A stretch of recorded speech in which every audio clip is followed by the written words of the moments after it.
Barnaby Rudge, Part 4 by Charles Dickens. Chapter 61. On that same night events so crowd upon each other in convulsed and distracted times that more than the stirring incidents of a whole life often become compressed into the compass of 24 hours, on that same night, Mr. Haredale, having strongly bound his prisoner, with the assistance of the sexton, and forced him to mount his horse, conducted him to Chigwell, bent upon procuring a conveyance to London from that place, and carrying him at once before a justice. The disturbed state of the town would be, he knew, a sufficient reason for demanding the murderer's committal to prison before daybreak, as no man could answer for the security of any of the watch-houses or ordinary places of detention, and to convey a prisoner through the streets when the mob were again abroad would not only be a task of great danger and hazard, but would be to challenge an attempt at rescue. Directing the sexton to lead the horse, he walked close by the murderer's side, and in this order they reached the village about the middle of the night.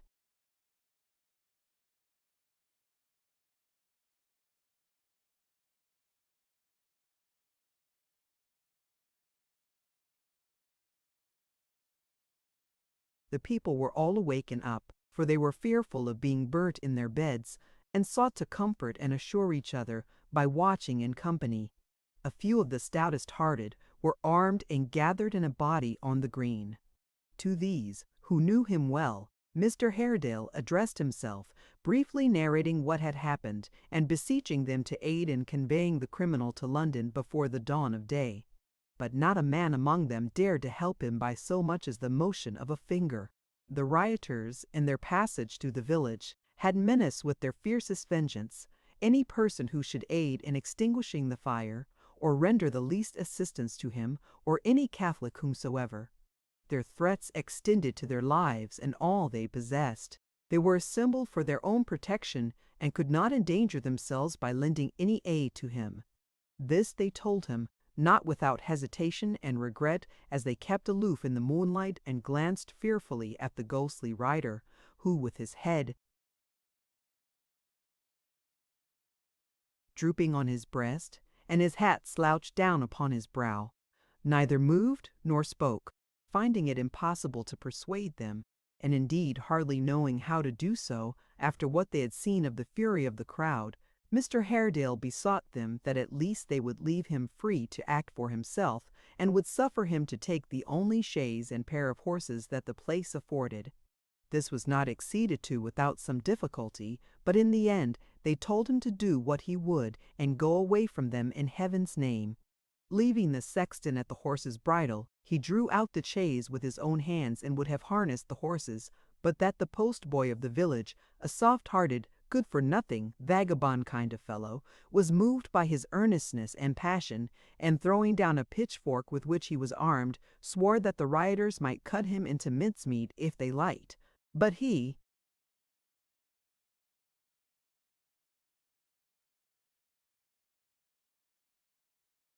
would not stand by and see an honest gentleman who had done no wrong reduced to such extremity without doing what he could to help him.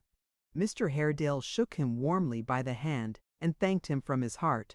In 5 minutes' time the chaise was ready, and this good scapegrace in his saddle.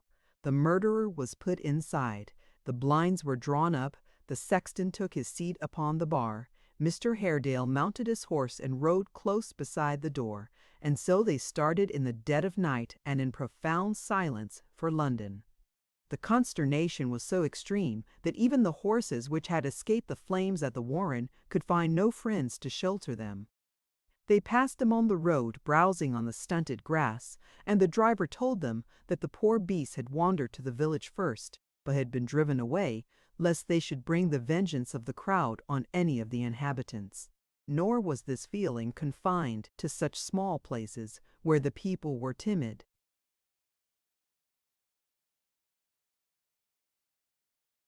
Ignorant and unprotected. When they came near London they met, in the grey light of morning, more than one poor Catholic family who, terrified by the threats and warnings of their neighbors, were quitting the city on foot, and who told them they could hire no cart or horse for the removal of their goods, and had been compelled to leave them behind, at the mercy of the crowd. Near Mile End, they passed a house, the master of which, a Catholic gentleman of small means, having hired a wagon to remove his furniture by midnight, had had it all brought down into the street to wait the vehicle's arrival and save time in the packing. But the man with whom he made the bargain, alarmed by the fires that night, and by the sight of the rioters passing his door, had refused to keep it, and the poor gentleman, with his wife and servant and their little children, were sitting trembling among their goods in the open street, dreading the arrival of day, and not knowing where to turn or what to do. It was the same, they heard, with the public conveyances. The panic was so great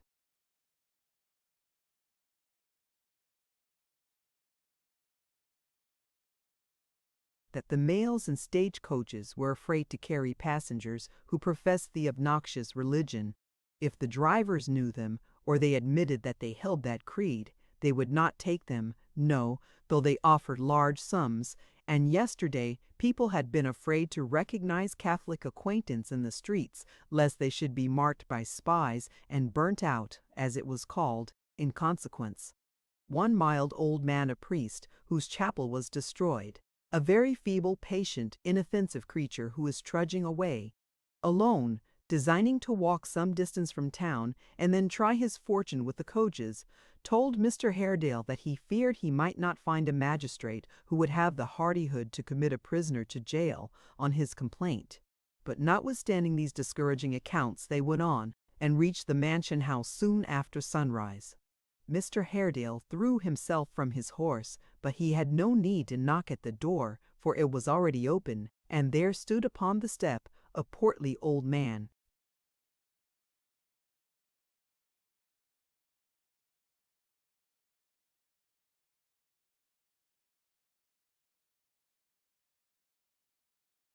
With a very red or rather purple face, who with an anxious expression of countenance was remonstrating with some unseen personage upstairs, while the porter essayed to close the door by degrees and get rid of him. With the intense impatience and excitement natural to one in his condition, Mr. Haredale thrust himself forward and was about to speak when the fat old gentleman interposed. "My good sir," said he, "pray let me get an answer. This is the 6th time I have been here. I was here 5 times yesterday. My house is threatened with destruction. It is to be burned down tonight, and was to have been last night. But they had other business on their hands. Pray let me get an answer." "My good sir," returned Mr. Haredale, shaking his head, "my house is burned to the ground, but heaven forbid that yours should be. Get your answer, be brief, and mercy to me." "Now, you hear this, my lord," said the old gentleman, calling up the stairs too, where the skirt of a dressing gown fluttered on the landing place. "Here is a gentleman here whose house was actually burnt down last night." Dear me," replied a testy voice. "I am very sorry for it, but what am I to do? I can't build it up again." "The chief magistrate of the city can't go and be a rebuilding of people's houses, my good sir." "Stuff and nonsense!" "But the chief magistrate of the city can prevent people's houses from having any need to be rebuilt. If the chief magistrate's a man, and not a dummy, can't he, my lord?" cried the old gentleman in a choleric manner. "You are disrespectable, sir," said the Lord Mayor. "Leastways, disrespectful, I mean." "Disrespectful, my lord," returned the old gentleman. "I was respectful 5 times yesterday. I can't be respectful forever. Men can't stand on being respectful."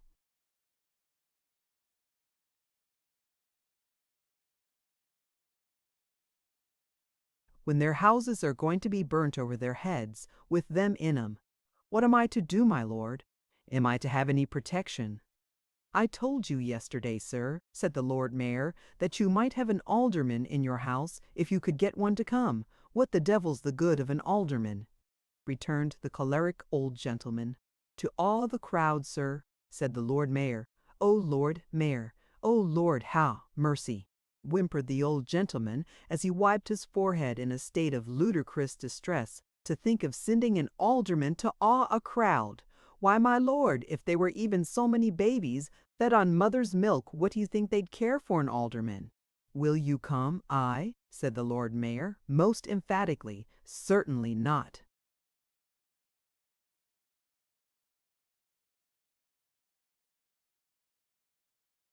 "Then what?" returned the old gentleman. "What am I to do?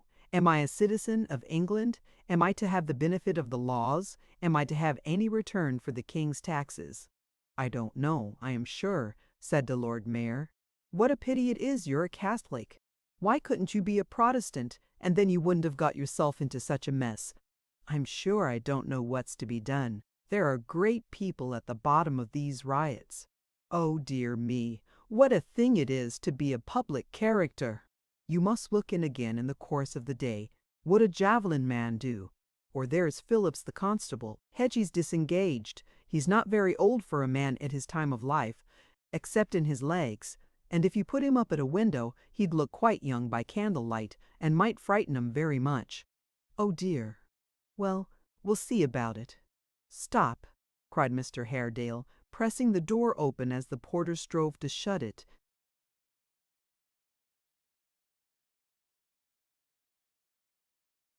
And speaking rapidly, "My Lord Mayor, I beg you not to go away. I have a man here who committed a murder 28 years ago. Half a dozen words from me, on oath, will justify you in committing him to prison for re-examination. I only seek, just now, to have him consigned to a place of safety. The least delay may involve his being rescued by the rioters." "Oh dear me!" cried the Lord Mayor. "God bless my soul and body! Oh Lor! Well, there are great people at the bottom of these riots, you know. You really mustn't." "My lord," said Mr. Haredale, "the murdered gentleman was my brother. I succeeded to his inheritance. There were not wanting slanderous tongues at that time to whisper that the guilt of this most foul and cruel deed was mine, who loved him, as he knows, in heaven, dearly. The time has come, after all these years of gloom and misery, for avenging him, and bringing to light a crime so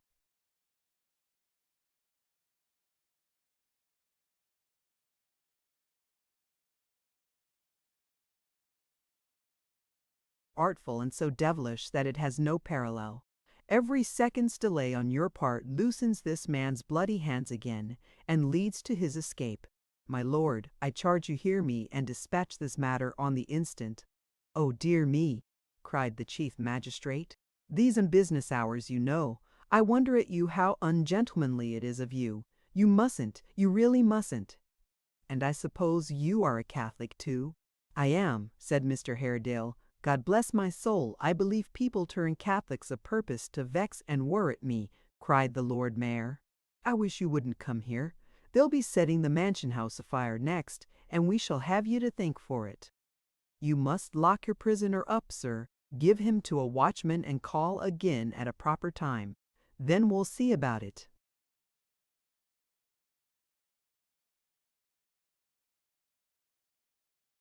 Before Mr. Haredale could answer, the sharp closing of a door and drawing of its bolts gave notice that the Lord Mayor had retreated to his bedroom, and that further remonstrance would be unavailing. The two clients retreated likewise, and the porter shut them out into the street. "That's the way he puts me off," said the old gentleman. "I can get no redress and no help." "What are you going to do, sir, to try elsewhere?" answered Mr. Haredale, who was by this time on horseback. "I feel for you, I assure you, and well I may, for we are in a common cause," said the old gentleman. "I may not have a house to offer you tonight. Let me tender it while I can. On second thoughts, though," he added, putting up a pocketbook he had produced while speaking, "I'll not give you a card, for if it was found upon you, it might get you into trouble. Langdale, that's my name, vintner, and distiller, Holborn Hill. You're heartily welcome if you'll come."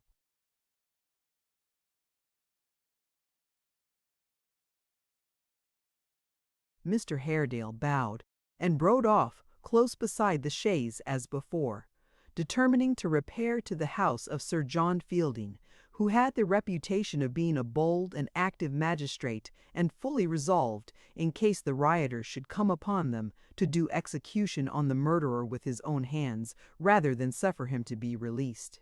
They arrived at the magistrate's dwelling, however, without molestation, for the mob, as we have seen, were then intent on deeper schemes, and knocked at the door, as it had been pretty generally rumored that Sir John was proscribed by the rioters.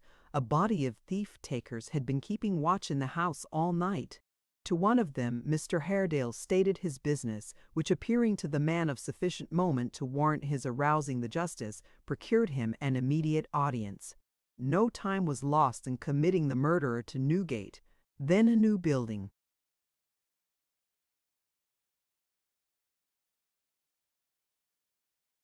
Recently completed at a vast expense, and considered to be of enormous strength, the warrant being made out, 3 of the thief-takers bound him afresh. He had been struggling, it seemed, in the chaise, and had loosened his manacles, gagged him lest they should meet with any of the mob, and he should call to them for help, and seated themselves along with him in the carriage. These men, being all well armed, made a formidable escort, but they drew up the blinds again, as though the carriage were empty, and directed Mr. Haredale to ride forward, that he might not attract attention by seeming to belong to it. The wisdom of this proceeding was sufficiently obvious, for as they hurried through the city, they passed among several groups of men who, if they had not supposed the chaise to be quite empty, would certainly have stopped it. But those within keeping quite close, and the driver tarrying to be asked no questions, they reached the prison without interruption, and once there, had him out, and safe within its gloomy walls, in a twinkling.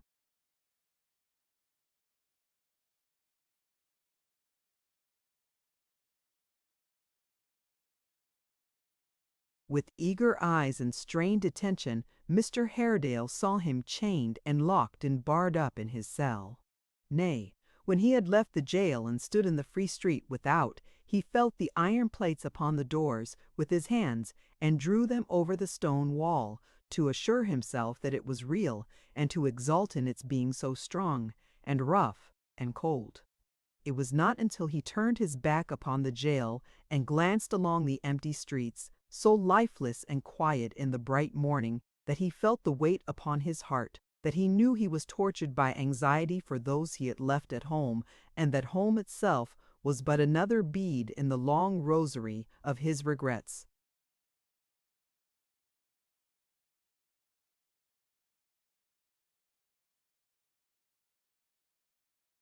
Chapter 62. The prisoner, left to himself, sat down upon his bedstead, and resting his elbows on his knees and his chin upon his hands, remained in that attitude for hours. It would be hard to say of what nature his reflections were. They had no distinctness, and, saving for some flashes now and then, no reference to his condition or the train of circumstances by which it had been brought about. The cracks in the pavement of his cell, the chinks in the wall where stone was joined to stone, the bars in the window, the iron ring upon the floor, such things as these, subsiding strangely into one another, and awakening an indescribable kind of interest and amusement, engrossed his whole mind, and although at the bottom of his every thought there was an uneasy sense of guilt and dread of death, he felt no more than that vague consciousness of it, which a sleeper has of pain. It pursues him through his dreams, gnaws at the heart of all his fancied pleasures, robs the banquet of its taste, music of its sweetness, makes happiness itself unhappy, and yet is no bodily sensation, but a phantom without shape, or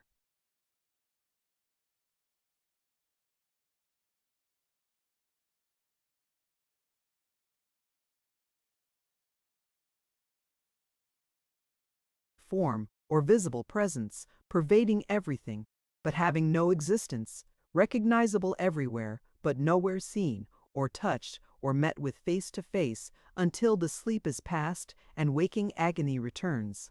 After a long time the door of his cell opened. He looked up, saw the blind man enter, and relapsed into his former position. Guided by his breathing, the visitor advanced to where he sat, and stopping beside him and stretching out his hand to assure himself that he was right, remained for a good space silent. "This is bad, Rudge. This is bad," he said at length. The prisoner shuffled with his feet upon the ground in turning his body from him, but made no other answer. "How were you taken?" he asked. "And where? You never told me more than half."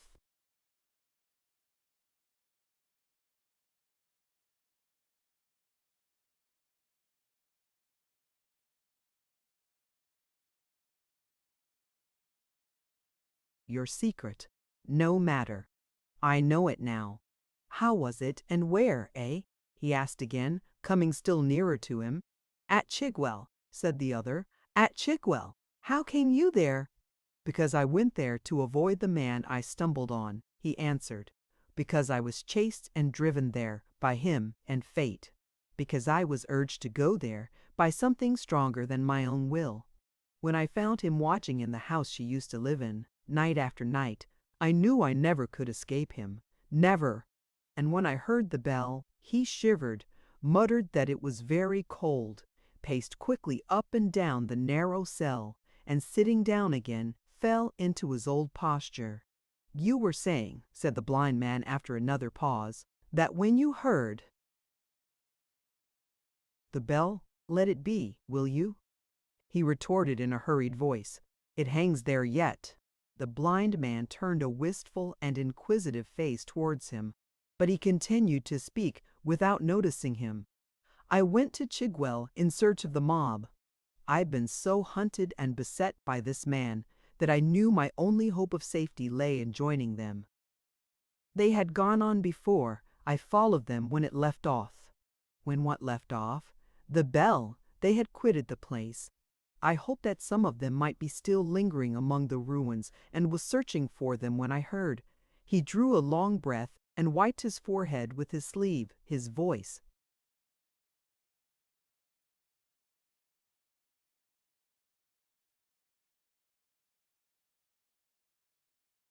saying what? No matter what? "I don't know. I was then at the foot of the turret where I did the A," said the blind man, nodding his head with perfect composure. "I understand. I climbed the stair, or so much of it as was left, meaning to hide till he had gone, but he heard me, and followed almost as soon as I set foot upon the ashes." "You might have hidden in the wall and thrown him down or stabbed him," said the blind man. "Might I?" "Between that man and me was one who led him on. I saw it, though he did not, and raised above his head a bloody hand. It was in the room above that H.E. and I stood glaring at each other on the night of the murder, and before."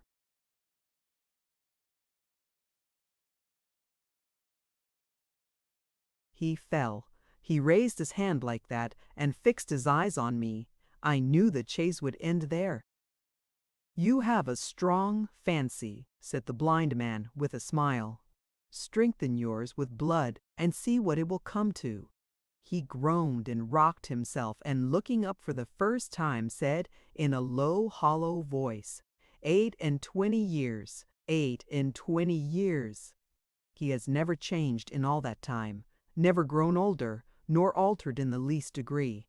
He has been before me in the dark night and the broad sunny day, in the twilight, the moonlight, the sunlight, the light of fire and lamp and candle, and in the deepest gloom, always the same, in company, in solitude, on land, on shipboard, sometimes leaving me alone for months, and sometimes always with me.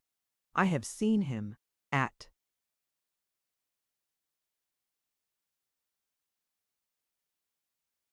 sea, come gliding in the dead of night, along the bright reflection of the moon in the calm water. And I have seen him on quays and marketplaces, with his hand uplifted, towering, the center of a busy crowd, unconscious of the terrible form that had its silent stand among them. Fancy, are you real? Am I? Are these iron fetters riveted on me by the smith's hammer, or are they fancies I can shatter at a blow? The blind man listened in silence. Fancy! Do I fancy that I killed him? Do I fancy that as I left the chamber where he lay, I saw the face of a man peeping from a dark door, who plainly showed me by his fearful looks that he suspected what I had done? Do I remember that I spoke fairly to him, that I drew nearer yet, with the hot knife in my sleeve? Do I fancy how he died? Did he stagger back into the angle of the wall into which I had hemmed him, and bleeding inwardly, stand, not fall, a corpse? Before me, did I see him for an instant as I see you now, erect and on his feet, but dead? The blind man, who knew that he had risen, motioned him to sit down again upon his bedstead, but he took no notice of the gesture.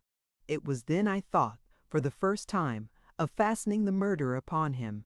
It was then I dressed him in my clothes, and dragged him down the back stairs to the piece of water. Do I remember listening to the bubbles that came rising up when I had rolled him in? Do I remember wiping the water from my face, and because the body splashed it there, in its descent, feeling as if it must be blood? Did I go home when I had done? And oh my God, how long it took to do! Did I stand before my wife and tell her?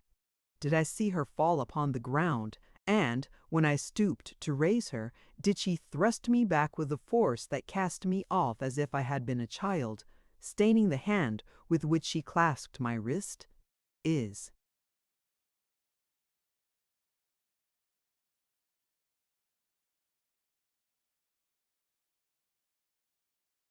Tat fancy.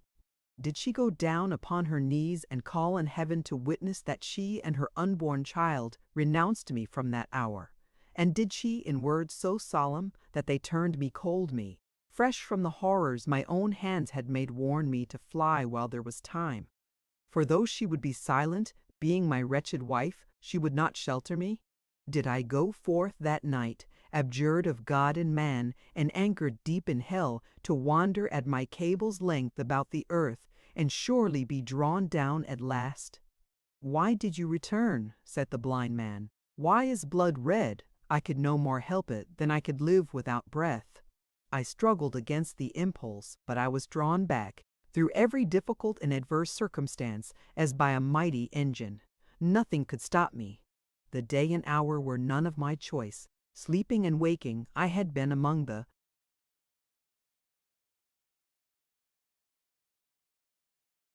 old haunts for years, had visited my own grave. Why did I come back? Because this jail was gaping for me, and he stood beckoning at the door. You were not known, said the blind man. I was a man who had been 22 years dead. No, I was not known. You should have kept your secret better. My secret? Mine?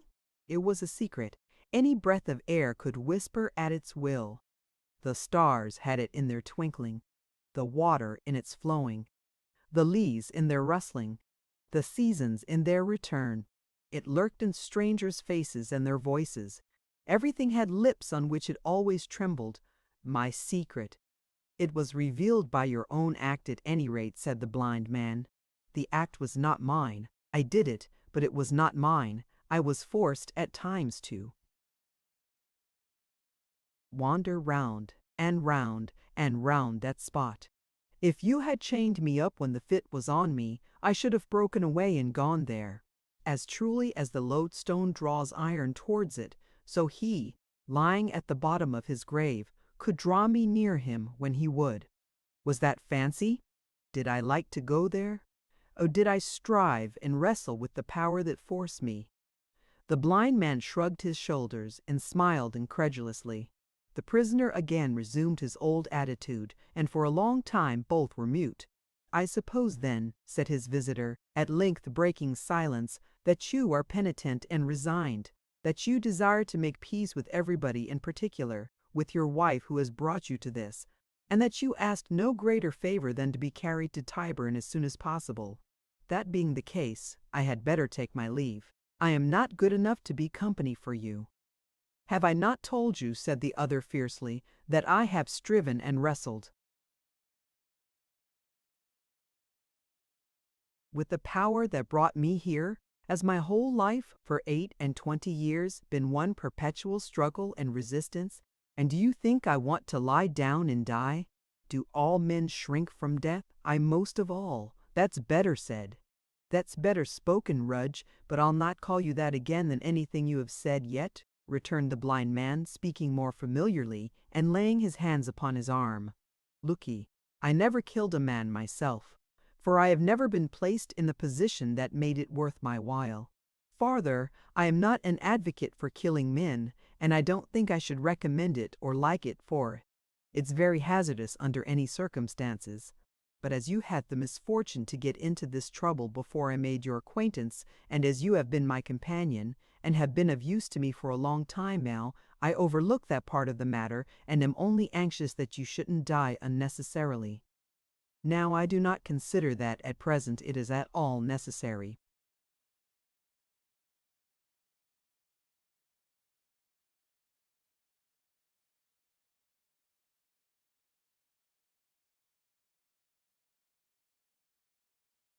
What else is left me, returned the prisoner, to eat my way through these walls with my teeth?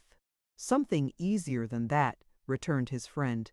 Promise me that you will talk no more of these fancies of yours, idle, foolish things, quite beneath a man, and I'll tell you what I mean. Tell me, said the other, your worthy lady with a tender conscience, your scrupulous, virtuous, punctilious, but not blindly affectionate wife, what of her? Is now in London. A curse upon her, be she where she may.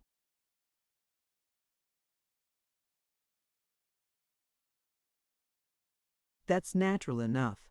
If she had taken her annuity as usual, you would not have been here, and we should have been better off. But that's apart from the business. She's in London, scared, as I suppose, and have no doubt, by my representation when I waited upon her, that you were close at hand, which I of course urged only as an inducement to compliance. Knowing that she was not pining to see you, she left that place and travelled up to London. How do you know? From my friend the noble captain, the illustrious general, the bladder, Mr. Tappertit. I learnt from him the last time I saw him, which was yesterday, that your son, who was called Barnaby, not after his father, I suppose, death. Does that matter now? You are impatient, said the blind man calmly. It's a good sign, and looks like.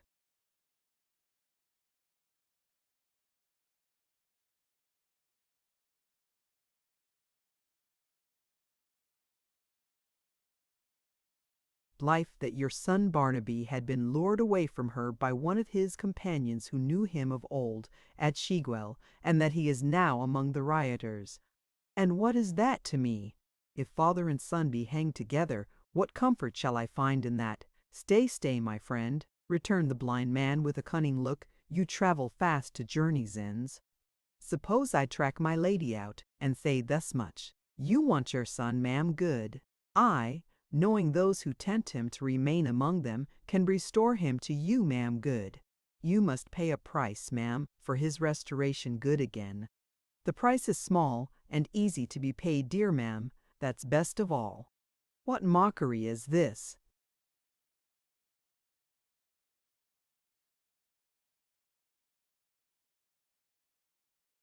Very likely she may reply in those words. No mockery at all, I answer. Madam, a person said to be your husband. Identity is difficult of proof after the lapse of many years is in prison, his life in peril, the charge against him, murder.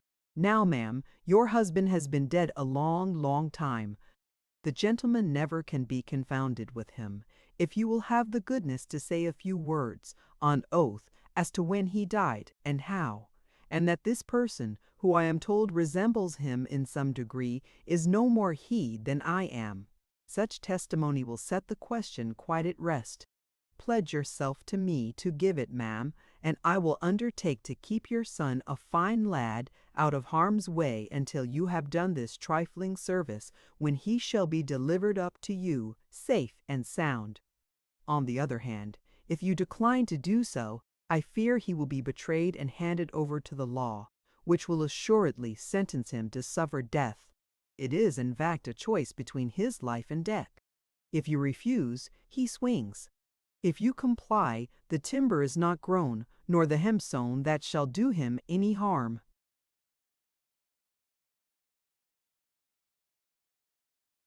There is a gleam of hope in this, cried the prisoner. A gleam, returned his friend. a noon blaze, a full and glorious daylight. Hush! I hear the tread of distant feet. Rely on me. When shall I hear more? As soon as I do. I should hope tomorrow. They are coming to say that our time for talk is over. I hear the jingling of the keys. Not another word of this just now, or they may overhear us. As he said these words, the lock was turned, and one of the prison turnkeys appearing at the door announced that it was time for visitors to leave the jail. So soon, said Stagg meekly. But it can't be helped. Cheer up, friend. This mistake will soon be set at rest, and then you are a man again. If this charitable gentleman will lead a blind man who has nothing in return but prayers to the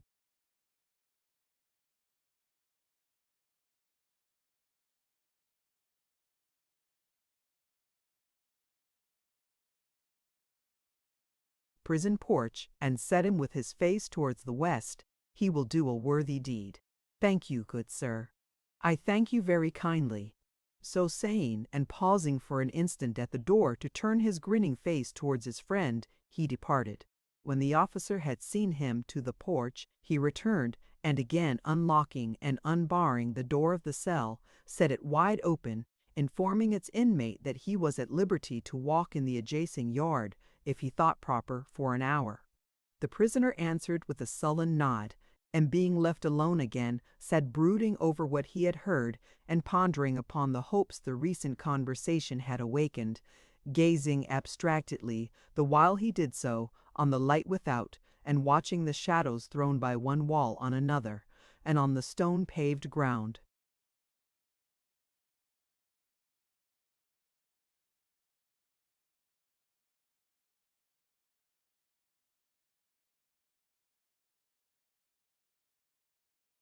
It was a dull, square yard, made cold and gloomy by high walls, and seeming to chill the very sunlight.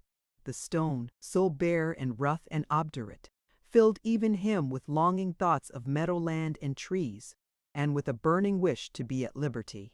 As he looked, he rose, and leaning against the doorpost gazed up at the bright blue sky, smiling even on that dreary home of crime. He seemed for a moment to remember lying on his back in some sweet-scented place and gazing at it through moving branches long ago. His attention was suddenly attracted by a clanking sound. He knew what it was, for he had startled himself by making the same noise in walking to the door. Presently a voice began to sing, and he saw the shadow of a figure on the pavement. It stalked was silent all at once, as though the person for a moment had forgotten where he was, but soon remembered, and so, with the same clanking noise, the shadow disappeared.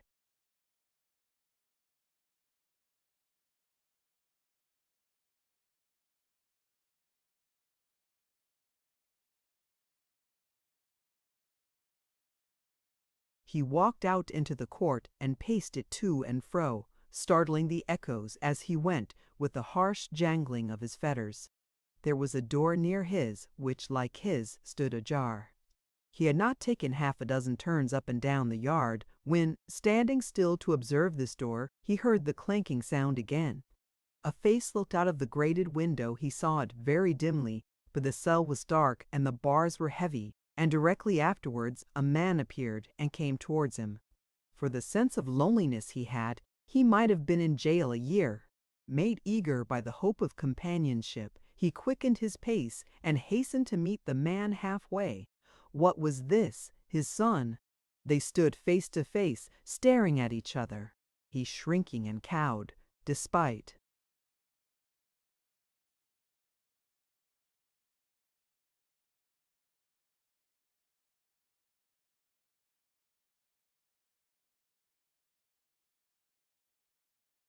himself. Barnaby struggling with his imperfect memory and wondering where he had seen that face before. He was not uncertain long, for suddenly he laid hands upon him, and striving to bear him to the ground, cried, "Ah, I know, you are the robber." He said nothing in reply at first, but held down his head and struggled with him silently. Finding the younger man too strong for him, he raised his face, looked close into his eyes, and said, "I am your father."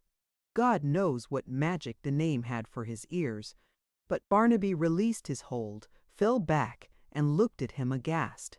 Suddenly he sprung towards him, put his arms about his neck, and pressed his head against his cheek. Yes, yes, he was. He was sure he was. But where had he been so long, and why?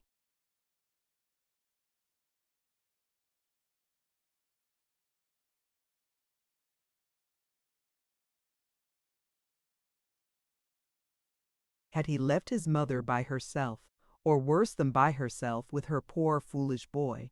And had she really been as happy as they said? And where was she? Was she near there? She was not happy now. And he in jail? Ah, no.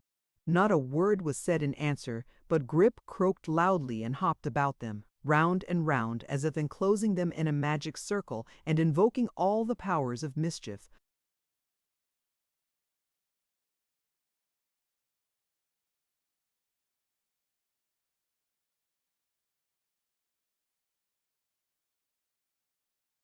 Chapter 63.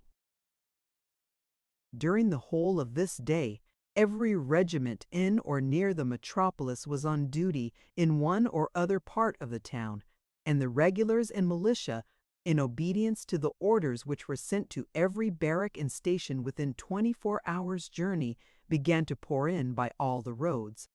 But the disturbance had attained to such a formidable height, and the rioters had grown with impunity to be so audacious, that the sight of this great force, continually augmented by new arrivals, instead of operating as a check, stimulated them to outrages of greater hardihood than any they had yet committed, and helped to kindle a flame in London, the like of which had never beheld, even in its ancient and rebellious times.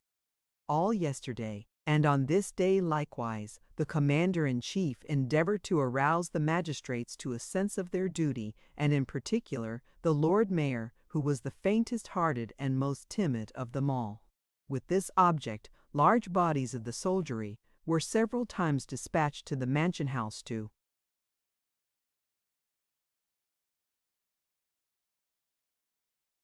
await his orders, but as he could, by no threats or persuasions, be induced to give any, and as the men remained in the open street, fruitlessly for any good purpose and thrivingly for a very bad one.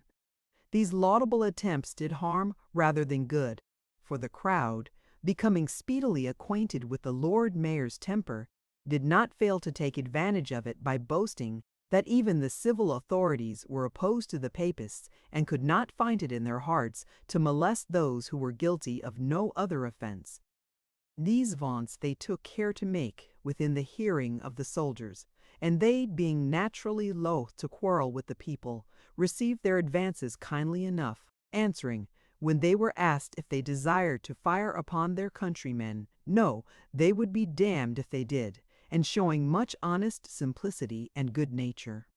The feeling that the military were no popery men, and were right for disobeying orders and joining the mob, soon became very prevalent in consequence. Rumors of their disaffection and of their leaning towards the popular cause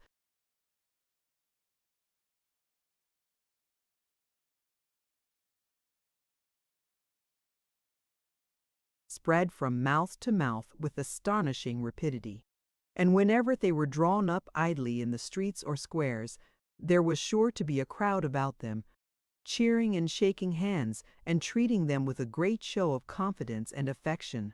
By this time the crowd was everywhere, all concealment and disguise were laid aside, and they pervaded the whole town. If any man among them wanted money, he had but to knock at the door of a dwelling-house, or walk into a shop and demand it in the rioter's name, and his demand was instantly complied with, the peaceable citizens being afraid to lay hands upon them, singly and alone. It may be easily supposed that when gathered together in bodies, they were perfectly secure from interruption. They assembled in the streets, traversed them at their will and pleasure, and publicly concerted their plans. Business was quite suspended, the greater part of the shops were closed. Most of the houses displayed a blue flag in token of their adherence to the popular side, and even the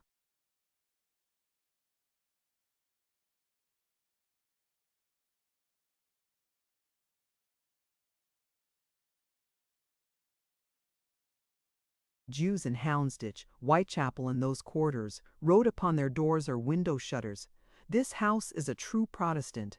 The crowd was the law, and never was the law held in greater dread or more implicitly obeyed. It was about 6 o'clock in the evening when a vast mob poured into Lincoln's Inn Fields by every avenue and divided evidently in pursuance of a previous design into several parties.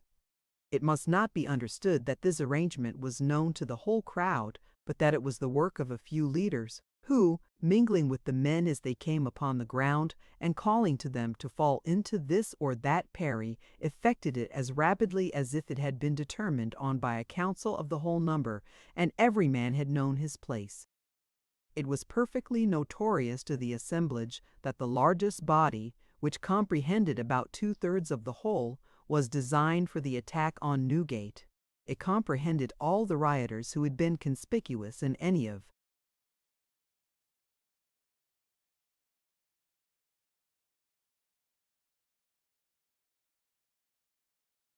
their former proceedings, all those whom they recommended as daring hands and fit for the work, all those whose companions had been taken in the riots, and a great number of people who were relatives or friends of felons in the jail. This last class included not only the most desperate and utterly abandoned villains in London, but some who were comparatively innocent. There was more than one woman there, disguised in man's attire and bent upon the rescue of a child or brother. There were the 2 sons of a man who lay under sentence of death and who was to be executed, along with 3 others, on the next day but one.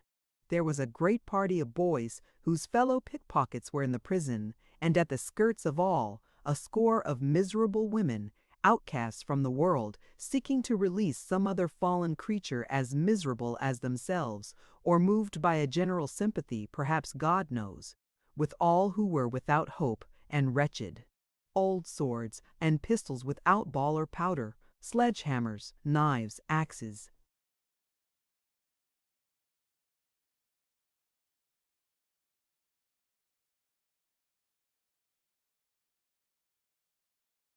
saws and weapons pillaged from the butchers' shops, a forest of iron bars and wooden clubs, long ladders for scaling the walls, each carried on the shoulders of a dozen men, lighted torches, tow smeared with pitch and tar and brimstone, staves roughly plucked from fence and paling, and even crutches taken from crippled beggars in the streets, composed their arms.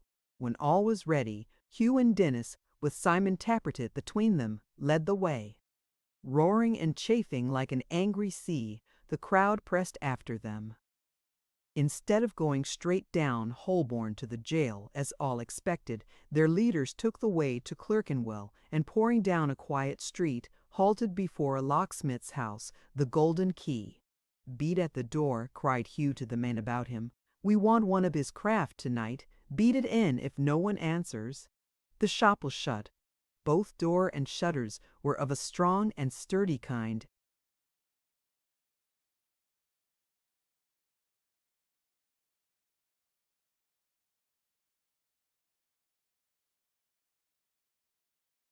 and they knocked without effect. But the impatient crowd raising a cry of "Set fire to the house!" and torches being passed to the front, an upper window was thrown open, and the stout old locksmith stood before them. "What now, you villains?" he demanded. "Where is my daughter?" "Ask no questions of us, old man," retorted Hugh, waving his comrades to be silent. "But come down and bring the tools of your trade. We want you." "Want me?" cried the locksmith, glancing at the regimental dress he wore.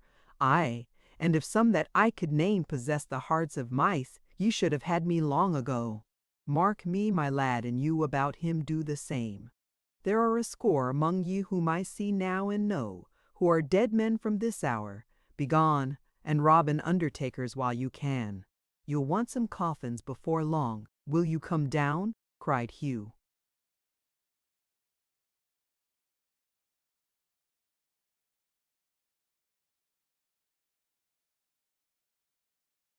"Will you give me my daughter, ruffian?" cried the locksmith. "I know nothing of her," Hugh rejoined. "Burn the door, stop!" cried the locksmith in a voice that made them falter, presenting, as he spoke, a gun. "Let an old man do that. You can spare him better." The young fellow who held the light and who was stooping down before the door rose hastily at these words and fell back. The locksmith ran his eye along the upturned faces and kept the weapon leveled at the threshold of his house. It had no other rest than his shoulder, but was as steady as the house itself. "Let the man who does it take heed to his prayers," he said firmly. "I warn him." Snatching a torch from one who stood near him, Yu was stepping forward with an oath when he was arrested by a shrill and piercing shriek and, looking upward, saw a fluttering garment on the housetop. There was another shriek, and another, and then a shrill voice cried, "Is Simon below?" At the same moment a lean neck was stretched over the parapet, and Miss Miggs, indistinctly seen in the gathering gloom of evening, screeched in a frenzied manner, "Oh, dear gentleman, let me hear Simon's answer from his own lips. Speak to me, Simon, speak to me." Mr. Tappertit, who was not at all flattered by this compliment, looked up, and bidding her hold her peace, ordered her to come down and open the door, for they wanted her master, and would take no denial. "Oh, good gentleman," cried Miss Miggs. "Oh, my own precious, precious Simoon." "Hold your nonsense, will you?" retorted Mr. Tappertit, "and come down and open the door. Gee, Varden, drop that gun, or it will be worse for you."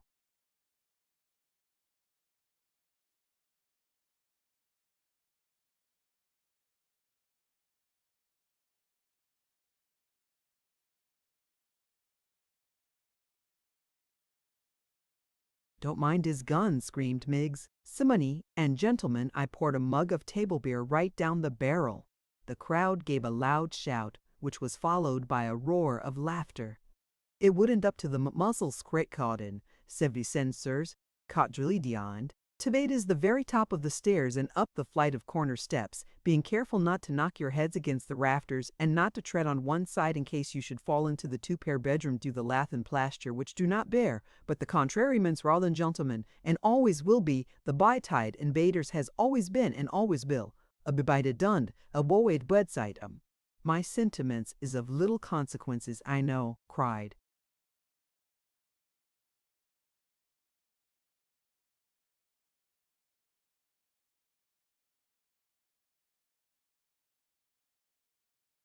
Miggs, with additional shrillness, "for my positions is but a servant, and as such of humilities, still I gives expressions to my feelings, and places my reliances on them which entertains my own opinions." Without taking much notice of these outpourings of Miss Miggs, after she had made her first announcement in relation to the gun, the crowd raised a ladder against the window where the locksmith stood, and notwithstanding that he closed, and fastened and defended it manfully, soon forced an entrance by shivering the glass and breaking in the frames.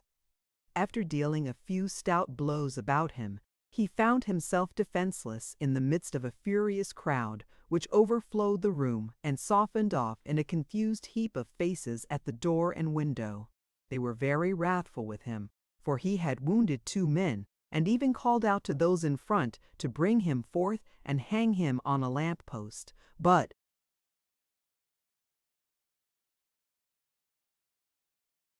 Gabriel was quite undaunted, and looked from Hugh and Dennis, who held him by either arm, to Simon Tappertit, who confronted him. "You have robbed me of my daughter," said the locksmith, "who is far dearer to me than my life. And you may take my life if you will. I bless God that I have been enabled to keep my wife free of this scene, and that he has made me a man who will not ask mercy at such hands as yours.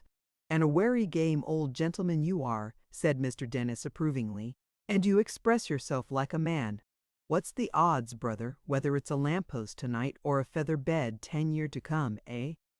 The locksmith glanced at him disdainfully, but returned no other answer.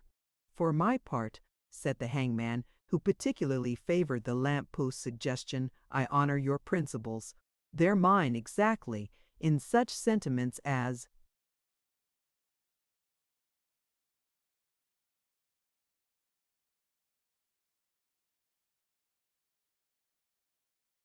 the Maya, and here he emphasized his discourse with an oath. I'm ready to meet you or any man halfway. Have you got a bit of cord anywheres handy? Don't put yourself out of the way if you haven't. A handkecker will do. Don't be a fool, master, whispered Hugh, seizing Varden roughly by the shoulder, but do as you're bid. You'll soon hear what you're wanted for. Do it. I'll do nothing at your request, or that of any scoundrel here, returned the locksmith.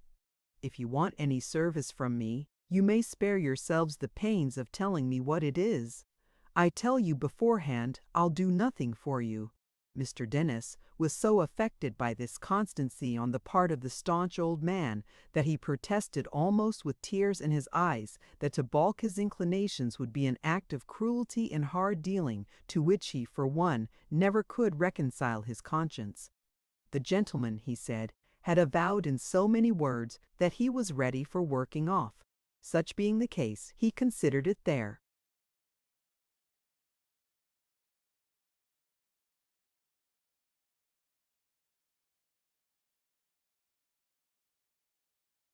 Duty, as a civilized and enlightened crowd, to work him off. It was not often, he observed, that they had it in their power to accommodate themselves to the wishes of those from whom they had the misfortune to differ. Having now found an individual who expressed a desire which they could reasonably indulge, and for himself he was free to confess that in his opinion that desire did honor to his feelings, he hoped they would decide to accede to his proposition before going any further. It was an experiment which, skillfully and dexterously performed, would be over in 5 minutes with great comfort and satisfaction to all parties, and though it did not become him, Mr. Dennis, to speak well of himself, he trusted he might be allowed to say that he had practical knowledge of the subject, and, being naturally of an obliging and friendly disposition, would work the gentleman off with a deal of pleasure. These remarks, which were addressed in the midst of a frightful din and turmoil to those immediately about him, were received with great favor. Not so.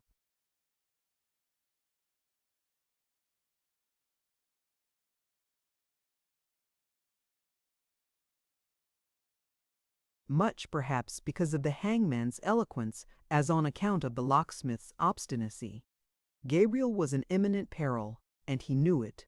But he preserved a steady silence, and would have done so if they had been debating whether they should roast him at a slow fire. As the hangman spoke, there was some stir and confusion on the ladder, and directly he was silent, so immediately upon his holding his peace, that the crowd below had no time to learn what he had been saying, or to shout in response.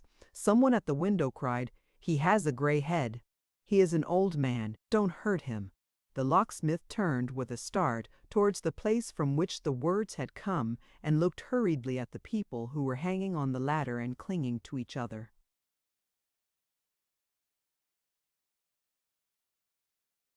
"Pay no respect to my gray hair, young man," he said, answering the voice and not anyone he saw.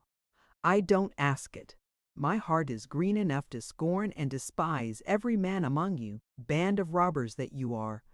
This incautious speech by no means tended to appease the ferocity of the crowd.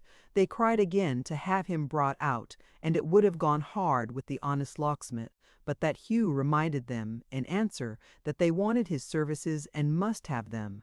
"So, tell him what we want," he said to Simon Tappertit, "and quickly, and open your ears, master, if you would ever use them after tonight."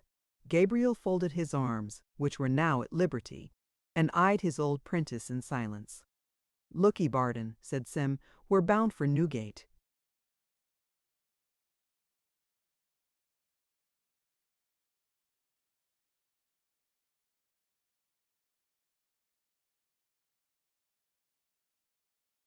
"I know you are," returned the locksmith. "You never said a truer than that." "To burn it down, I mean," said Simon, "and force the gates and set the prisoners at liberty.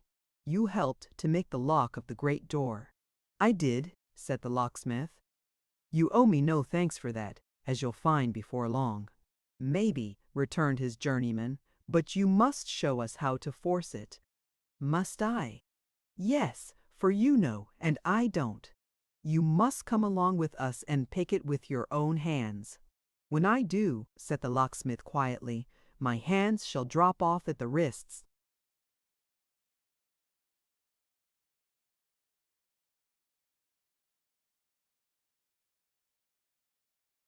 and you shall wear them, Simon Tappertit, on your shoulders for epaulets."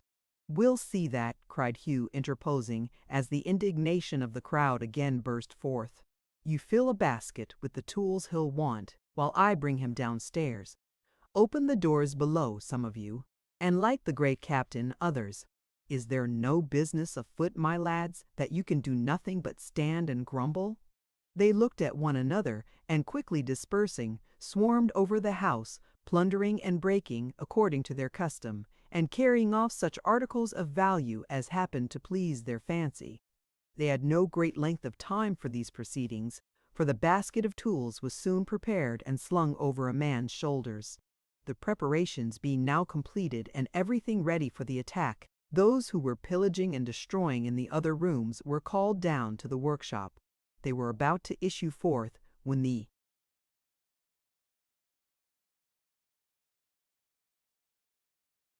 man who had been last upstairs stepped forward and asked of the young woman in the garret who was making a terrible noise, he said, and kept on screaming without the least cessation, was to be released.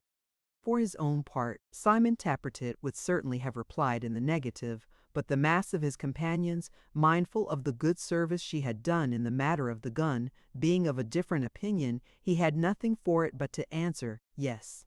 The man accordingly went back again to the rescue, and presently returned with Miss Miggs, limp and doubled up, and very damp from much weeping. As the young lady had given no tokens of consciousness on their way downstairs, the bearer reported her either dead or dying, and being at some loss what to do with her, was looking round for a convenient bench or heap of ashes on which to place her senseless form, when she suddenly came upon her feet by Psamptinus.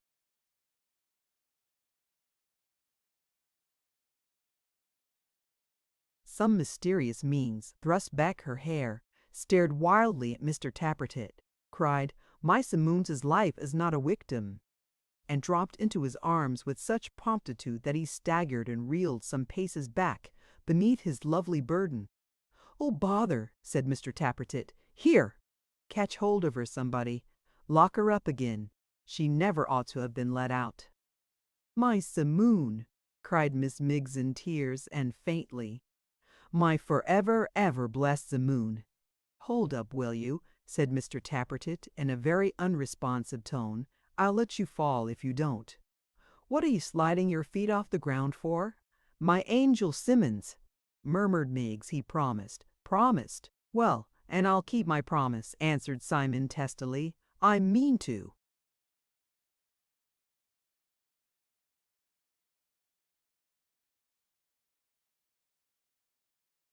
"Provide for you, don't I?" "Stand up. Where am I to go? What is to become of me after my actions of this night?" cried Miggs. "What resting places now remains but in the silent tombses?"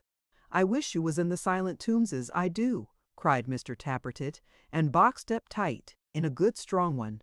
Here," he cried to one of the bystanders, in whose ear he whispered for a moment, "take her off, will you? You understand where." The fellow nodded, and taking her in his arms, notwithstanding her broken protestations and her struggles, which latter species of opposition, involving scratches, was much more difficult of resistance, carried her away. They who were in the house poured out into the street. The locksmith was taken to the head of the crowd, and required to walk between his two conductors. The whole body was put in rapid motion, and without any shouts or noise they bore down straight on Newgate, and halted in a dense mass before the prison gate.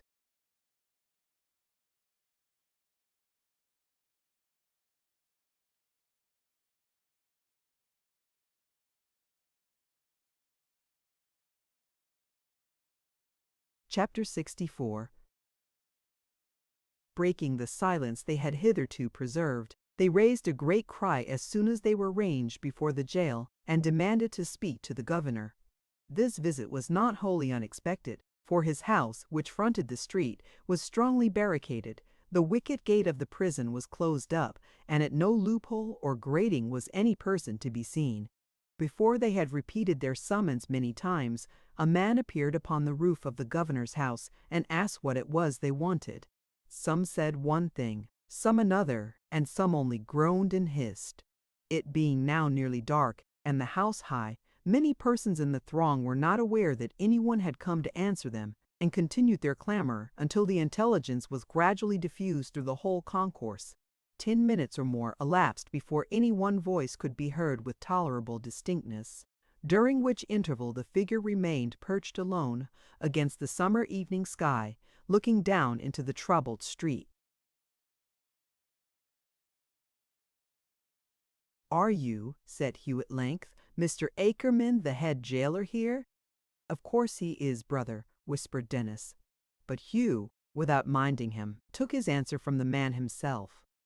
"Yes," he said, "I am. You have got some friends of ours in your custody, master." "I have a good many people in my custody." He glanced downward as he spoke into the jail, and the feeling that he could see into the different yards, and that he overlooked everything which was hidden from their view by the rugged walls, so lashed and goaded the mob that they howled like wolves. "Deliver up our friends," said Hugh, "and you may keep the rest.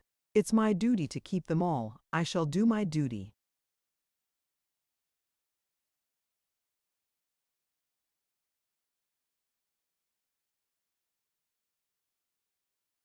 "If you don't throw the doors open, we shall break 'em down," said Hugh, "for we will have the rioters out." "All I can do, good people," Ackerman replied, "is to exhort you to disperse, and to remind you that the consequences of any disturbance in this place will be very severe and bitterly repented by most of you when it is too late." He made as though he would retire when he said these words, but he was checked by the voice of the locksmith. "Mr. Akerman!" cried Gabriel. "Mr. Akerman!" "I will hear no more from any of you," replied the governor, turning towards the speaker and waving his hand. "But I am not one of them," said Gabriel. "I am an honest man, Mr. Akerman, a respectable tradesman, Gabriel Varden, the locksmith. You know me?"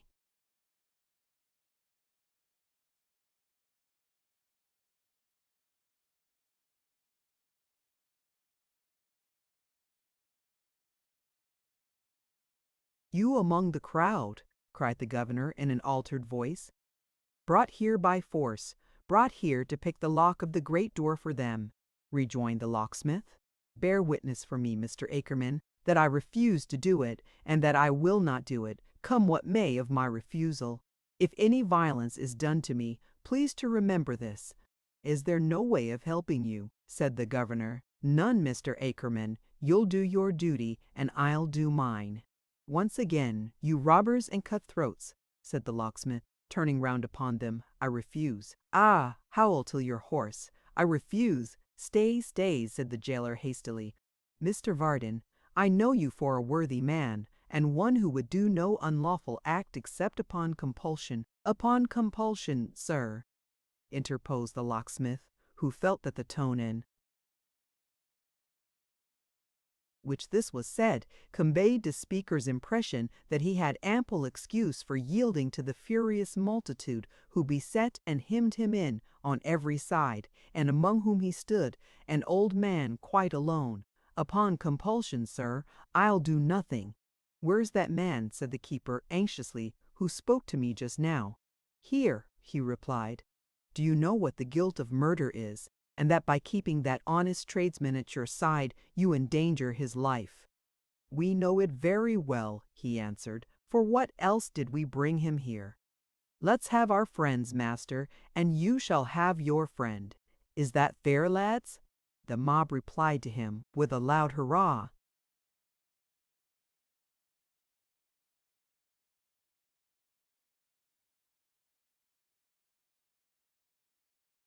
"You see how it is, sir," cried Varden. "Keep 'em out, in King George's name. Remember what I have said. Good night." There was no more parley. A shower of stones and other missiles compelled the keeper of the jail to retire, and the mob, pressing on, and swarming round the walls, forced Gabriel Varden close up to the door. In vain. The basket of tools was laid upon the ground before him, and he was urged in turn by promises, by blows, by offers of reward, and threats of instant death to do the office for which they had brought him there. "No," cried the sturdy locksmith, "I will not." He had never loved his life so well as then, but nothing could move him. The savage faces that glared upon him, look where he would. The cries of those who thirsted, like wild animals, for his blood. The sight of men pressing forward and trampling down their fellows as they strove to reach him and struck at him.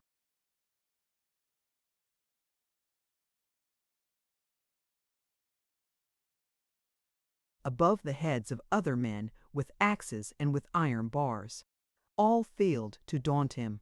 He looked from man to man and face to face, and still with quickened breath and lessening color cried firmly, "I will not." Dennis dealt him a blow upon the face which felled him to the ground. He sprung up again, like a man in the prime of life, and with blood upon his forehead caught him by the throat. "You cowardly dog," he said, "give me my daughter." "Give me my daughter." They struggled together. Some cried, "Kill him," and some, but they were not near enough, strove to trample him to death. Tug as he would at the old man's wrists, the hangman could not force him to unclench his hands. "Is this all the return you make me, you ungrateful monster?" he articulated with great difficulty and with many oaths.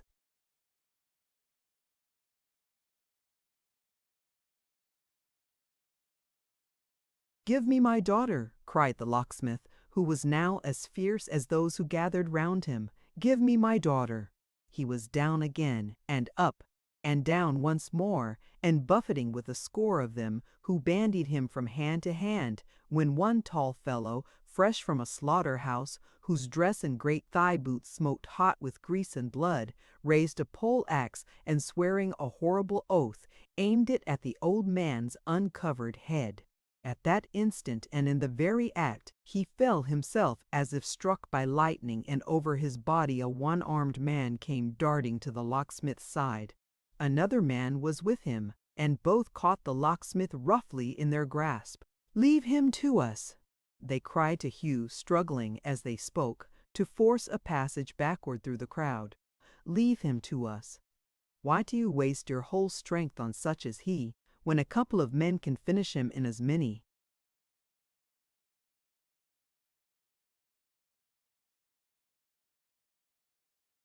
Minutes, you lose time. Remember the prisoners, remember Barnaby. The cry ran through the mob. Hammers began to rattle on the walls, and every man strove to reach the prison and be among the foremost rank. Fighting their way through the press and struggle as desperately as if they were in the midst of enemies rather than their own friends, the two men retreated with the locksmith between them and dragged him to the very heart of the concourse. And now the strokes began to fall like hail upon the gate and on the strong building, for those who could not reach the door spent their fierce rage on anything, even on the great blocks of stone, which shivered their weapons into fragments and made their hands and arms to tingle as if the walls were active in their stout resistance, and dealt them back their blows. The clash of iron ringing upon iron mingled with the deafening tumult and sounded high above it as the great sledgehammers rattled on the nailed and plated door. The sparks flew off in.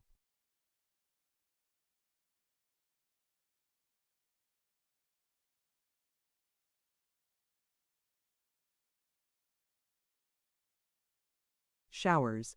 Men worked in gangs, and at short intervals relieved each other, that all their strength might be devoted to the work. But there stood the portal still, as grim and dark and strong as ever, and sabing for the dents upon its battered surface, quite unchanged. While some brought all their energies to bear upon this toilsome task, and some, rearing ladders against the prison, tried to clamber to the summit of the walls they were too short to scale, and some again engaged a body of police, 100 strong, and beat them back and trod them under foot by force of numbers.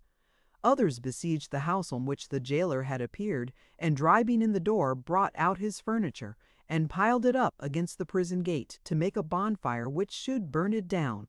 As soon as this device was understood, all those who had labored hitherto, cast down their tools and helped to swell the heap, which reached halfway across the street and was so high that those who threw more fuel on the top got up by ladders. When all the keeper's goods were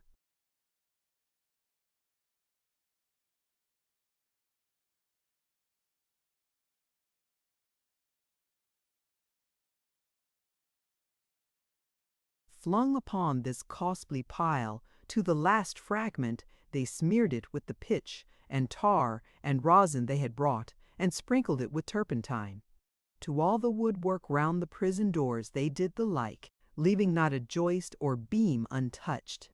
This infernal christening performed, they fired the pile with lighted matches and with blazing tow, and then stood by awaiting the result. The furniture being very dry and rendered more combustible by wax and oil, besides the arts they had used, took fire at once. The flames roared high and fiercely, blackening the prison wall and twining up its lofty front like burning serpents. At first they crowded round the blaze and vented their exultation only in their looks, but when it grew hotter and fiercer, when it crackled, leaped and roared like a great furnace, when it shone upon the opposite houses, and lighted up not only the pale and wondering faces at the windows, but the inmost corners of each habitation, when through the deep red heat and glow the fire was seen sporting and toying with the door, now clinging to its obdurate surface, now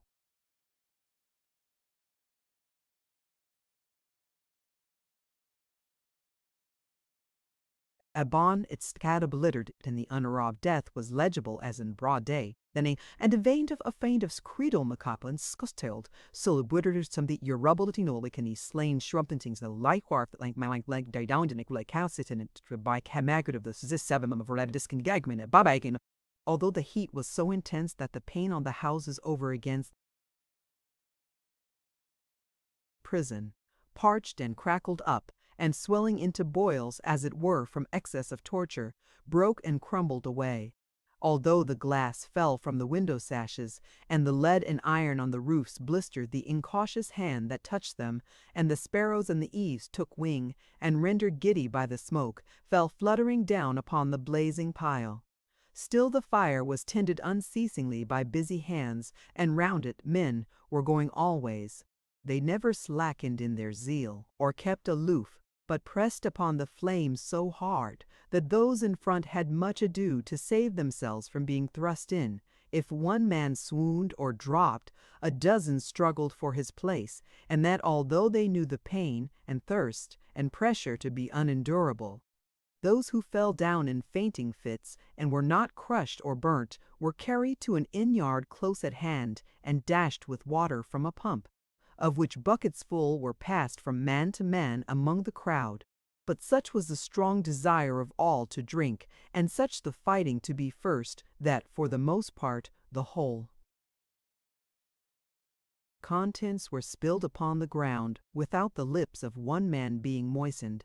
Meanwhile, and in the midst of all the roar and outcry, those who were nearest to the pile heaped up again the burning fragments that came toppling down, and raked the fire about the door, which, although a sheet of flame, was still a door fast locked and barred, and kept them out. Great pieces of blazing wood were passed, besides, above the people's heads, to such as stood about the ladders, and some of these, climbing up to the topmost stave, and holding on with one hand by the prison wall, exerted all their skill and force to cast these firebrands on the roof, or down into the yards within. In many instances their efforts were successful, which occasioned a new and appalling addition to the horrors of the scene. For the prisoners within, seeing from between their bars that the fire caught in many places and thrived fiercely, and being all locked up in strong cells for the night, began to know that they were in danger of being burnt alive. This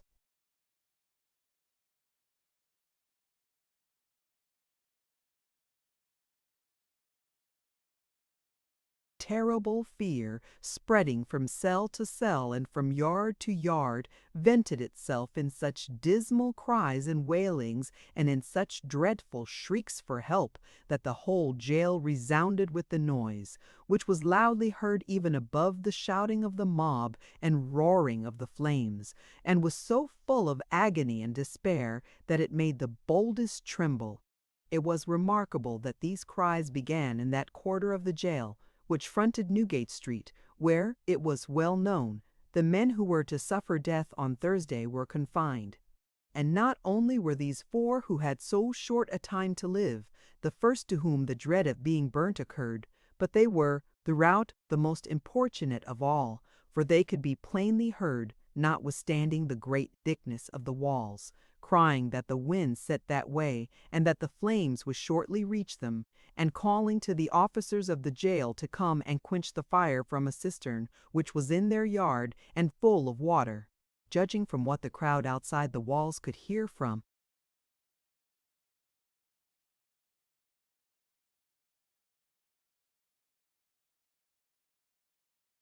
time to time, these four doomed wretches never ceased to call for help, and that with as much distraction and in as great a frenzy of attachment to existence, as though each had an honored, happy life before him, instead of 48 hours of miserable imprisonment and then a violent and shameful death. But the anguish and suffering of the two sons of one of these men, when they heard, or fancied that they heard, their father's voice, is past description. After wringing their hands and rushing to and fro as if they were stark mad, one mounted on the shoulders of his brother and tried to clamber up the face of the high wall, guarded at the top with spikes and points of iron. And when he fell among the crowd, he was not deterred by his bruises, but mounted up again and fell again, and, when he found the feat impossible, began to beat the stones and tear them with his hands, as if he could that way make a breach in the strong building and force a passage in. At last they cleft their way among the mob about the door, though many men, a dozen times their match, had tried in vain.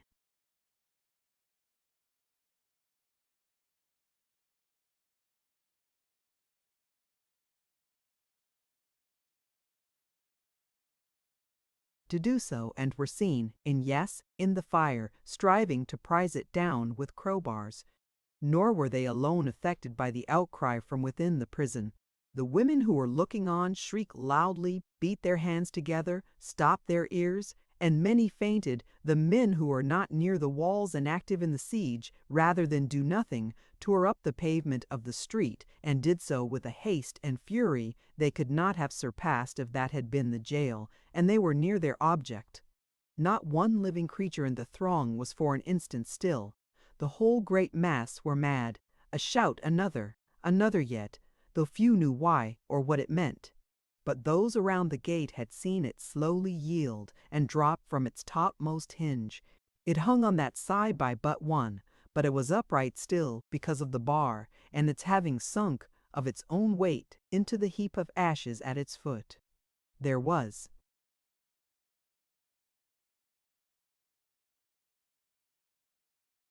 now a gap at the top of the doorway, through which could be descried a gloomy passage, cavernous and dark.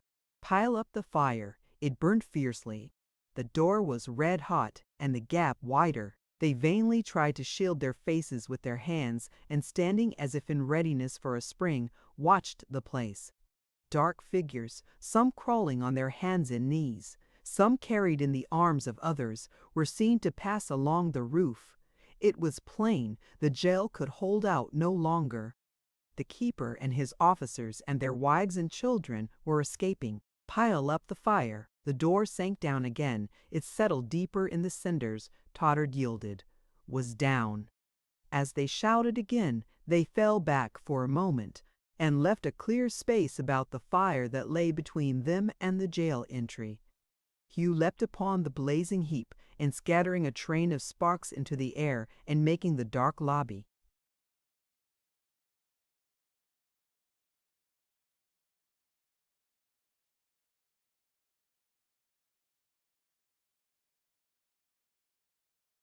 Glitter with those that hung upon his dress dashed into the jail. the hangman followed, and then so many rushed upon their track that the fire got trodden down and thinly strewn about the street. But there was no need of it now, for, inside and out, the prison was in flames.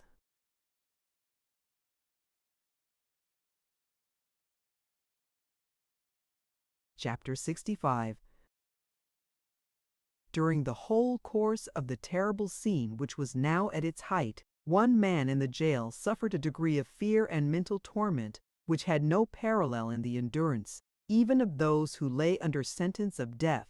When the rioters first assembled before the building, the murderer was roused from sleep, if such slumbers as his may have that blessed name, by the roar of voices and the struggling of a great crowd. He started up as these sounds met his ear, and, sitting on his bedstead, listened. After a short interval of silence, the noise burst out again.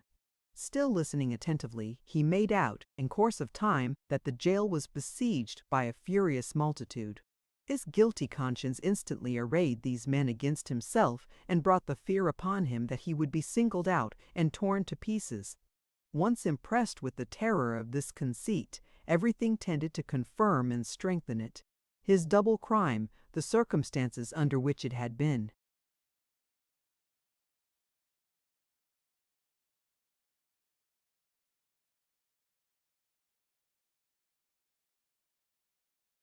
committed, the length of time that had elapsed, and its discovery, in spite of all, made him, as it were, the visible object of the Almighty's wrath. In all the crime and vice and moral gloom of the great pest house of the capital, he stood alone, marked and singled out by his great guilt, a Lucifer among the devils. The other prisoners were a host, hiding and sheltering each other, a crowd like that without the walls. He was one man against the whole united concourse, a single, solitary, lonely man, from whom the very captives in the jail fell off and shrunk appalled. It might be that the intelligence of his capture having been bruited abroad, they had come there purposely to drag him out and kill him in the street. Or it might be that they were the rioters, and, in pursuance of an old design, had come to sack the prison. But in either case he had no belief or hope that they would spare him. Every shout they raised, and every sound they made, was a blow upon his heart. As the attack went on, he grew more wild and frantic in his terror, tried to pull away the bars that guarded the chimney, and prevented him from climbing up, called loudly on the turnkeys to cluster round the cell and save him from the fury of the rabble, or put him in some dungeon underground, no matter of what depth, how dark it was, or loathsome, or beset with rats and creeping things, so that it hid him and was hard to find. But no one came, or answered him. Fearful, even while he cried to them, of attracting attention, he was silent. By and by he saw, as he looked from his grated window, a strange glimmering on the stone walls and pavement of the yard. It was feeble at first, and came and went as though some officers with torches were passing to and fro upon the roof of the prison. Soon it reddened, and lighted brands came whirling down, spattering the ground with fire, and burning sullenly in corners. One rolled to me the wooden bench and set it in a blaze, another caught a waterspout, and so went climbing up the wall, leaving a long straight track of fire behind it. After a time, a slow thick shower of burning fragments from some upper portion of the prison which was blazing nigh began to fall before his door. Remembering that it opened outwards, he knew that every spark which fell upon the heap, and in the act lost its bright life, and died an ugly speck of dust and rubbish, helped to entomb him in a living grave.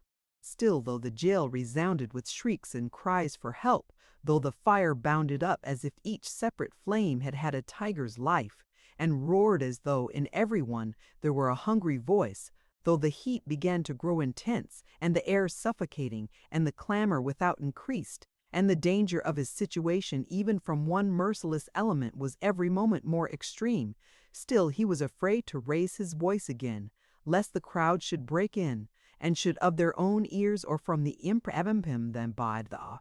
Thus fearful alike, of those within the prison and of those without, of noise and silence, light and darkness, of being released and being left there to die. He was so tortured and tormented that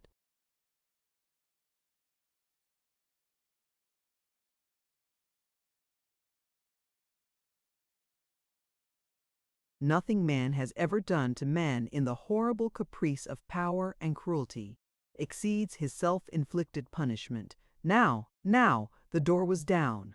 Now they came rushing through the jail, calling to each other in the vaulted passages, clashing the iron gates, dividing yard from yard, beating at the doors of cells and wards, wrenching off bolts and locks and bars, tearing down the doorposts to get men out, endeavoring to drag them by main force through gaps in windows where a child could scarcely pass, whooping and yelling without a moment's rest, and running through the heat and flames as if they were cased in metal. By their legs, their arms, the hair upon their heads, they dragged the prisoners out. Some threw themselves upon the captives as they got towards the door and tried to file away their irons. Some danced about them with a frenzied joy and rent their clothes and were ready, as it seemed, to tear them limb from limb. Now a party of a dozen men came darting through the yard into which the murderer cast fearful glances from his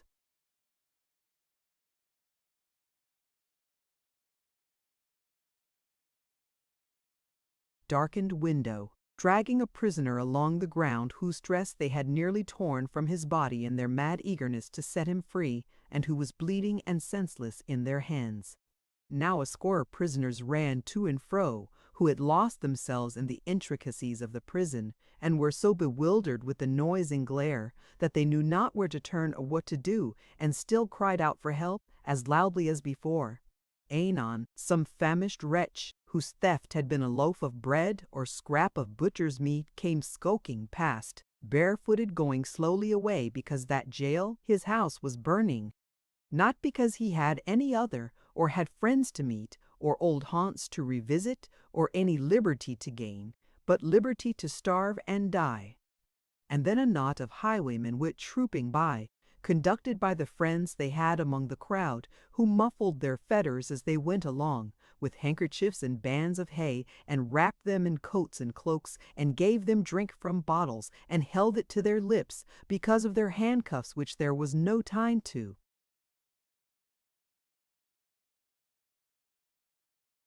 remove. All this, and heaven knows how much more, was done amidst a noise, a hurry and distraction, like nothing that we know of, even in our dreams, which seemed forever on the rise, and never to decrease for the space of a single instant. He was still looking down from his window upon these things, when a band of men, with torches, ladders, axes, and many kinds of weapons, poured into the yard, and hammering at his door, inquired if there were any prisoner within. He left the window when he saw them coming, and drew back into the remotest corner of the cell. But although he returned them no answer, they had a fancy that someone was inside, for they presently set ladders against it, and began to tear away the bars at the casement, not only that indeed, but with pickaxes to hew down the very stones in the wall. As soon as they had made a breach at the window, large enough for the admission of a man's head, one of them thrust in a torch and looked all round the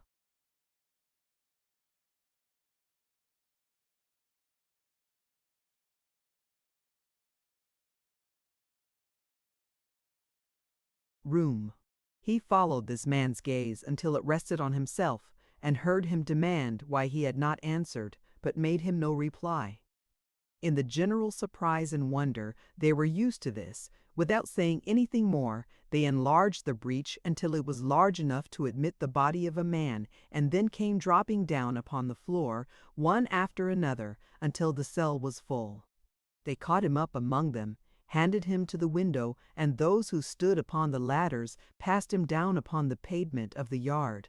Then the rest came out, one after another, and bidding him fly and lose no time or the way would be choked up, hurried away to rescue others. It seemed not a minute's work from first to last. He staggered to his feet, incredulous of what had happened, when the yard was filled again, and a crowd rushed on, hurrying Barnaby among them. In another minute, not so much.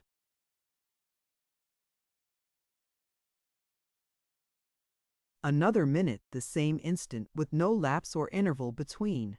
He and his son were being passed from hand to hand through the dense crowd in the street, and were glancing backward at a burning pile which someone said was Newgate. From the moment of their first entrance into the prison, the crowd dispersed themselves about it, and swarmed into every chink and crevice, as if they had a perfect acquaintance with its innermost parts, and bore in their minds an exact plan of the whole. For this immediate knowledge of the place, they were, no doubt, in a great degree, indebted to the hangman, who stood in the lobby, directing some to go this way, some that, and some the other, and who materially assisted in bringing about the wonderful rapidity with which the release of the prisoners was effected. But this functionary of the law reserved one important piece of intelligence, and kept it snugly to himself.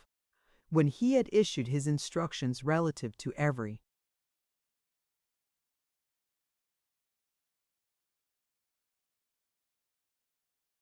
other part of the building, and the mob were dispersed from end to end, and busy at their work, he took a bundle of keys from a kind of cupboard in the wall, and going by a kind of passage near the chapel, it joined the governor's house, and was then on fire, betook himself to the condemned cells, which were a series of small, strong, dismal rooms, opening on a low gallery, guarded, at an end at which he entered, by a strong iron wicket, and at its opposite extremity by 2 doors, and at it had to wait at it.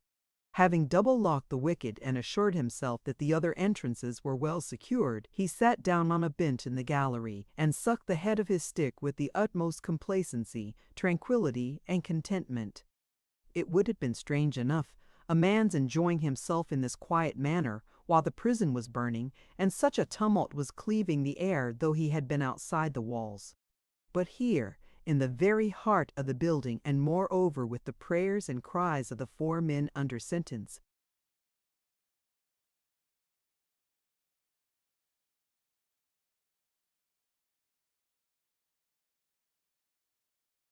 sounding in his ears, and their hands, stretched out through the gratings in their cell doors, clasped in frantic entreaty before his very eyes, it was particularly remarkable. Indeed, Mr. Dennis appeared to think it an uncommon circumstance, and to banter himself upon it, for he thrust his hat on one side as some men do when they are in a waggish humor, sucked the head of his stick with a higher relish, and smiled as though he would say, "Dennis, you're a rum dog, you're a queer fellow, you're capital company, Dennis, and quite a character." He sat in this way for some minutes, while the 4 men in the cells, who were certain that somebody had entered the gallery, but could not see who, gave vent to such piteous entreaties as wretches in their miserable condition may be supposed to have been inspired with, urging, whoever it was, to set them at liberty, for the love of heaven, and protesting, with great fervor, and truly enough, perhaps for the time, that if they escaped, they would amend their ways, and would never, never a go to war man but a bot.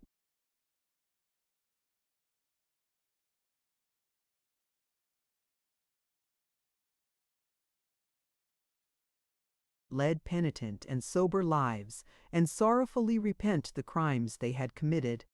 The terrible energy with which they spoke would have moved any person, no matter how good or just, if any good or just person could have strayed into that sad place that night, to have set them at liberty, and, while he would have left any other punishment to its free course, to have saved them from this last dreadful and repulsive penalty, which never turned a man inclined to evil, and has hardened thousands who were half inclined to good. Mr. Dennis, who had been bred and nurtured in the good old school, and had administered the good old laws on the good old plan, always once and sometimes twice every 6 weeks, for a long time, bore these appeals with a deal of philosophy. Being at last, however, rather disturbed in his pleasant reflection by their repetition, he rapped at one of the doors with his stick, and cried, "Hold your noise there, will you?" At this they all cried together that they were to be hanged on the next day but one, and again implored his aid. Aid! For what? said Mr. Dennis, playfully rapping the knuckles of the hand nearest him. To save us, they cried. Oh, certainly, said Mr. Dennis, winking at the wall in the absence of any friend with whom he could humor the joke.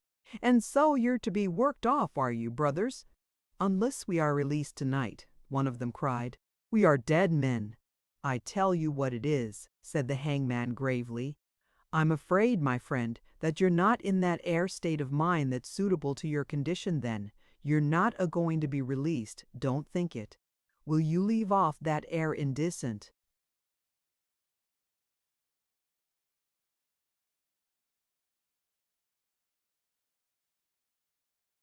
Row, I wonder you ain't ashamed of yourselves, I do. He followed up this reproof by rapping every set of knuckles one after the other, and having done so, resumed his seat again with a cheerful countenance. You've had law, he said, crossing his legs and elevating his eyebrows. Laws have been made a purpose for you. A wery handsome prison's been made a purpose for you. A parson's kept a purpose for you. A constitutional officer's appointed a purpose for you. Carts has maintained a purpose for you, and yet you're not contented. Well, you hold that noise, you sir, in the furthest? A groan was the only answer. So well as I can make out, said Mr. Dennis, in a tone of mingled badinage and remonstrance. There is not a man among you. I begin to think I'm on the opposite side, and among the ladies, though for the matter of that, I've seen a many ladies. Face it out, in a manner that did honor to the sex. You in number 2, don't grind them teeth of yours. Worse manners, said the hangman, rapping at the door with his stick. I never see in this place afore. I'm ashamed of you. You're a disgrace to the bailey. After pausing for a moment to hear if anything could be pleaded in justification, Mr. Dennis resumed in a sort of coaxing tone. Now look ye here, you four. I'm come here to take care of you, and see that you ain't burnt instead of the other thing. It's no use your making any noise, for you won't be found out by them as has broken in, and you'll only be hoarse when you come to the speeches, which is a pity. What I say in respect to the speeches always is, give it mouth. That's my maxim. Give it mouth. I've heerd, said the hangman, pulling off his hat to take his handkerchief from the crown and wipe his face, and then putting it on again a little more on one side than before. I've heerd eloquence on them, boards you know what boards I mean, and have heerd a degree of mouth given to them speeches, that they was as clear as a bell, and as good as a play. There's a pattern, and always, when a thing of this nature's to come off, what I stand up for is a proper frame of mind. Let's have a proper frame of mind, and we can go through with it, creditable, pleasant, sociable. Whatever you do, and I address myself in particular to you in the furthest, never snivel. I'd sooner by half, though I lose by it, see a man tear his clothes, a purpose to spile 'em before they come to me, than find him sniveling.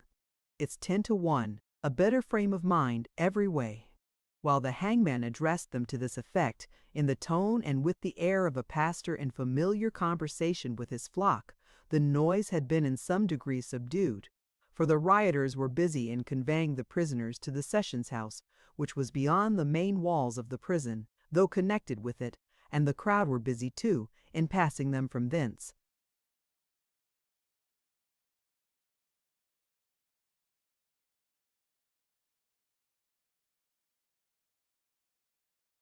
Along the street. But when he had got thus far in his discourse, the sound of voices in the yard showed plainly that the mob had returned and were coming that way, and directly afterwards a violent crashing at the grate below gave note of their attack upon the cells as they were called at last.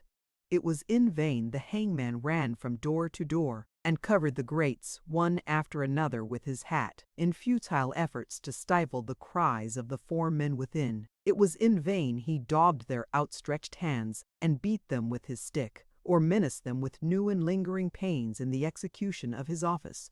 The place resounded with their cries. These, together with the feeling that they were now the last men in the jail, so worked upon and stimulated the besiegers that in an incredibly short space of time they forced the strong grate down below, which was formed of iron rods 2 inches square, drove in the 2 other doors as if they had been but deal partitions, and stood at the end of the gallery with only a bar or two between them and the cells.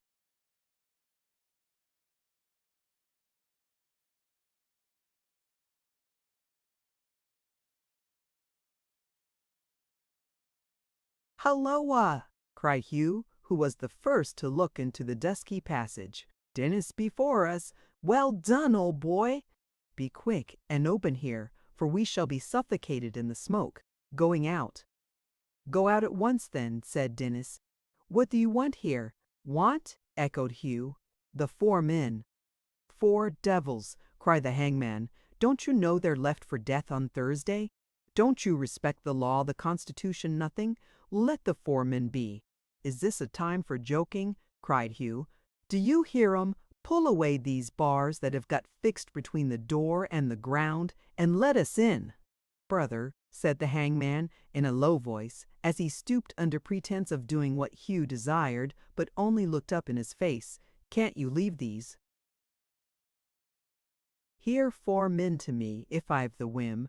You do what you like and have what you like of everything for your share. Give me my share. I want these 4 men left alone, I tell you." "Pull the bars down, or stand out of the way," was Hugh's reply. "You can turn the crowd if you like, you know that well enough, brother," said the hangman slowly. "What? You will come in, will you? Yes? You won't let these men alone and leave 'em to me? You've no respect for nothing, haven't you?" said the hangman, retreating to the door by which he had entered, and regarding his companion with a scowl. "You will come in, will you, brother?" "I tell you yes." "What the devil ails you? Where are you going?" "No matter where I'm going," rejoined the hangman, looking in again at the iron wicket, which he had nearly shut upon himself and held ajar. "Remember where you're coming. That's all." With that he shook his likeness at Hugh, and giving him a grin, compared with which his usual smile was amiable, disappeared and shut the door. Hugh paused no longer, but goaded alike by the cries of the convicts and by the impatience of the crowd, warned the man immediately behind him. The way was only wide enough for one abreast to stand back, and wielded a sledgehammer with such strength that after a few blows the iron bent and broke, and gave them free admittance. If the 2 sons of one of these men, of whom mention has been made, were furious in their zeal before, they had now the wrath and vigor of lions. Calling to the man within each cell to keep as far back as he could, lest the axes crashing through the doors should wound him, a party went to work upon each one to beat it in by sheer strength and force the bolts and staples from their hold. But although these 2 lads had the weakest party and the worst armed, and did not begin until after the others, having stopped to whisper to him through the grate, that door was the first open and that man was the first out. As they dragged him into the gallery to knock off his irons, he fell down among them, a mere heap of chains, and was carried out in that state on men's shoulders with no sign of life. The release of these 4 wretched creatures, and conveying them, astounded and bewildered, into the street so full of life, a spectacle they had never thought to see again, until they emerged from solitude and silence upon that last journey, when the air should be heavy with the pent-up breath of thousands, and the streets and houses should be built and roofed with human faces, not with bricks and tiles and stones, was the crowning horror of the scene. Their pale and haggard looks and hollow eyes, their staggering feet and hands stretched out as if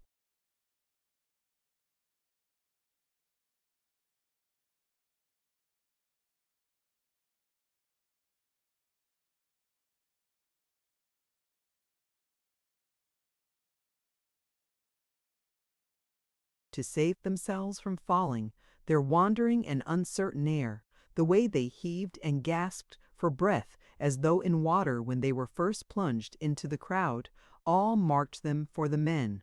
No need to say this one was doomed to die, for there were the words broadly stamped and branded on his face.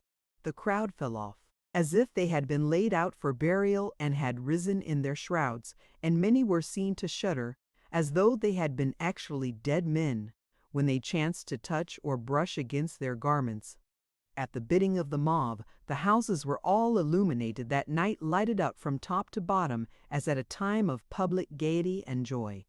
Many years afterwards, old people who lived in their youth near this part of the city remembered being in a great glare of light, within doors and without, and as they looked, timid and frightened children, from the windows, seeing a face go by, though the whole great crowd and all its other terrors had faded from their recollection, this one object remained, alone, distinct, and well remembered.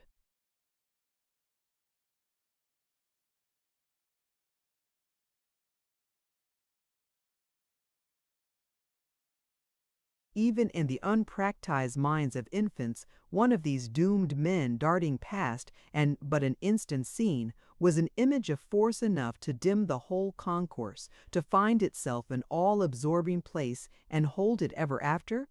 When this last task had been achieved, the shouts and cries grew fainter. The clank of fetters, which had resounded on all sides as the prisoners escaped, was heard no more. All the noises of the crowd subsided into a hoarse and sullen murmur as it passed into the distance. And when the human tide had rolled away, a melancholy heap of smoking ruins marked the spot where it had lately chafed and roared.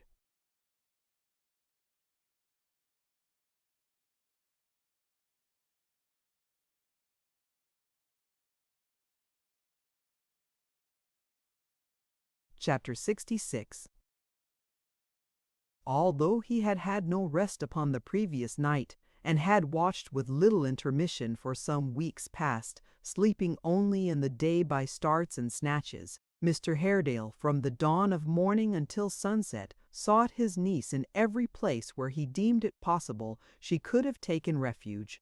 All day long, nothing, save a draught of water, passed his lips, though he prosecuted his inquiries far and wide, and never so much as sat down once.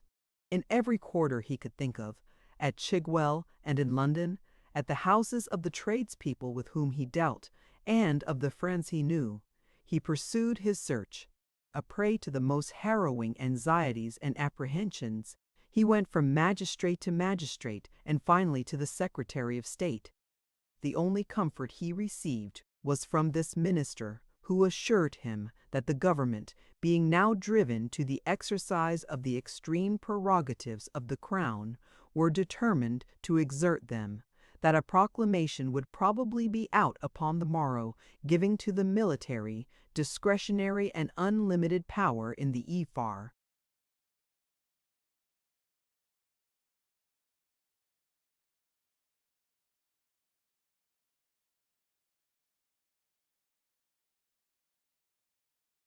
Suppression of the riots, that the sympathies of the king, the administration, and both houses of Parliament, and indeed of all good men of every religious persuasion, were strongly with the injured Catholics, and that justice should be done them at any cost or hazard.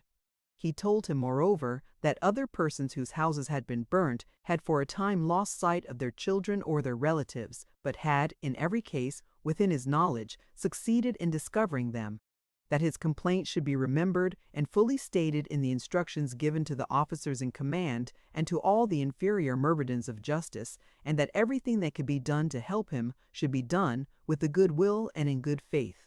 Grateful for this consolation, feeble as it was in its reference to the past, and little hope as it afforded him in connection with the subject of distress which lay nearest to his heart, and really thankful for the interest the minister expressed and seemed to feel in his condition, Mr. Haredale withdrew. He bound himself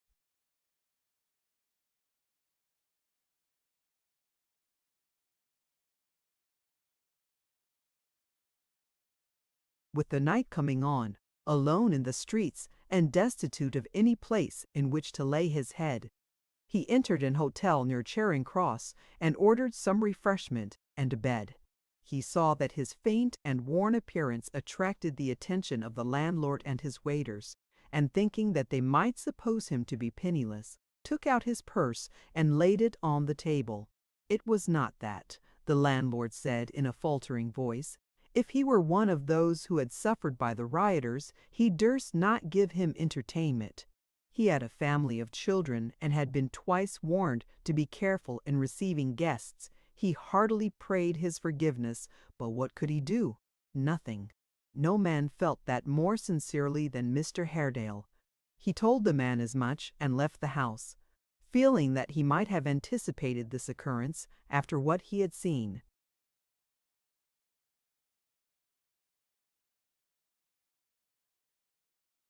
At Chigwell in the morning, where no man dared to touch a spade, though he offered a large reward to all who would come and dig among the ruins of his house, he walked along the Strand, too proud to expose himself to another refusal, and of too generous a spirit to involve in distress or ruin any honest tradesman who might be weak enough to give him shelter.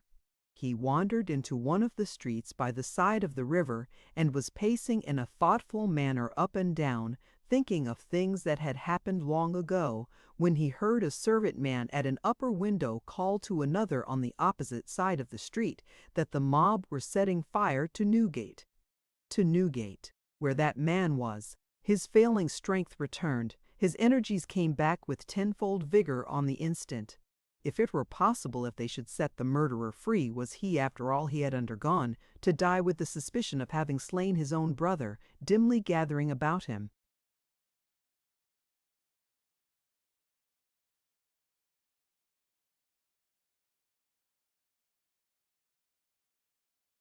He had no consciousness of going to the jail, but there he stood, before it. There was the crowd wedged and pressed together in a dense, dark, moving mass, and there were the flames soaring up into the air. His head turned round and round, lights flashed before his eyes, and he struggled hard with two men. "Nay, nay," said one, "be more yourself, my good sir. We attract attention here. Come away. What can you do among so many men?" "The gentleman's always for doing something," said the other, forcing him along as he spoke. "I like him for that. I do like him for that." They had by this time got him into a court, hard by the prison. He looked from one to the other, and as he tried to release himself, felt that he tottered on his feet. He who had spoken first was the old gentleman whom he had seen at the Lord Mayor's. The other was John Gruby, who had stood by him so manfully at Westminster.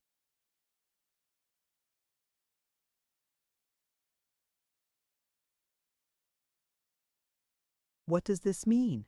he asked them faintly. "How came we together?" "On the skirts of the crowd," returned the distiller. "But come with us. Pray come with us." "You seem to know my friend here, surely," said Mr. Haredale, looking in a kind of stupor at John. "He'll tell you then," returned the old gentleman, "that I am a man to be trusted. He's my servant. He was lately, as you know, I have no doubt, in Lord George Gordon's service, but he left it and brought in pure goodwill to me and others, who are marked by the rioters, such intelligence as he had picked up of their designs." "On one condition, please, sir," said John, touching his hat. "No evidence against my lord, a misled man, a kind-hearted man, sir. My lord never intended this." "The condition will be observed, of course," rejoined the old distiller. "It's a point."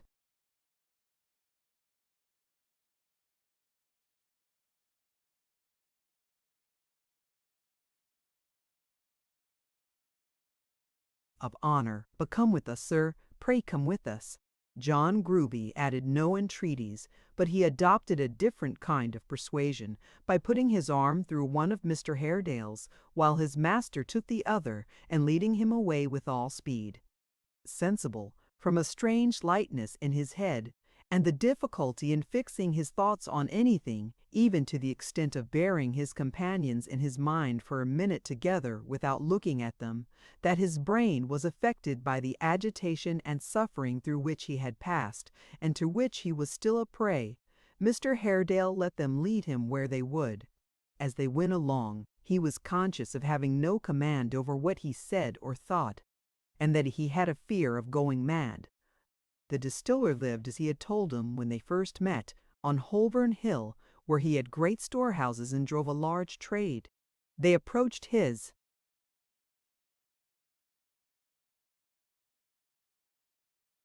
house by a back entrance, lest they should attract the notice of the crowd, and went into an upper room which faced towards the street. The windows, however, in common with those of every other room in the house, were boarded up inside, in order that, out of doors, all might appear quite dark. They laid him on a sofa in this chamber, perfectly insensible, but John immediately fetching a surgeon, who took from him a large quantity of blood, he gradually came to himself. As he was, for the time, too weak to walk, they had no difficulty in persuading him to remain there all night, and got him to bed without loss of a minute. That done, they gave him cordial and some toast, and presently a pretty strong composing draught, under the implements of which he soon fell into a lethargy, and, for a time, forgot his troubles. The vintner, who was a very hearty old fellow and a worthy man, had no thoughts of going to bed himself, for he had received several threatening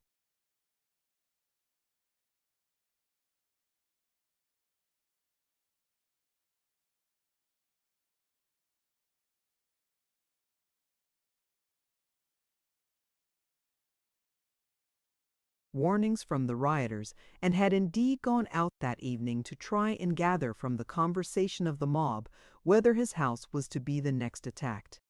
He sat all night in an easy chair in the same room, dozing a little now and then, and received from time to time the reports of John Gruby and 2 or 3 other trustworthy persons in his employ, who went out into the streets as scouts, and for whose entertainment an ample allowance of good cheer which the old vintner, despite his anxiety, now and then attacked himself, was set forth in an adjoining chamber.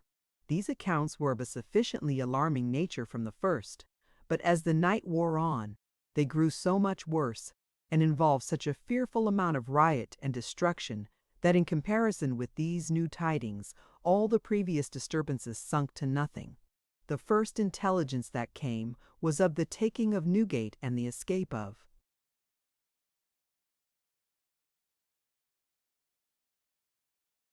all the prisoners, whose track, as they made up Holborn and into the adjacent streets, was proclaimed to those citizens who were shut up in their houses by the rattling of their chains, which formed a dismal concert, and was heard in every direction, as though so many forges were at work. The flames, too, shone so brightly through the winter skylights that the rooms and staircases below were nearly as light as in broad day, while the distant shouting of the mob seemed to shake the very walls and ceilings.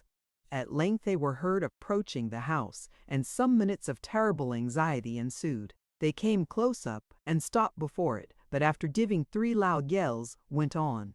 And although they returned several times that night, creating new alarms each time, they did nothing there, having their hands full. Shortly after they had gone away for the first time, one of the scouts came running in with the news that they had stopped before Lord Mansfield's house in Bloomsbury Square.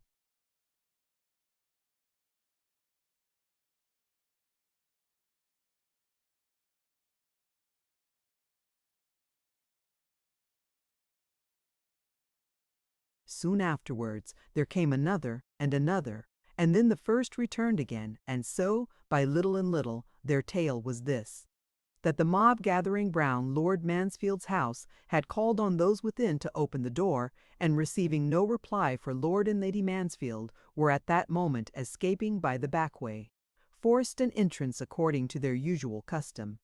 That they then began to demolish the house with great fury, and setting fire to it in several parts, involved in a common ruin the whole of the costly furniture, the plate and jewels, a beautiful gallery of pictures, the rarest collection of manuscripts ever possessed by any one private person in the world, and worse than all, because nothing could replace this loss, the great law library, on almost every page of which were notes in the judge's own hand, of inestimable value, being the results of the study and experience of whole life.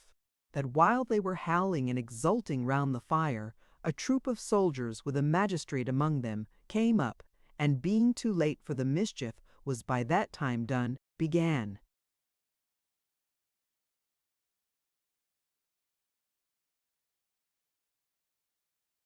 To disperse the crowd. That the riot act being read, and the crowd still resisting, the soldiers received orders to fire, and leveling their muskets, shot dead at the first discharge 6 men and a woman, and wounded many persons, and loading again directly, fired another volley. But over the people's heads it was supposed, as none were seen to fall, that thereupon, and daunted by the shrieks and tumult, the crowd began to disperse, and the soldiers went away, leaving the killed and wounded on the ground, which they had no sooner done than the rioters came back again, and taking up the dead bodies and the wounded people, formed into a rude procession, having the bodies in the front. That in this order they paraded off with a horrible merriment, fixing weapons in the dead men's hands to make them look as if alive, and preceded by a fellow ringing Lord Mansfield's dinner bell with all his might. The scouts reported further that this party meeting with some others who had been at similar work elsewhere, they all united into one, and drafting off a few.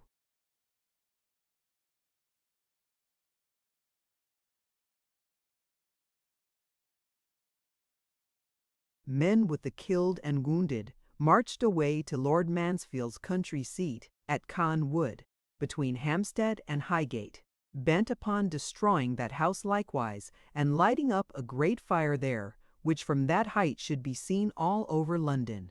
But in this they were disappointed, for a party of horse having arrived before them, they retreated faster than they went, and came straight back to town. There being now a great many parties in the streets, each went to work according to its humor, and a dozen houses were quickly blazing, including those of Sir John Fielding and 2 other justices, and 4 in Holborn, one of the greatest thoroughfares in London, which were all burning at the same time, and burned until they went out of themselves, for the people cut the engine hose, and would not suffer the firemen to play upon the flames. At one house near Moorfields, they found in one of the rooms some canary birds in cages, and these they cast into the fire alive. The poor little creatures screamed, it was said, like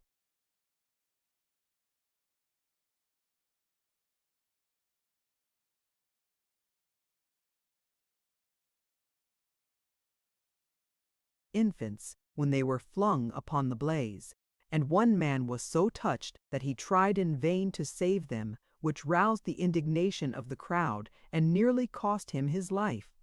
At this same house, one of the fellows who went through the rooms breaking the furniture and helping to destroy the building, found a child's doll, a poor toy, which he exhibited at the window to the mob below, as the image of some unholy saint which the late occupants had worshipped. While he was doing this, another man with an equally tender conscience, they had both been foremost in throwing down the canary birds for roasting alive, took his seat on the parapet of the house, and harangued the crowd from a pamphlet circulated by the association relative to the true principles of Christianity. Meanwhile, the Lord Mayor, with his hands in his pockets, looked on as an idle man might look at any other show, and seemed mightily satisfied to have got a good place.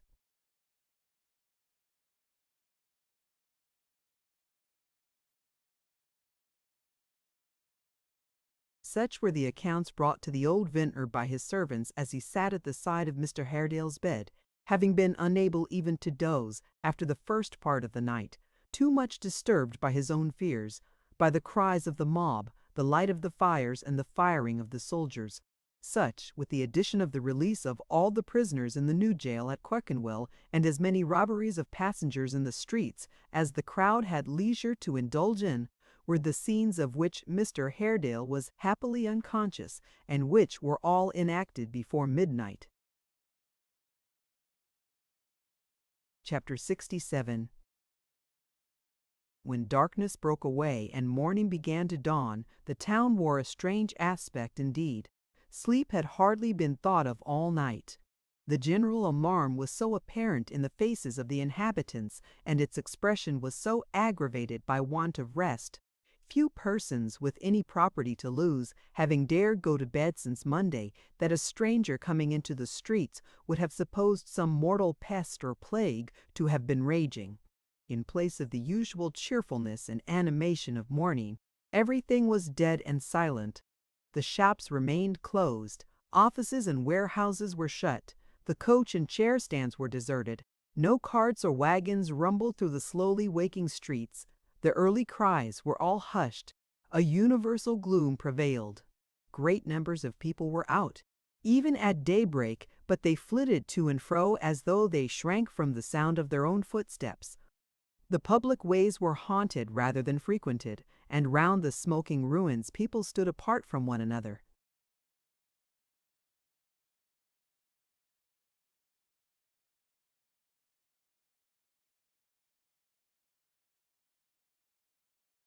And in silence, not venturing to condemn the rioters, or to be supposed to do so, even in whispers.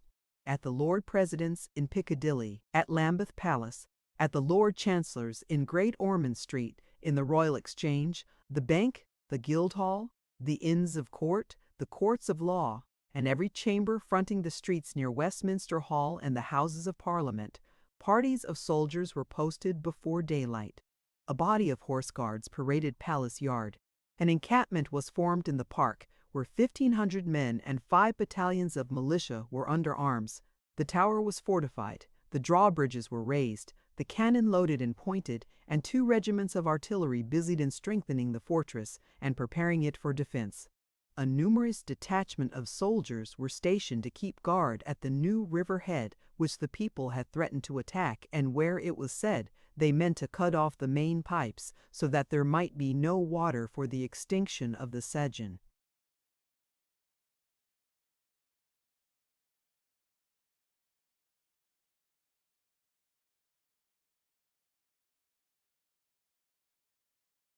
Flames. In the Poultry, and on Cornhill, and at several other leading points, iron chains were drawn across the street. Parties of soldiers were distributed in some of the old city churches while it was yet dark, and in several private houses, among them Lord Rockingham's in Grosvenor Square, which were blockaded as though to sustain a siege, and had guns pointed from the windows.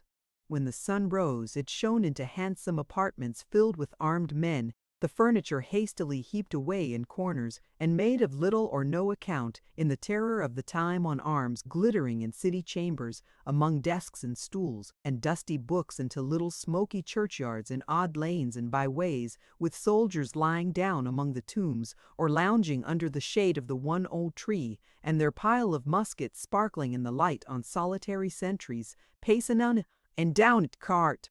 It sure had sank quite first. As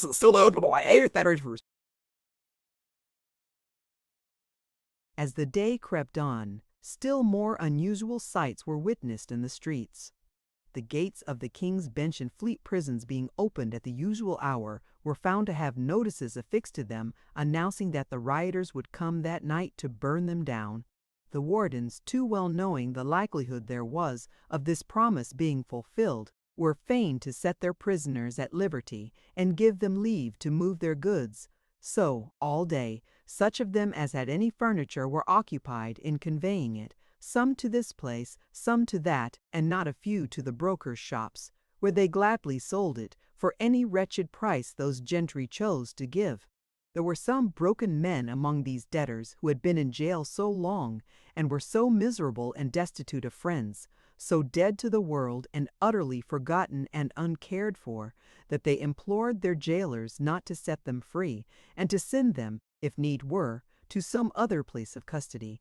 But they, refusing to comply, lest they should incur the anger of the mob, turned them into the streets, where they wandered up and down hardly. Remembering the ways untrodden by their feet so long, and crying such abject things those rotten-hearted jails had made them as they slunk off in their rags, and dragged their slipshod feet along the pavement.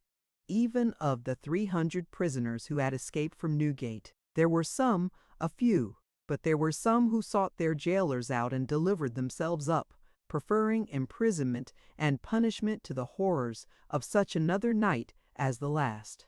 Many of the convicts, drawn back to their old place of captivity by some indescribable attraction, or by a desire to exult over it in its downfall, and glut their revenge by seeing it in ashes, actually went back in broad noon and loitered about the cells. 50 were retaken at one time on this next day within the prison walls. But their fate did not deter others, for there they went, in spite of everything, and there they were taken in twos and threes, twice or thrice a day, all through the week. Of the 50 just mentioned, some were occupied in endeavoring to rekindle the fire, but in general they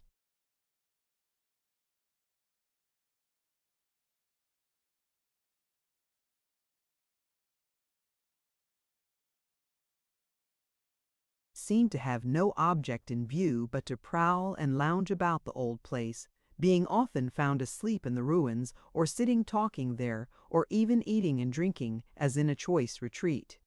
Besides the notices on the gates of the Fleet and the King's Bench, many similar announcements were left, before 1 o'clock at noon, at the houses of private individuals. And further, the mob proclaimed their intention of seizing on the Bank, the Mint, the Arsenal at Woolwich, and the royal palaces. The notices were seldom delivered by more than one man, who, if it were at a shop, went in and laid it, with a bloody threat perhaps, upon the counter, or if it were at a private house, knocked at the door and thrust it in the servant's hand. Notwithstanding the presence of the military in every quarter of the town, and the great force in the park, these messengers did their errands with impunity all through the day. So did 2 boys who went down Holborn alone, armed with bars taken from the railings of Lord Mansfield's house, and demanded money for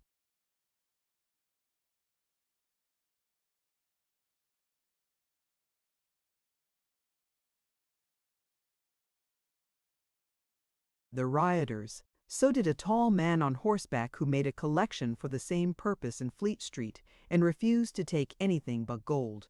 A rumor had now got into circulation, too, which diffused a greater dread all through London, even than these publicly announced intentions of the rioters, though all men knew that if they were successfully effected, there must ensue a national bankruptcy and general ruin. It was said that they meant to throw the gates of Bedlam open and let all the madmen loose.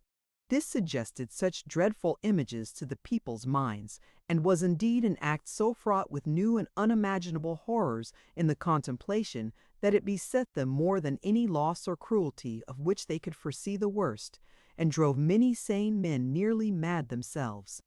So the day passed on, the prisoners moving their goods, people running to and fro in the streets, carrying away their property, groups standing in silence round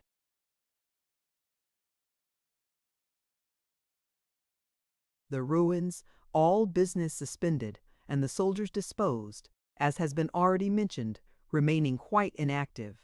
So the day passed on, and dreaded night drew near again.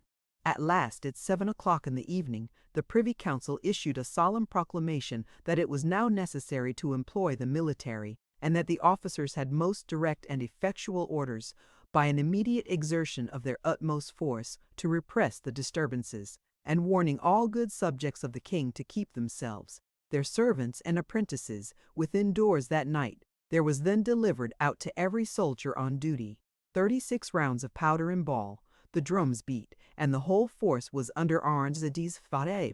The city authorities, stimulated by these vigorous measures, held a common council, passed a vote thanking the military associations who had tendered their aid to the civil authorities, accepted it, and placed them under the direction of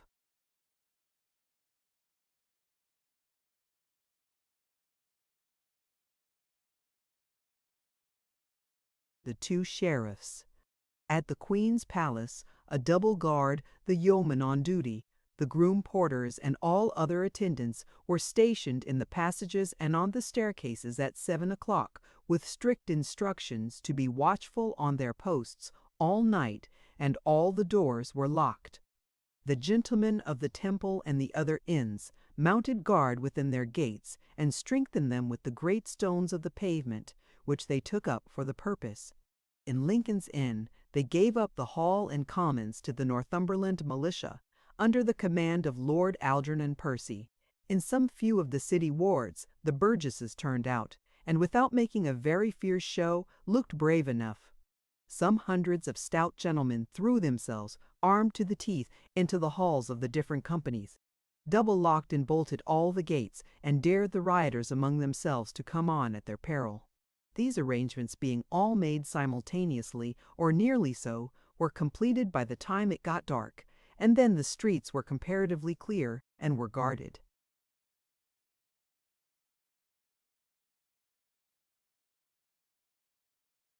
At all the great corners and chief avenues by the troops, while parties of the officers rode up and down in all directions, ordering chance stragglers home, and admonishing the residents to keep within their houses, and, if any firing ensued, not to approach the windows. More chains were drawn across such of the thoroughfares as were of a nature to favor the approach of a great crowd, and at each of these points a considerable force was stationed. All these precautions having been taken, and it being now quite dark, those in command awaited the result in some anxiety, and not without a hope that such vigilant demonstrations might of themselves dishearten the populace and prevent any new outrages. But in this reckoning they were cruelly mistaken, for in half an hour, or less, as though the setting in of night had been their preconcerted signal, the rioters, having previously, in small parties, prevented the lighting of the street lamps, rose like a great sea, and that in so many places at once, and with such inconceivable fury, that those who had the direction of the troops knew not, at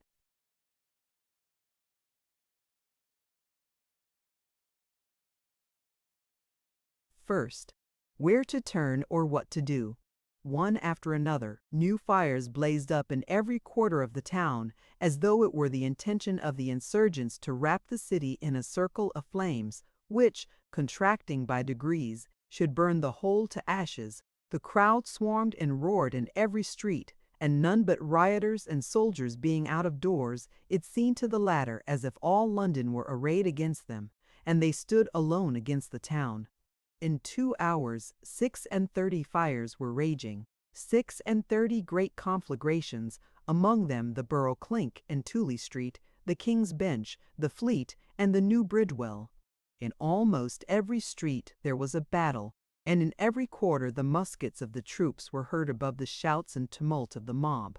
The firing began in the Poultry, where the chain was drawn across the road, where nearly a score of people were killed on the first discharge. Their bodies having been hastily carried into St. Mildred's Church by the soldiers, the latter fired again, and following fast upon the crowd who began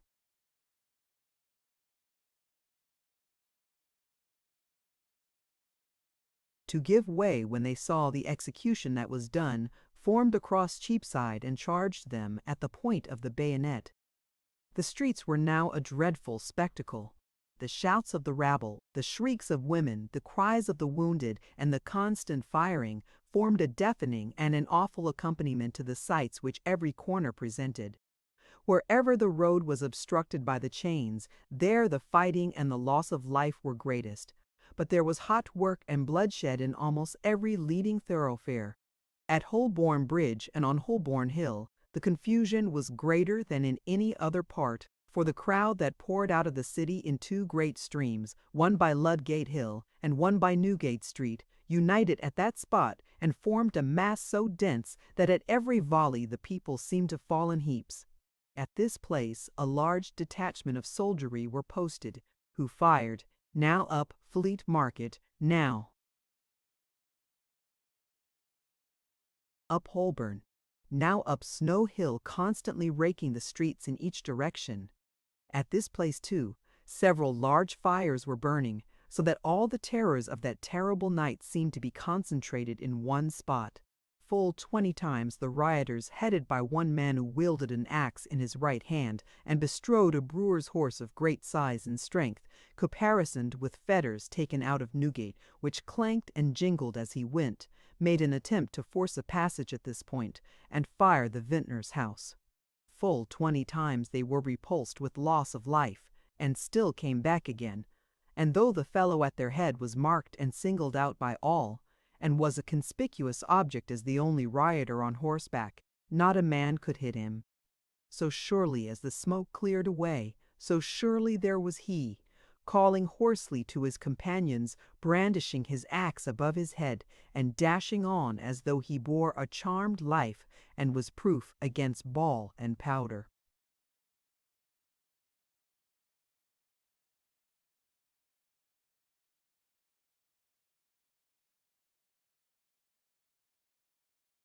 This man was Hugh, and in every part of the riot he was seen. He headed 2 attacks upon the bank, helped to break open the toll houses on Blackfriars Bridge, and cast the money into the street, fired 2 of the prisons with his own hand, was here and there and everywhere, always foremost, always active, striking at the soldiers, cheering on the crowd, making his horse's iron music heard through all the yell and uproar, but never hurt or stopped. Turn him at one place, and he made a new struggle in another, force him to retreat at this point, and he advanced on that directly.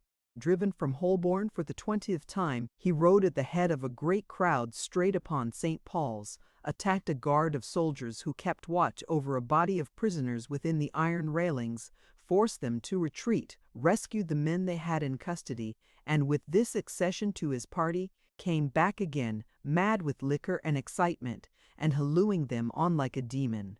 It would have been no easy task for the most careful rider to sit a horse in the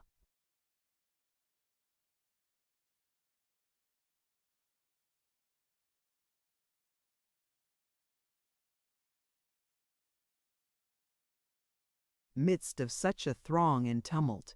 But though this madman rolled upon his back, he had no saddle like a boat upon the sea. He never for an instant lost his seat, or failed to guide him where he would.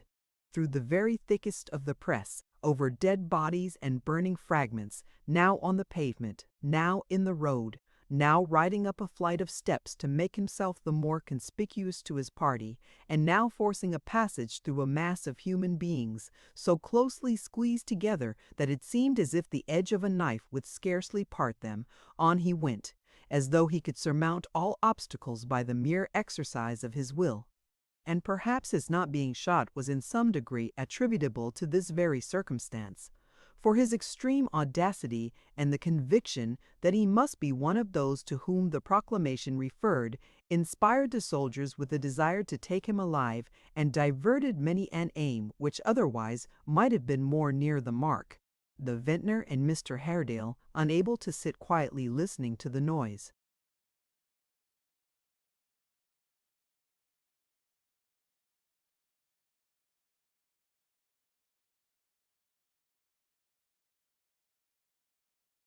without seeing what went on, had climbed to the roof of the house, and hiding behind a stack of chimneys, were looking cautiously down into the street, almost hoping that after so many repulses the rioters would be foiled, when a great shout proclaimed that a party were coming round the other way, and the dismal jingling of those accursed fetters warned them next moment that they too were led by Hugh. The soldiers had advanced into Fleet Market, and were dispersing the people there, so that they came on with hardly any check, and were soon before the house. "All's over now," said the vintner. £50,000 will be scattered in a minute. We must save ourselves. We can do no more, and shall have reason to be thankful if we do as much.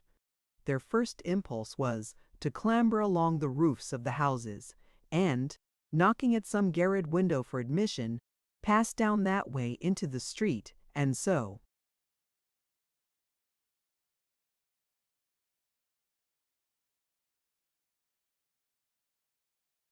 escape.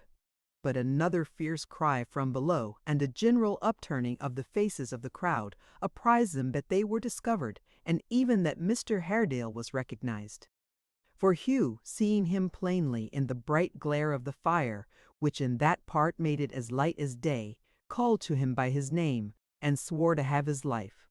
"Leave me here," said Mr. Haredale, "and in heaven's name, my good friend, save yourself. Come on," he muttered as he turned towards Hugh and faced him without any further effort at concealment. "This roof is high, and if we close, we will die together." "Madness," said the honest vintner, pulling him back. "Sheer madness. Hear reason, sir. My good sir, hear reason. I could never make myself heard by knocking at a window now, and even if I could, no one would be bold enough to connive at my escape. Through the cellars, there's a kind of passage into the back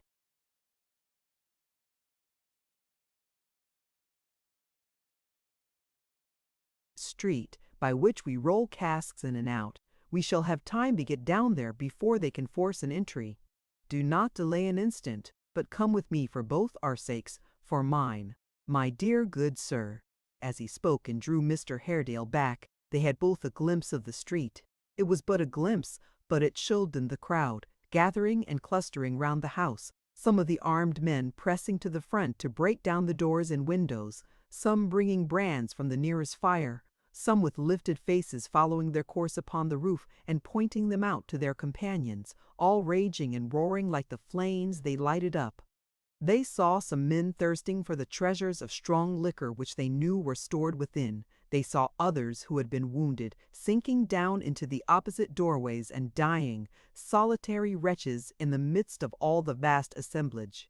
Here a frightened woman trying to escape, and there a lost child, and there a drunken ruffian unconscious of the death wound on his head, raving and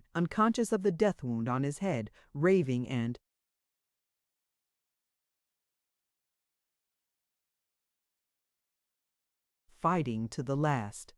All these things, and even such trivial incidents as a man with his hat off, or turning round, or stooping down, or shaking hands with another, they marked distinctly, yet in a glance so brief that, in the act of stepping back, they lost the whole, and saw but the pale faces of each other, and the red sky above them.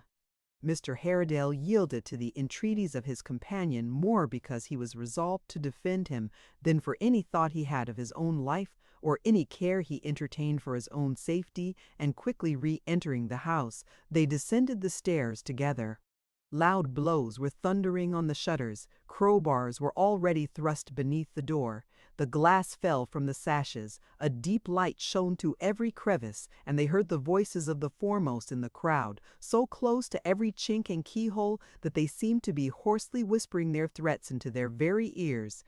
They had but a moment reached the bottom of the cellar steps and shut the door behind them when the mob broke.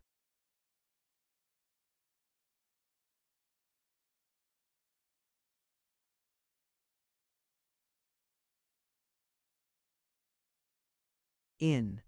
The vaults were profoundly dark, and having no torch or candle, for they had been afraid to carry one, lest it should betray their place of refuge, they were obliged to grope with their hands. But they were not long without light, for they had not gone far when they heard the crowd forcing the door, and, looking back among the low-arched passages, could see them in the distance, hurrying to and fro with flashing links, broaching the casks, staving the great vats, turning off upon the right hand and the left into the different cellars, and lying down to drink at the channels of strong spirits which were already flowing on the ground. They hurried on not the less quickly for this, and had reached the only vault which lay between them and the passage out, when suddenly, from the direction in which they were going, a strong light gleamed upon their faces, and before they could slip aside, or turn back, or hide themselves, two men, one bearing a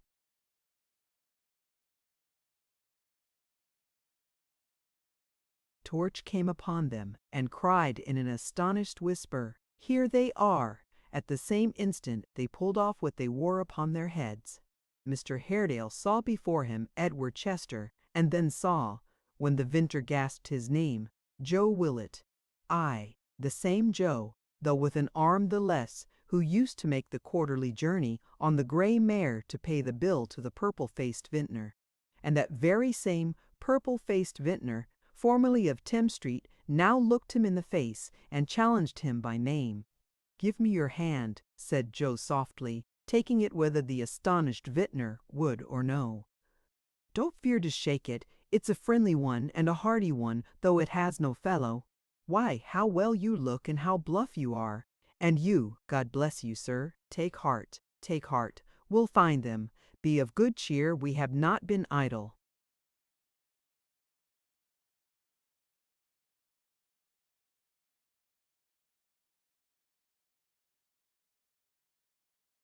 There was something so honest and frank in Joe's speech that Mr. Haredale put his hand in his involuntarily, though their meeting was suspicious enough.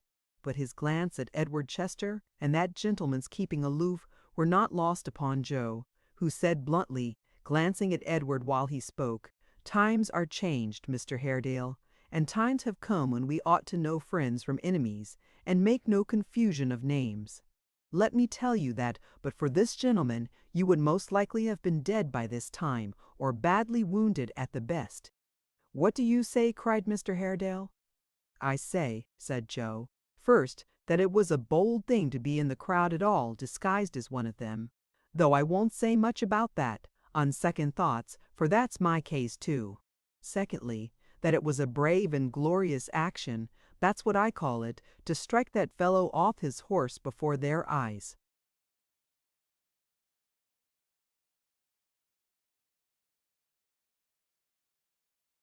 "What fellow? Whose eyes?"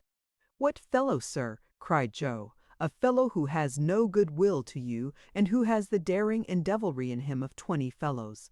I know him of old. Once in the house, H.E. would have found you, here or anywhere.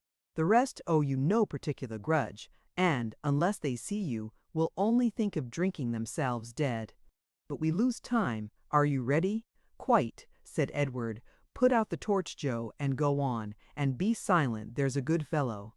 "Silent or not silent," murmured Joe, as he dropped the flaring link upon the ground, crushed it with his foot, and gave his hand to Mr. Haredale. It was a brave and glorious action. No man can alter that. Both Mr. Haredale and the worthy vintner were too amazed, and too much.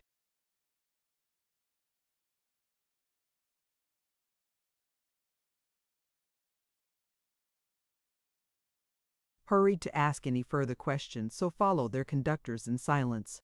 It seemed from a short whispering which presently ensued between them and the vintner relative to the best way of escape, that they had entered by the back door with the connivance of John Gruby, who watched outside with the key in his pocket, and whom they had taken into their confidence.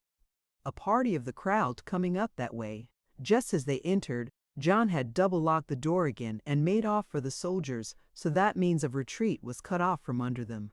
However, as the front door had been forced, and this minor crowd, being anxious to get at the liquor, had no fancy for losing time in breaking down another, but had gone round and got in from Holborn with the rest, the narrow lane in the rear was quite free of people.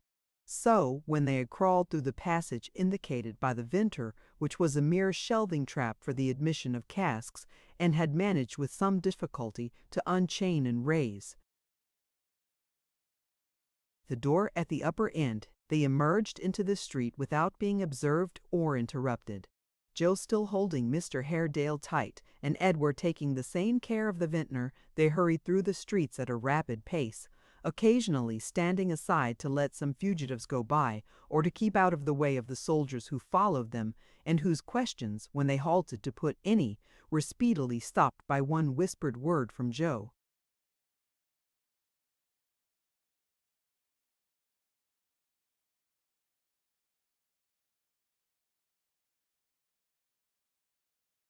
Chapter 68. While Newgate was burning on the previous night, Barnaby and his father, having been passed among the crowd from hand to hand, stood in Smithfield, on the outskirts of the mob, gazing at the flames like men who had been suddenly roused from sleep. Some moments elapsed before they could distinctly remember where they were, or how they got there, or recollected that while they were standing idle and listless spectators of the fire, they had tools in their hands which had been hurriedly given them that they might free themselves from their fetters.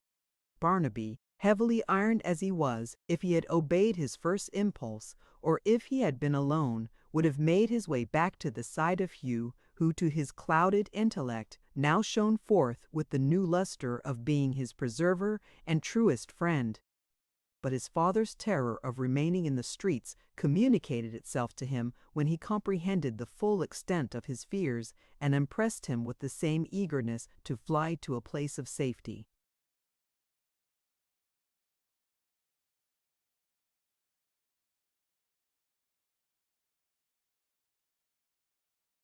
In a corner of the market, among the pens for cattle, Barnaby knelt down and, pausing every now and then to pass his hand over his father's face or look up to him with a smile, knocked off his irons. When he had seen him spring, a free man, to his feet, and had given vent to the transport of delight which the sight awakened, he went to work upon his own, which soon fell rattling down upon the ground and left his limbs unfettered.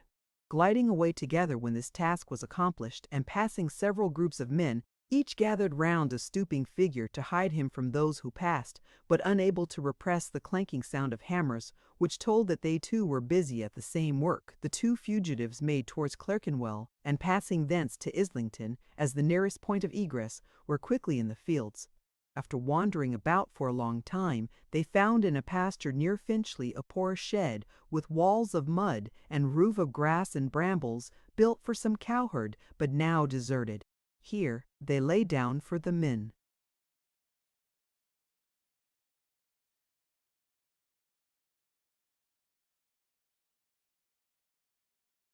Rest of the night. They wandered to and fro when it was day, and once Barnaby went off alone to a cluster of little cottages 2 or 3 miles away to purchase some bread and milk. But finding no better shelter, they returned to the same place and lay down again to wait for night.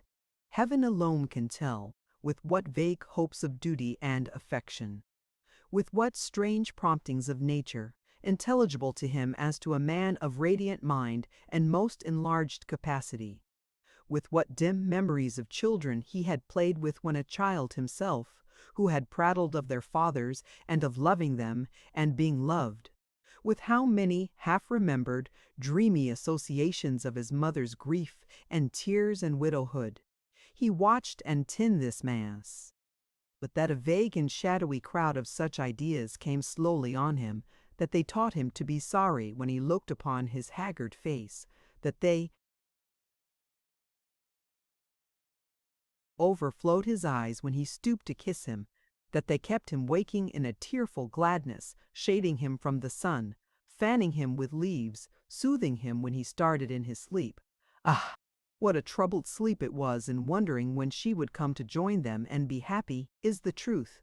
He sat beside him all that day, listening for her footsteps in every breath of air, looking for her shadow on the gently waving grass, twining the hedge flowers for her pleasure when she came, and his when he awoke, and stooping down from time to time to listen to his mutterings, and wonder why he was so restless in that quiet place.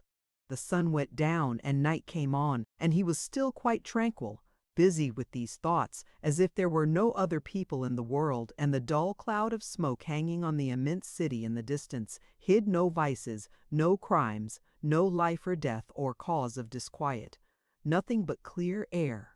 But the hour had now come when he must go alone to find out the blind man.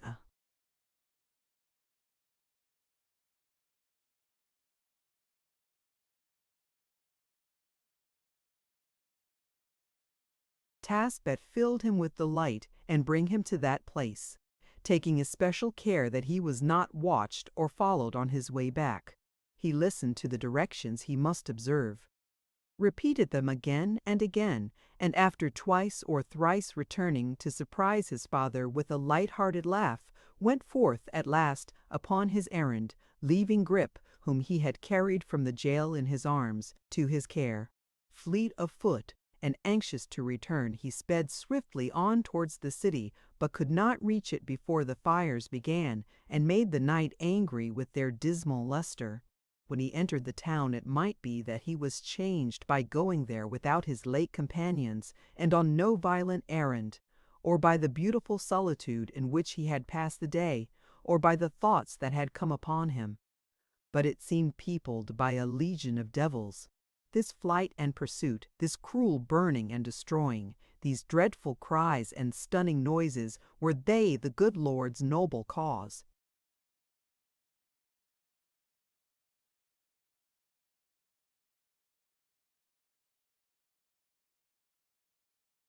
Though almost stupefied by the bewildering scene, still he found the blind man's house.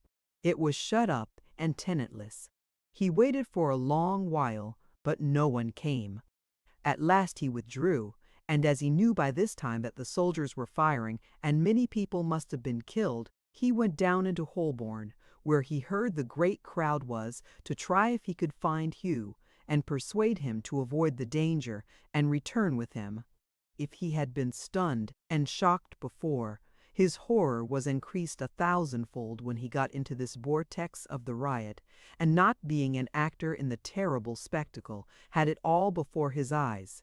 But there, in the midst, towering above them all, close before the house they were attacking now, was Hugh on horseback, calling to the rest. Sickened by the sight surrounding him on every side, and by the heat and roar and crash, he forced his way among the crowd, where many recognized him, and,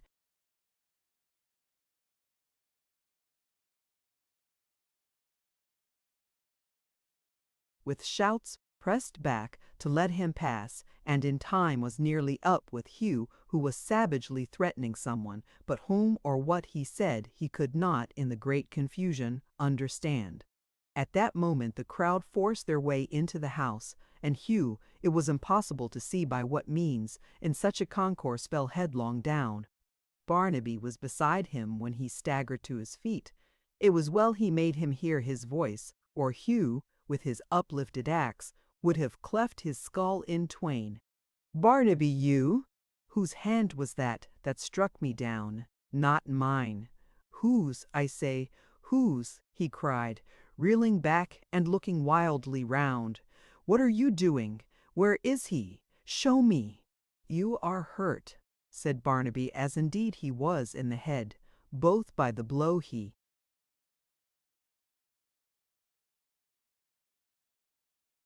had received, and by his horse's hoof. "Come away with me." As he spoke he took the horse's bridle in his hand, turned him, and dragged Hugh several paces. This brought them out of the crowd, which was pouring from the street into the vintner's cellars. Where's Dennis?" said Hugh, coming to a stop, and checking Barnaby with his strong arm. "Where has he been all day? What did he mean by leaving me as he did in the jail last night? Tell me, you die here." With a flourish of his dangerous weapon, he fell down upon the ground like a log. After a minute, though already frantic with drinking and with the wound in his head, he crawled to a stream of burning spirit which was pouring down the kennel, and began to drink at it as if it were a brook of water. Barnaby drew him away and forced him to rise, though he could neither stand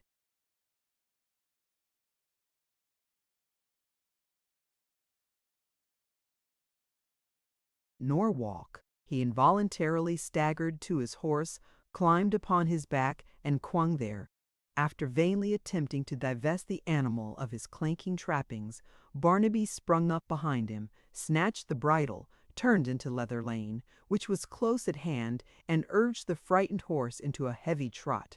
He looked back once before he left the street, and looked upon a sight not easily to be erased, even from his remembrance, so long as he had life. The vintner's house, with the 6 others near at hand, was one great glowing blaze. All night no one had essayed to quench the flames or stop their progress, but now a body of soldiers were actively engaged in pulling down 2 old wooden houses which were every moment in danger of taking fire, and which could scarcely fail, if they were left to burn, to extend the conflagration immensely. The tumbling down of nodding walls and heavy blocks of wood, the where division firing the blackened, 5 fours, but of not big, 7 worstums of rifles of built, the reflections in every quarter of the sky of deep red soaring flames, as though the last day had come and the whole universe were burning, the dust and smoke and drift of fiery particles, scorching and kindling all it fell upon, the stars and moon and very sky obliterated, but stars and moon and sate. It's evident.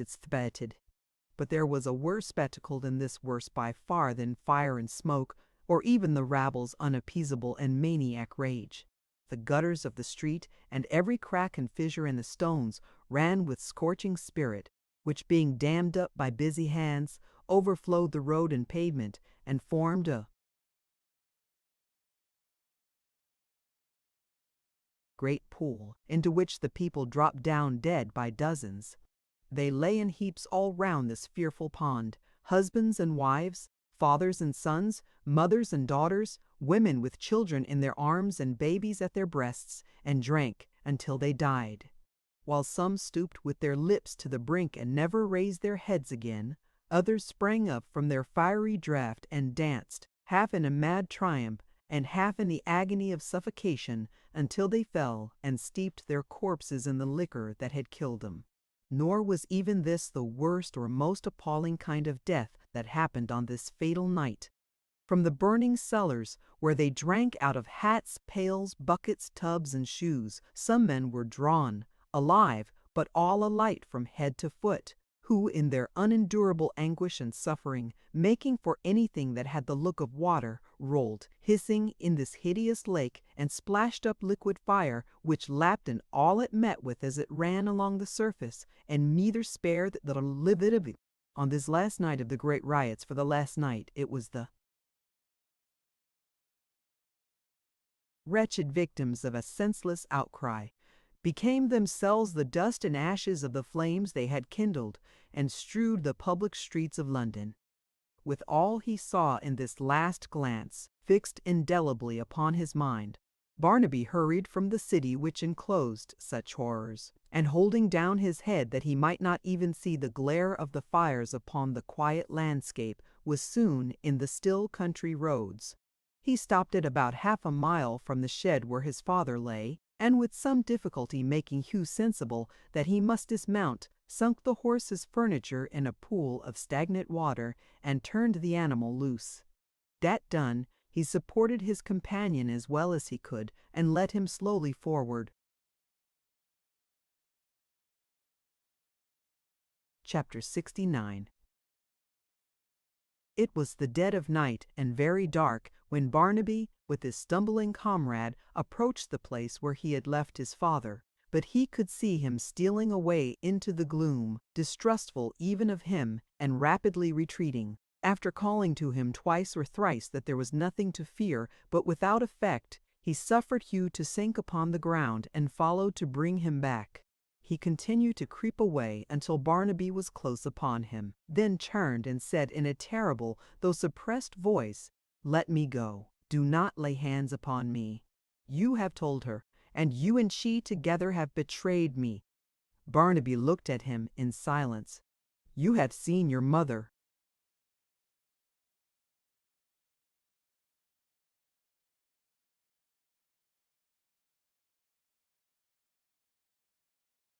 "No," cried Barnaby eagerly, "not for a long time longer than I can tell. A whole year, I think. Is she here?"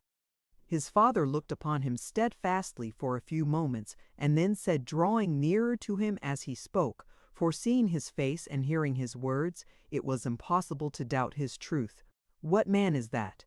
"Hugh, Hugh. Only Hugh. You know him.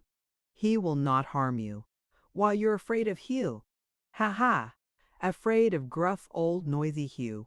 What man is he, I ask you?" he rejoined so fiercely that Barnaby stopped in his laugh, and shrinking back surveyed him with a look of terrified amazement. "Why, how stern you are! You make me fear you, though you are my father. Why do you speak to me so?"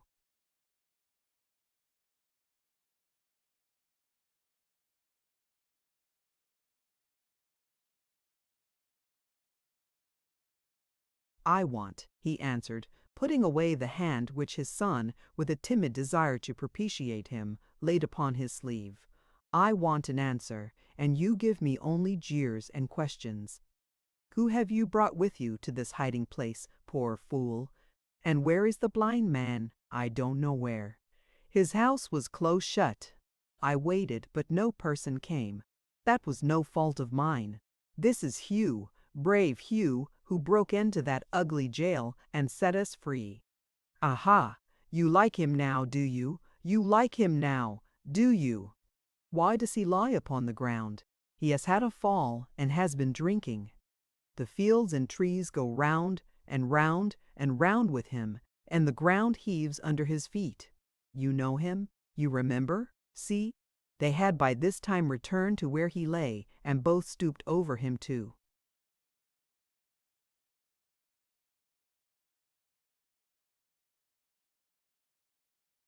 Look into his face. I recollect the man, his father murmured. Why did you bring him here? Because he would have been killed if I had left him over yonder. They were firing guns and shedding blood. Does the sight of blood turn you sick, father? I see it does, by your face. That's like me.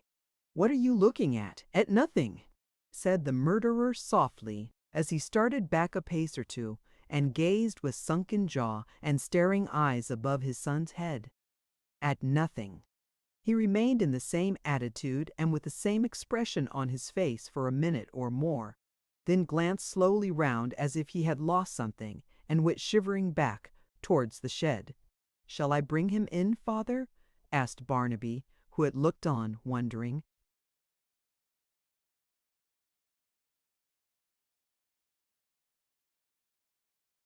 He only answered with a suppressed groan, and lying down upon the ground, wrapped his cloak about his head and shrunk into the darkest corner. Finding that nothing would rouse Hugh now, or make him sensible for a moment, Barnaby dragged him along the grass and laid him on a little heap of refuse hay and straw which had been his own bed, first having brought some water from a running stream hard by and washed his wound and laved his hands and face. Then he lay down himself between the two to pass the night, and looking at the stars fell fast asleep. Awakened early in the morning by the sunshine and the songs of birds and hum of insects, he left them sleeping in the hut and walked into the sweet and pleasant air. But he felt that on his jaded senses, oppressed and burdened with the dreadful scenes of last night and many nights before, all the beauties of opening day, which he had so often tasted, and in which he had had such deep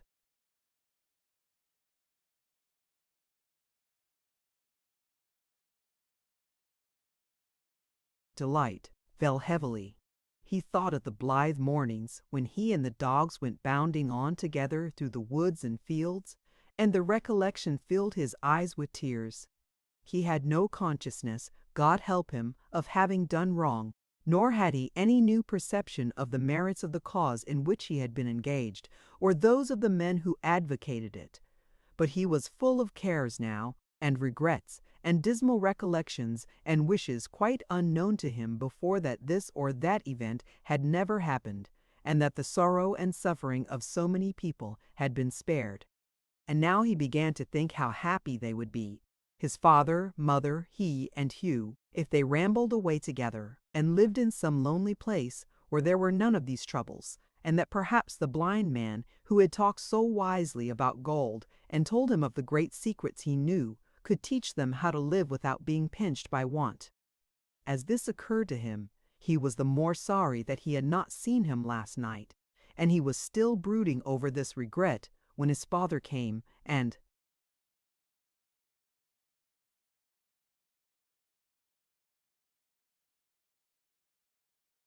touched him on the shoulder.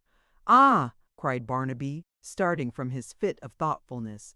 "Is it only you? Who should it be?" "I almost thought," he answered, "it was the blind man. I must have some talk with him, father."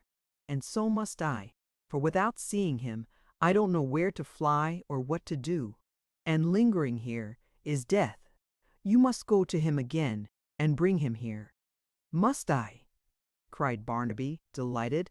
"That's brave, father. That's what I want to do. But you must bring only him and none other.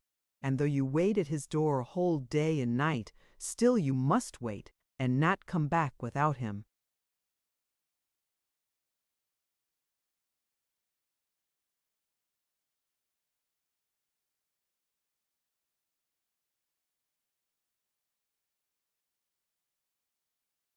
"Don't you fear that," he cried gaily. "He shall come, he shall come." "Trim off these gewgaws," said his father, plucking the scraps of ribbon and the feathers from his hat, "and over your own dress wear my cloak. Take heed how you go, and they will be too busy in the streets to notice you. Of your coming back you need take no account, for he'll manage that safely." "To be sure," said Barnaby, "to be sure he will." a wise man, father, and one who can teach us to be rich. Oh, I know him! I know him!" He was speedily dressed and as well disguised as he could be. With a lighter heart, he then set off upon his second journey, leaving Hugh, who was still in a drunken stupor, stretched upon the ground within the shed, and his father walking to and fro before it. The murderer, full of anxious thoughts, looked after him, and paced up and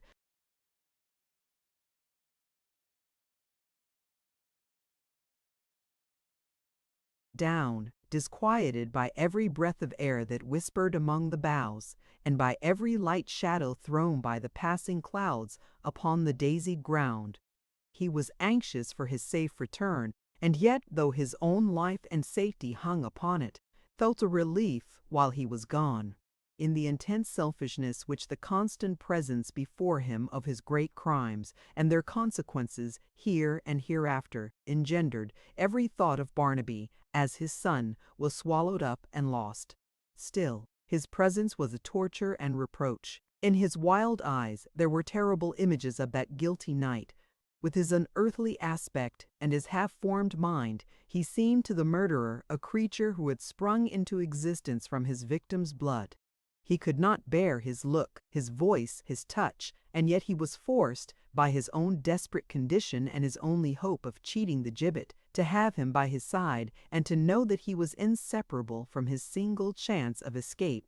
He walked to and fro with little rest all day, revolving these things in his mind. And still Hugh lay, unconscious, in the shed. At length, when the sun was setting, Barnaby returned, leading the blind man, and talking earnestly to him as they came along together. The murderer advanced to meet them, and bidding his son go on and speak to Hugh, who had just then staggered to his feet, took his place at the blind man's elbow, and slowly followed towards the shed. "Why did you send him?" said Stagg. "Don't you know it was the way to have him lost as soon as found?" "Would you have had me come myself?" returned the other. "Humph! Perhaps not. I was before the jail on Tuesday night, but missed you in the crowd. I was out last night, too. There was good work last night, gay work, profitable work," he added, rattling the money in his pockets.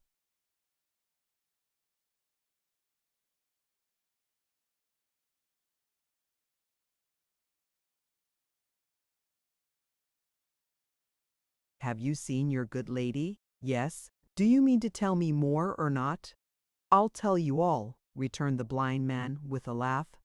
"Excuse me, but I love to see you so impatient. There's energy in it. Does she consent to say the word that may save me?" "No," returned the blind man emphatically as he turned his face towards him. "No, thus it is. She has been at death's door since she lost her darling, has been insensible, and I know not what. I tracked her to a hospital, and presented myself with your leave at her bedside. Our talk was not a long one, for she was weak, and there being people near I was not quite easy. But I told her all that you and I agreed upon, and pointed out the young gentleman's position in strong terms. She tried to soften me, but that, of course, as I told her, was lost time. She cried and moaned, you may be sure. All women do. Then of a sudden she found her voice and strength, and said that heaven would help her and her innocent son, and that to heaven she appealed against us, which she did. In really very pretty language, I assure you. I advised her, as a friend, not to count too much on assistance from any such distant quarter, recommended her to think of it, told her where I lived, said I knew she would send to me before noon next day, and left her either in a faint or shamming. When he had concluded this narration, during which he had made several pauses for the convenience of cracking and eating nuts, of which he seemed to have a pocket full, the blind man pulled a flask from his pocket, took a draught himself, and offered it to his companion. "You won't you?" he said, feeling that he pushed it from him. "Well, then."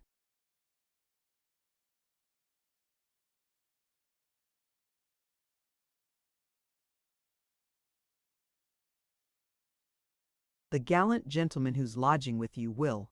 Hullo, bully! Death! said the other, holding him back. Will you tell me what I am to do? Do. Nothing easier. Make a moonlight flitting in 2 hours' time with the young gentleman. He's quite ready to go. I have been giving him good advice as we came along, and get as far from London as you can.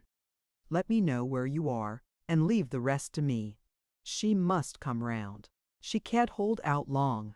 And as to the chances of your being retaken in the meanwhile, why, it wasn't one man who got out of Newgate, but 300.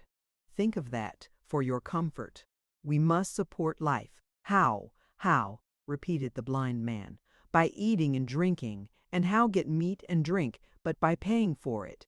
Money, he cried, slapping his pocket. Is money the word? Why, the streets have been running money. Dibble send that the sport's not.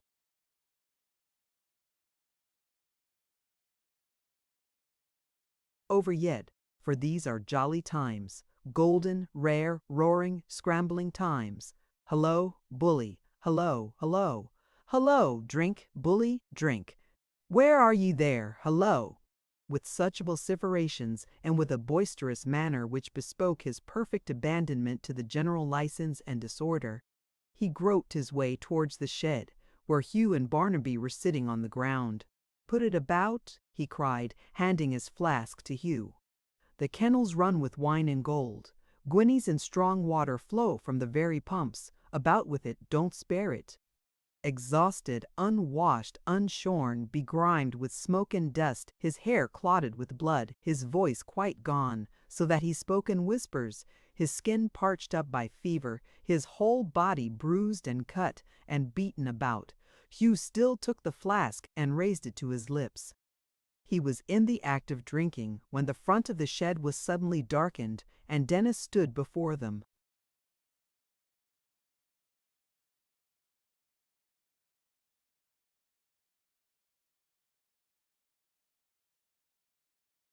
No offense, said that personage in a conciliatory tone as Hugh stopped in his draught and eyed him with no pleasant look from head to foot.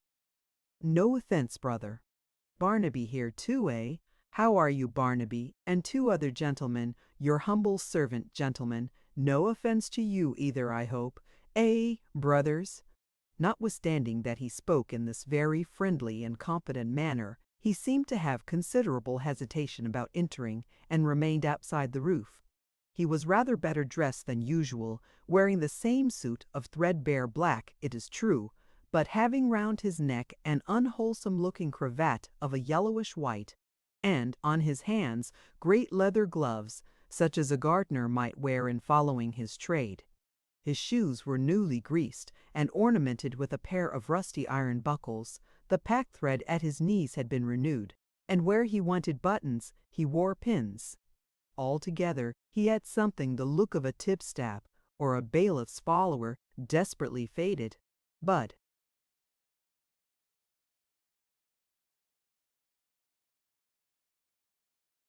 who had a notion of keeping up the appearance of a professional character and making the best of the worst means. "You're very snug here," said Mr. Dennis, pulling out a mouldy pocket-handkerchief, which looked like a decomposed halter, and wiping his forehead in a nervous manner. "Not snug enough to prevent your finding us, it seems," Hugh answered, sulkily. "Why, I'll tell you what, brother," said Dennis, with a friendly smile. "When you don't want me to know which way you're riding, you must wear another sort of bells on your horse." "Ah, I know the sound of them you wore last night, and have got quick ears for him. That's the truth. Well, but how are you, brother?" He had by this time approached, and now ventured to sit down by him. "How am I?" answered Hugh. "Where were you yesterday? Where did you go?" "When you left me in the jail? Why did you leave me? And what did you mean by rolling your eyes and shaking your fist at me, eh?" "I shake my fist at you, brother," said Dennis, gently checking Hugh's uplifted hand, which looked threatening. "Your stick, then. It's all one." "Lord love you, brother, I meant nothing. You don't understand me by half. I shouldn't wonder now," he added, in the tone of a desponding and an injured man, "but you thought, because I wanted them chaps left in the prison, that I was a-going to desert the Banners?" Hugh told him, with an oath, that he had thought so. "Well," said Mr. Dennis mournfully, "if you ain't enough to make a man mistrust his fellow creatures, I don't know what is. Desert the banners, me, Ned Dennis as."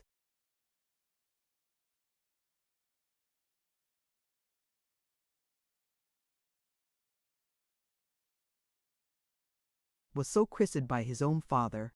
"Is this axe your brother?" "Yes, it's mine," said Hugh in the same sullen manner as before. "It might have hurt you if you had come in its way once or twice last night. Put it down. Might have hurt me," said Mr. Dennis, still keeping it in his hand and feeling the edge with an air of abstraction. "Might have hurt me, and me exerting myself all the time to the very best advantage. Here's a world. And you're not a going to ask me to take a sup out of that air bottle, eh?"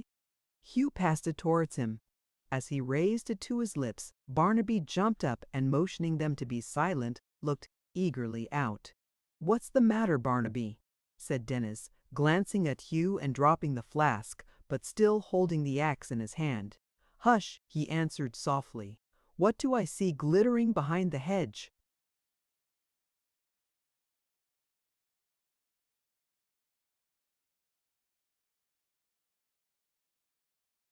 "What?" cried the hangman, raising his voice to its highest pitch and laying hold of him and Hugh.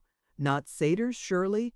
That moment the shed was filled with armed men, and a body of horse, galloping into the field, drew up before it. "There," said Dennis, who remained untouched among them when they had seized their prisoners. "It's them two young ones, gentlemen, that the proclamation puts a price on. This other's an escaped felon. I'm sorry for it, brother," he added, in a tone of resignation, addressing himself to Hugh, "but you brought it on yourself. You forced me to do it. You wouldn't respect the soundest constitutional principles, you know. You went and violated the very framework of society. I had sooner have given away a trifle in charity than done this. I would, upon my soul. If you'll keep fast hold on 'em, gentlemen, I think I can make a shift to tie 'em better than you can." But this operation was postponed for a few moments by a new occurrence. The blind man, whose ears were quicker than most people's sight, had been alarmed, before Barnaby, by a rustling in the bushes, under cover of which the soldiers had advanced. He retreated instantly, had hidden somewhere for a minute, and probably in his confusion, mistaking the point at which he had emerged, was now seen running across the open meadow. An officer cried directly that he had helped to plunder a house last night. He was loudly called on to surrender. He ran the harder, and in a few seconds would have been out of gunshot. The word was given, and the men fired. There was a breathless pause and a profound silence, during which all eyes were fixed upon him. He had been seen to start at the discharge, as if the report had frightened him. But he neither stopped nor slackened his pace in the least, and ran on full 40 yards further. Then, without one reel or stagger, or sign of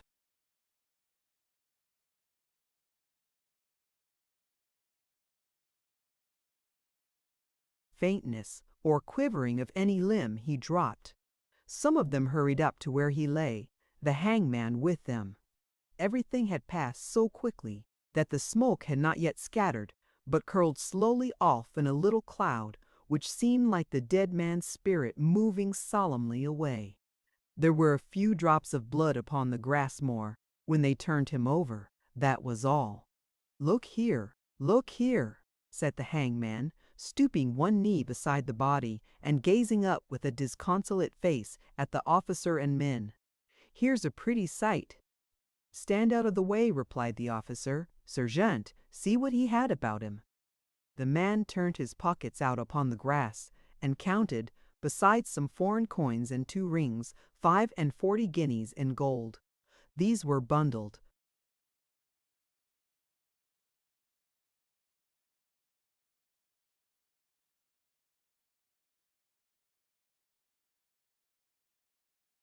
up in a handkerchief and carried away.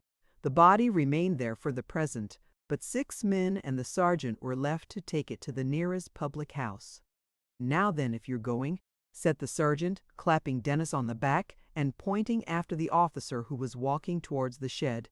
to which Mr. Dennis only replied, "Don't talk to me," and then repeated what he had said before, namely, "Here's a pretty sight." "It's not one that you care for much, I should think," observed the sergeant coolly.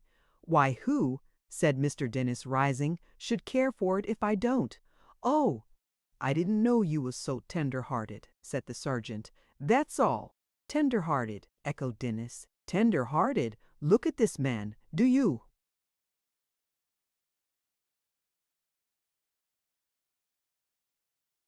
Called this constitutional?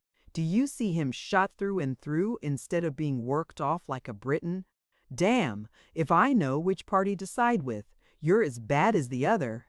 What's to become of the country if the military powers to go a superseding the civilians in this way? Where's this poor fellow creature's rights as a citizen that he didn't have me in his last moments? I was here. I was willing. I was ready. These are nice times, brother, to have the dead crying out against us in this way, and sleep comfortably in our beds arterwards. Very nice. Whether he derived any material consolation from binding the prisoners is uncertain. Most probably he did.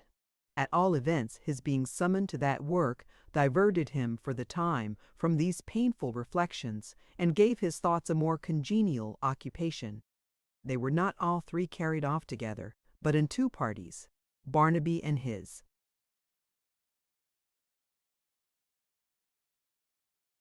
Father, going by one road in the center of a body of foot, and Hugh, fast bound upon a horse, and strongly guarded by a troop of cavalry, being taken by another.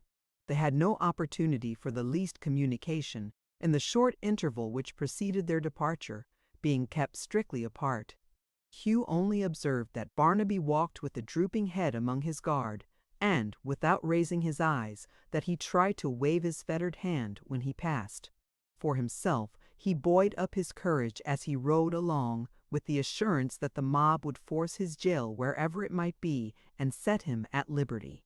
But when they got into London, and more especially into Fleet Market, lately the stronghold of the rioters, where the military were rooting out the last remnant of the crowd, he saw that this hope was gone, and felt that he was riding to his death.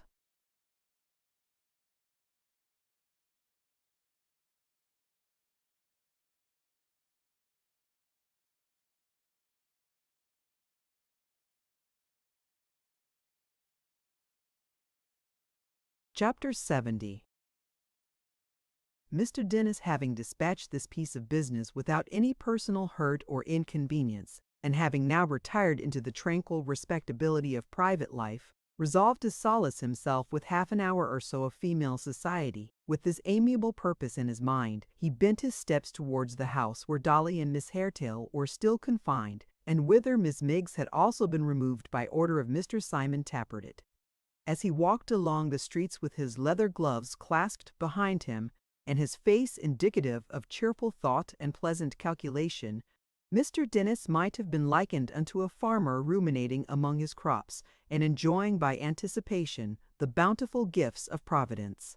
Look where he would, some heap of ruins afforded him rich promise of a working off.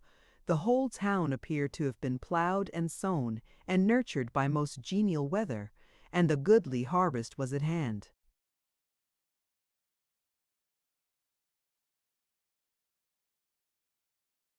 Having taken up arms and resorted to deeds of violence with the great main object of preserving the Old Bailey in all its purity and the gallows in all its pristine usefulness and moral grandeur, it would perhaps be going too far to assert that Mr. Dennis had ever distinctly contemplated and foreseen this happy state of things.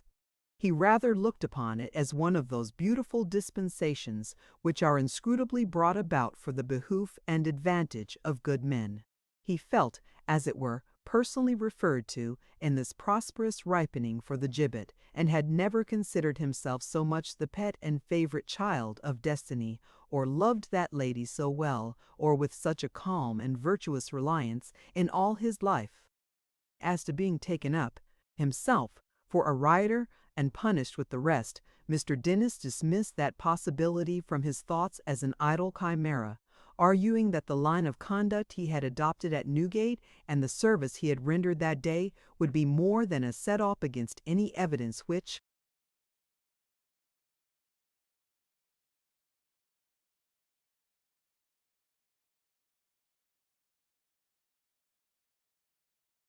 might identify him as a member of the crowd, that any charge of companionship which might be made against him by those who were themselves in danger would certainly go for naught, and that if any trivial indiscretion on his part should unluckily come out, the uncommon usefulness of his office at present, and the great demand for the exercise of its functions, would certainly cause it to be winked at and passed over. In a word, he had played his cards throughout with great care, had changed sides at the very nick of time, had delivered up 2 of the most notorious rioters and a distinguished felon to boot, and was quite at his ease, saving for there is a reservation, and even Mr. Dennis was not perfectly happy saving for one circumstance, to wit, the forcible detention of Dolly and Miss Haredale, in a house almost adjoining his own. This was a stumbling block, for if they were discovered and released, they could, by the testimony they had it in their power to give, place him in a situation of great jeopardy, and to set them.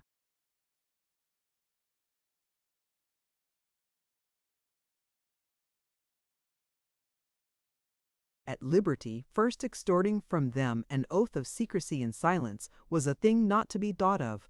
It was more, perhaps, with an eye to the danger which lurked in this quarter, than from his abstract love of conversation with the sex, that the hangman, quickening his steps, now hastened into their society, cursing the amorous natures of Hugh and Mr. Tappertit with great heartiness at every step he took. When he entered the miserable room in which they were confined, Dolly and Miss Haredale withdrew in silence to the remotest corner. But Miss Miggs, who was particularly tender of her reputation, immediately fell upon her knees and began to scream very loud, crying, "What will become of me? Where is my Simons? Have mercy, good gentlemen, on my sex's weaknesses," with other doleful lamentations of that nature, which she delivered with great propriety and decorum.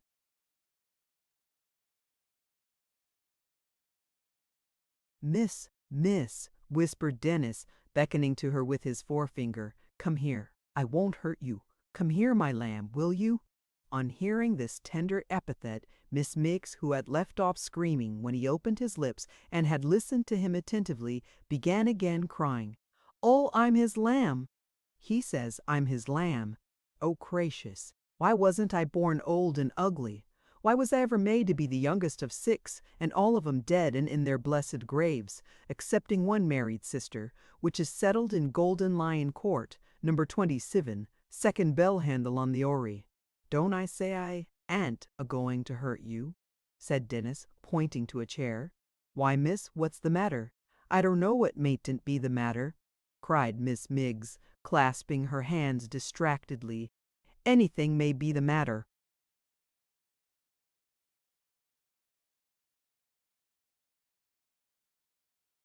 "But nothing is, I tell you," said the hangman. "First stop that noise, and come and sit down here, will you, Chucky?" The coaxing tone in which he said these latter words might have failed in its object if he had not accompanied them with sundry sharp jerks of his thumb over one shoulder, and with divers winks and thrustings of his tongue into his cheek, from which signals the damsel gathered that he sought to speak to her apart concerning Miss Haredale and Dolly. Her curiosity being very powerful, and her jealousy by no means inactive, she arose, and with a great deal of shivering and starting back and much muscular action among all the small bones in her throat, gradually approached him. "Sit down," said the hangman. Suiting the action to the word, he thrust her rather suddenly and prematurely into a chair, and designing to reassure her by a little harmless jocularity, such as is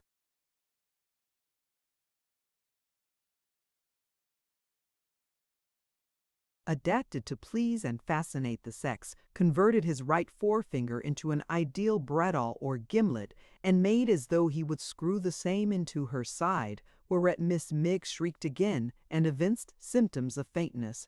"Lovey, my dear," whispered Dennis, drawing his chair close to hers. "When was your young man here last, eh?" "My young man, good gentleman," answered Miggs in a tone of exquisite distress. "Ah, Simons, you know him," said Dennis. "Mine indeed," cried Miggs with a burst of bitterness, and as she said it, she glanced towards Dolly. "Mine, good gentleman! This was just what Mr. Dennis wanted and expected.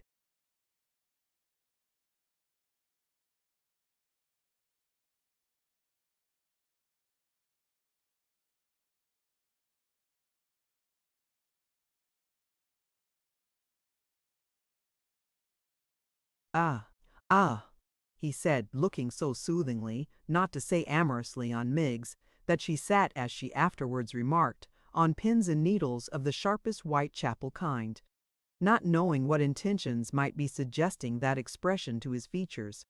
I was afraid of that. I saw as much myself. It's her fault. She will entice him. I wouldn't, cried Miggs, folding her hands and looking upwards with a kind of devout blankness. I wouldn't lay myself out as she does. I wouldn't be as bold as her.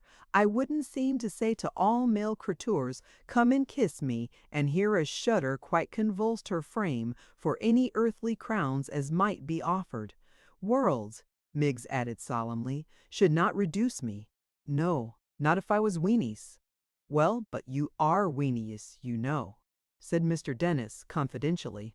No, I am not, good gentleman, answered Miggs, shaking her head with an air of self-denial, which seemed to imply that she might be, if she chose, but she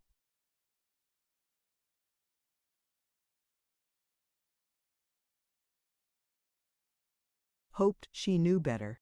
No, I am not, good gentleman, don't charge me with it. Up to this time she had turned round, every now and then, to where Dolly and Miss Haredale had retired and uttered a scream, or groan, or laid her hand upon her heart, and trembled excessively, with a view of keeping up appearances, and giving them to understand that she conversed with the visitor under protest and on compulsion, and at a great personal sacrifice for their common good. But at this point Mr. Dennis looked so very full of meaning, and gave such a singularly expressive twitch to his face as a request to her to come still nearer to him, that she abandoned these little arts, and gave him her whole and undivided attention. When was Simmons here, I say? Quoth Dennis in her ear. Not since yesterday morning, and then only for a few minutes. Not all day the day before. You know he meant all along to carry off that one, said Dennis, indicating Dolly by the slightest possible jerk of his head, and to hand you over to somebody else. Miss Miggs, who had fallen into a terrible state of grief when the first part of this sentence was spoken, recovered a little at the second, and seemed by the sudden check she put upon her tears to intimate that possibly this arrangement might meet her views, and that it might perhaps remain an open question. But unfortunately, pursued Dennis, who observed this, somebody else was fond of her too, you see. And even if he wasn't, somebody else is took for a rioter, and it's all over with him. Miss Miggs relapsed. Now I want, said Dennis, to clear this house and to see you righted. What if I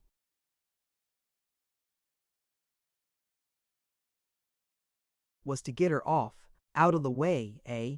Miss Miggs, brightening again, rejoined, with many breaks and pauses from excess of feeling, that temptations had been Simoons's bane, that it was not his faults but hers, meaning Dolly's, that men did not see through these dreadful arts as women did, and therefore was caged and trapped as Simon had been, that she had no personal motives to serve, far from it, on the contrary her intentions was good towards all parties. But forasmuch as she knowed that Simon, if united to any designing and artful minxes, she would name no names, for that was not her dispositions to any designing and artful minxes must be made miserable and unhappy for life, she did incline towards prewentions. Such, she added, was her free confessions, but as this was private feelings, and might perhaps be looked upon as vengeance, she begged the gentleman would say no more. Whatever he said, wishing to do her duty by all mankind, even by them as had ever been her bitterest enemies, she would not.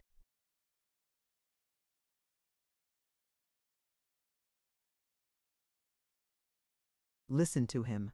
With that she stopped her ears, and shook her head from side to side, to intimate to Mr. Dennis that though he talked until he had no breath left, she was as deaf as any adder. Looky here, my sugar stick, said Mr. Dennis, if your view's the same as mine, and you'll only be quiet and slip away at the right time, I can have the house clear tomorrow and be out of this trouble. Stop, though. There's the other. Which other, sir? Asked Meg, still with her fingers in her ears and her head shaking obstinately. Why, the tallest one, yonder, said Dennis as he stroked his chin, and added in an undertone to himself something about not crossing Muster Gashford. Miss Miggs replied, still being profoundly deaf, that if Miss Haredale stood in the way at all, he might make himself quite easy on that score, as she had.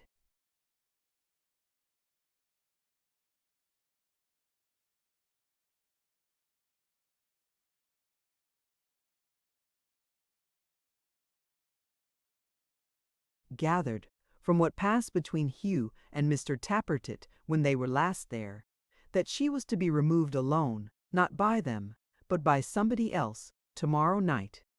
Mr. Dennis opened his eyes very wide at this piece of information, whistled once, considered once, and finally slapped his head once and nodded once, as if he had got the clue to this mysterious removal, and so dismissed it. Then he imparted his design concerning Dolly to Miss Miggs, who was taken more deaf than before when he began, and so remained all through. The notable scheme was this. Mr. Dennis was immediately to seek out from among the rioters some daring young fellow, and he had one in his eye, he said, who, terrified by the threats he could hold out to him, and alarmed by the capture of so many who were no better and no worse than he, would gladly avail himself of any help to get abroad and out of harm's way with his plunder, even though his journey were encumbered by an unwilling companion. Indeed, the unwilling companion, being a beautiful girl, would probably be an additional inducement and temptation.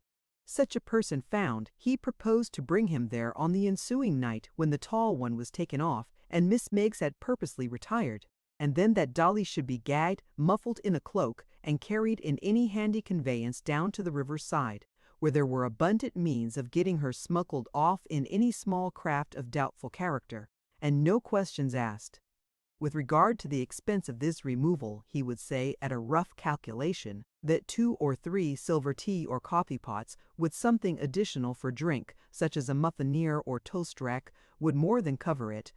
Articles of plate of every kind having been buried by the rioters in several lonely parts of London, and particularly, as he knew, in St. James's Square, which, though easy of access, was little frequented after dark, and had a convenient piece of water in the midst. The needful funds were close at hand, and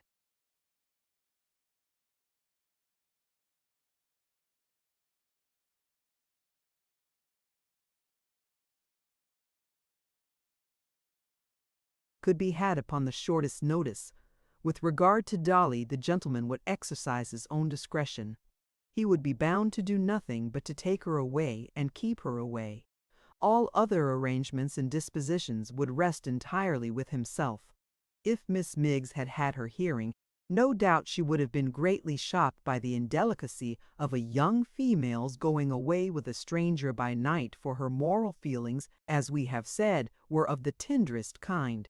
But directly Mr. Dennis ceased to speak, she reminded him that he had only wasted breath. She then went on to say, still with her fingers in her ears, that nothing less than a severe practical lesson would save the locksmith's daughter from utter ruin, and that she felt it, as it were, a moral obligation and a sacred duty to the family, to wish that someone would devise one for her reformation. Miss Miggs remarked, and very justly, as an abstract sentiment which happened to occur to her at the moment, that she dared to say the locksmith and his wife would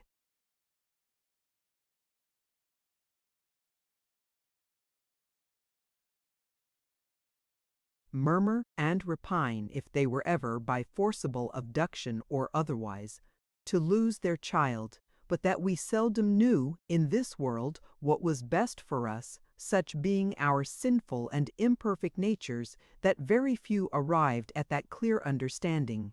Having brought their conversation to this satisfactory end, they parted, Dennis to pursue his design and take another walk about his farm, Miss Miggs to launch when he left her into such a burst of mental anguish which she gave them to understand was occasioned by certain tender things he had had the presumption and audacity to say that little Dolly's heart was quite melted. Indeed, she said and did so much to soothe the outraged feelings of Miss Miggs, and looked so beautiful, what shades there was, or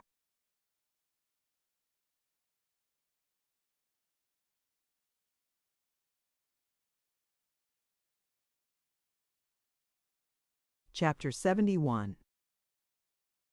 All next day, Emma Haredale, Dolly, and Miggs remained cooped up together in what had now been their prison for so many days, without seeing any person or hearing any sound but the murmured conversation in an outer room of the men who kept watch over them. There appeared to be more of these fellows than there had been hitherto, and they could no longer hear the voices of women which they had before plainly distinguished. Some new excitement, too, seemed to prevail among them, for there was much stealthy going in and out, and a constant questioning of those who were newly arrived. They had previously been quite reckless in their behavior, often making a great uproar, quarreling among themselves, fighting, dancing, and singing. They were now very subdued and silent, conversing almost in whispers, and stealing in and out with a soft and stealthy tread, very different from the boisterous trampling in which their arrivals and departures had hitherto been announced to the trembling captives. Whether this change was occasioned by the presence among them of some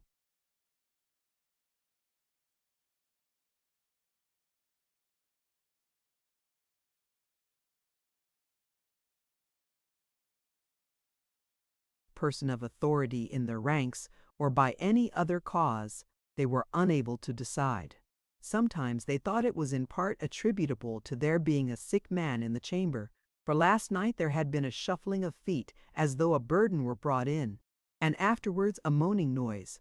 But they had no means of ascertaining the truth, for any question or entreaty on their parts only provoked a storm of execrations or something worse, and they were too happy to be left alone, unassailed by threats or admiration, to risk even that comfort by any voluntary communication with those who held them in durance.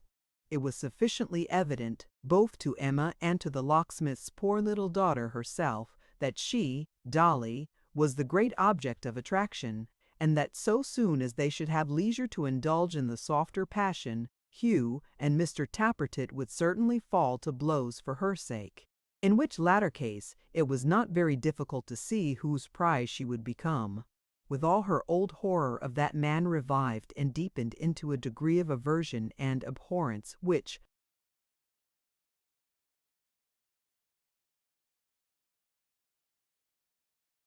no language can describe, with 1,000 old recollections and regrets and causes of distress, anxiety, and fear besetting her on all sides, poor Dolly Varden's sweet blooming, buxom Dolly began to hang her head and fade and droop like a beautiful flower.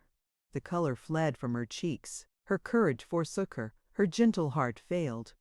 Unmindful of all her provoking caprices, forgetful of all her conquests and inconstancy, with all her winning little vanities quite gone, she nestled all the livelong day in Emma Haredale's bosom, and sometimes calling on her dear old gray-haired father, sometimes on her mother, and sometimes even on her old home, pined slowly away like a poor bird in its cage. Light hearts, that float so gaily on a smooth stream, that are so sparkling and buoyant in the sunshine down upon fruit, bloom upon flowers, blush in summer air, life of the winged insect, whose whole existence is a day, how soon you sink in troubled water. Poor Dolly's heart, a little, gentle, idle,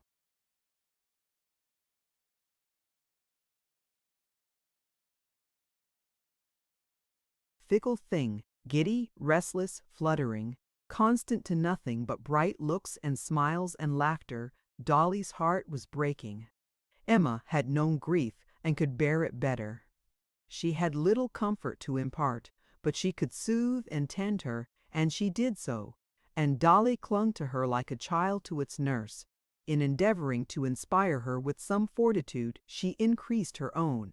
And though the nights were long, and the days dismal, and she felt the wasting influence of watching and fatigue, and had perhaps a more defined and clear perception of their destitute condition and its worst dangers, she uttered no complaint. Before the ruffians in whose power they were, she bore herself so calmly, and with such an appearance, in the midst of all her terror, of a secret conviction that they dared not harm her, that there was not a man among them but held her in some degree of dread, and more than one believed she had a weapon hidden in her dress and was prepared to use it.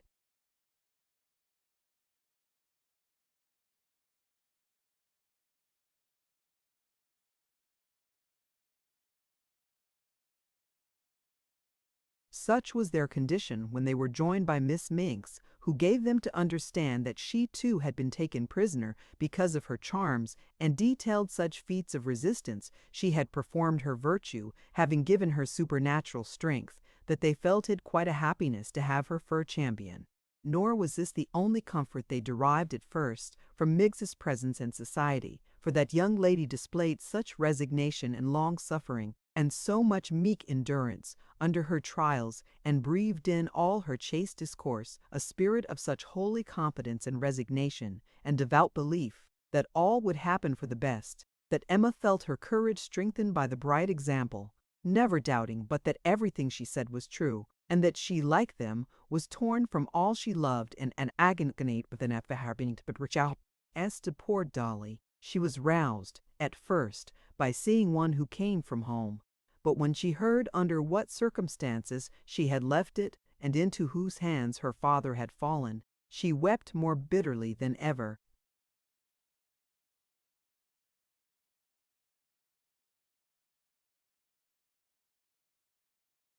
And refused all comfort.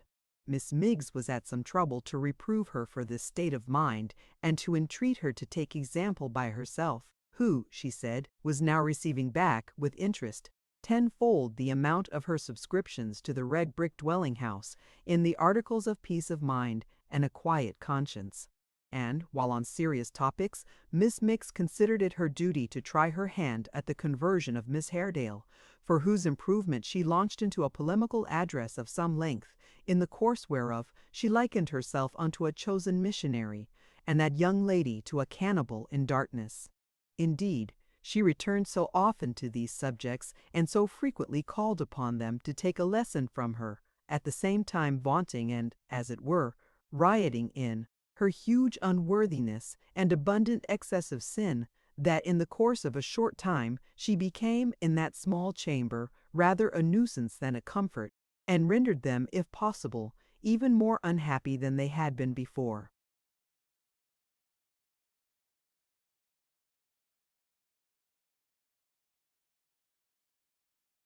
The night had now come, and for the first time for their jailers had been regular in bringing food and candles.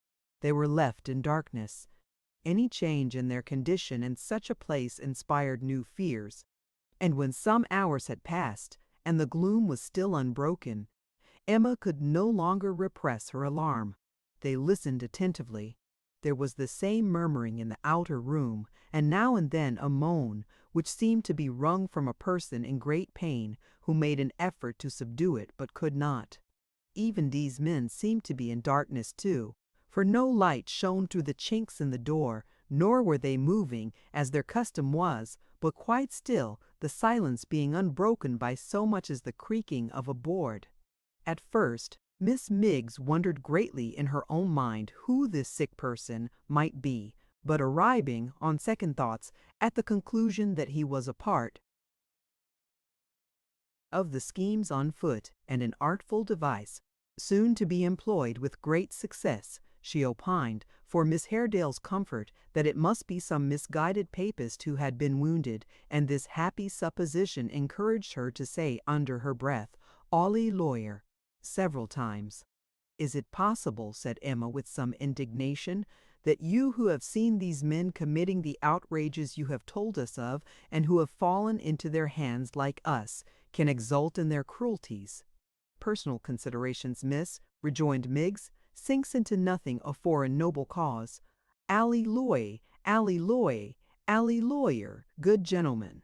It seemed from the shrill pertinacity with which Miss Miggs repeated this form of acclamation that she was calling the same through the keyhole of the door, but in the profound darkness she could not be seen.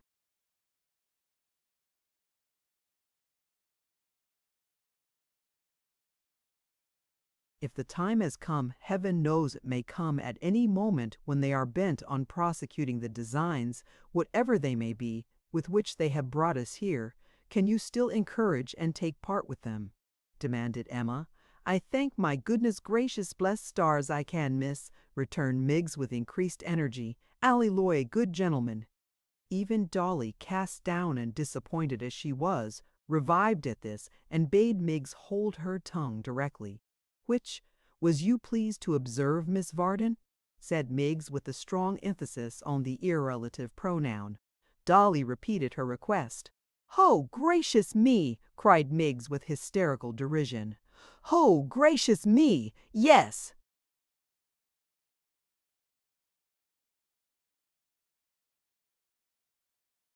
"To be sure I will. Oh, yes. I am a abject slave, and a toiling, moiling, constant working, always being found fault with, never giving satisfactions, nor having no time to clean oneself. Potter's Wessel and I, miss. Oh, yes. My situations is lowly, and my capacities is limited, and my duties is to humble myself afore the base degenerating daughters of their blessed mothers, as is fit to keep companies with holy saints, but is born to persecutions from wicked relations, and to demean myself before them, as is no better than infidels, and it, miss. Oh, yes. My only becoming occupations is to help young flaunting pagans to brush and comb and tittyweight themselves into whitening and sepulchres, and leave the young man to think that there and ain't a bit of padding in it, nor no pinching ins, nor fillings out, nor pomatums, nor deceits, nor earthly vanities, ain't it, miss?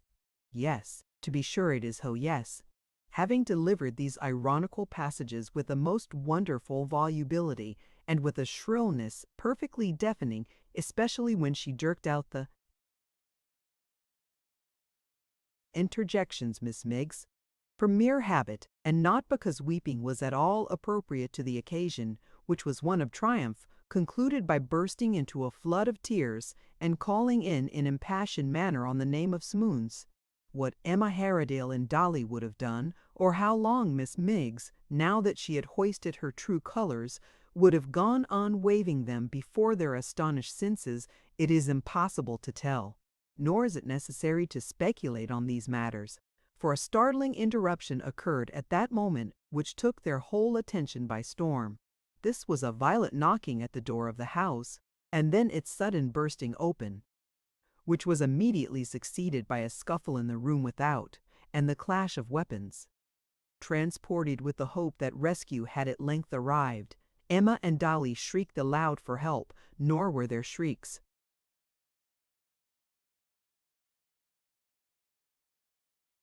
unanswered, for after a hurried interval, a man, bearing in one hand a drawn sword and in the other a taper, rushed into the chamber where they were confined.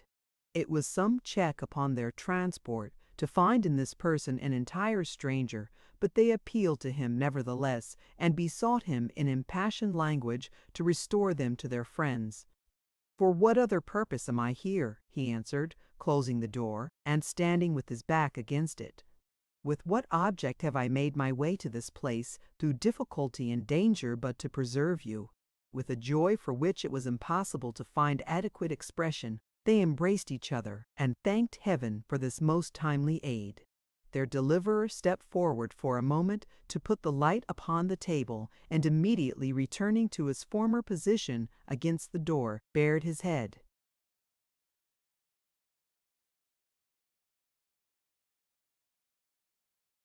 And looked on smilingly. "You have news of my uncle, sir?" said Emma, turning hastily towards him. "And of my father and mother?" added Dolly. "Yes," he said, "good news." "They are alive and unhurt?" they both cried at once. "Yes, and unhurt," he rejoined, "and close at hand." "I did not say close at hand," he answered smoothly. They are at no great distance. Your friends, sweet one," he added, addressing Dolly, "are within a few hours' journey. You will be restored to them, I hope, tonight."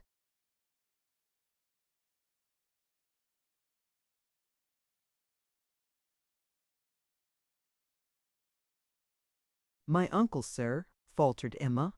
"Your uncle, dear Miss Haredale, happily, I say happily, because he has succeeded where many of our creed have failed, and is safe, has crossed the sea, and is out of Britain." "I thank God for it," said Emma faintly. "You say well. You have reason to be thankful, greater reason than it is possible for you, who have seen but one night of these cruel outrages, to imagine." "Does he desire," said Emma, "that I should follow him? Do you ask if he desires it?" cried the stranger in surprise. "Aye, if he desires it!" "But you do not know the danger of remaining in England, the difficulty of escape, or the price hundreds would pay to secure the means, when you make that inquiry. Pardon me, I had forgotten that you could not, being prisoner here."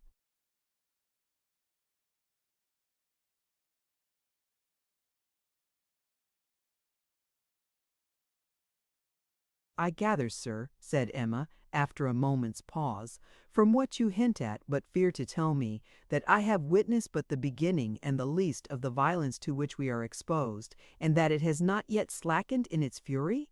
He shrugged his shoulders, shook his head, lifted up his hands, and with the same smooth smile, which was not a pleasant one to see, cast his eyes upon the ground, and remained silent.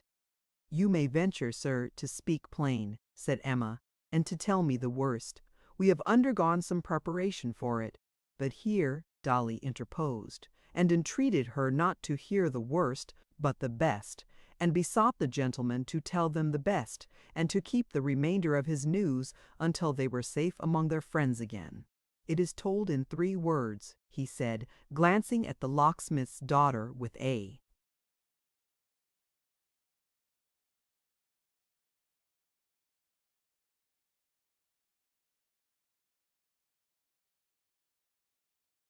look of some displeasure. "The people have risen to a man against us. The streets are filled with soldiers who support them and do their bidding. We have no protection but from above, and no safety but in flight. And that is a poor resource, for we are watched on every hand and detained here, both by force and fraud. Miss Haredale, I cannot bear, believe me, that I cannot bear by speaking of myself or what I have done or am prepared to do to seem to vaunt my services before you. But, having powerful Protestant connections and having my whole wealth embarked with theirs in shipping and commerce, I happily possess the means of saving your uncle. I have the means of saving you, and in redemption of my sacred promise, made to him, I am here, pledged not to leave you until I have placed you in his arms. The treachery or penitence of one of the men about you led to the discovery of your place of confinement, and that I have forced my way here, sword in hand, you see." "You bring," said Emma, faltering, "some note or token from my uncle?"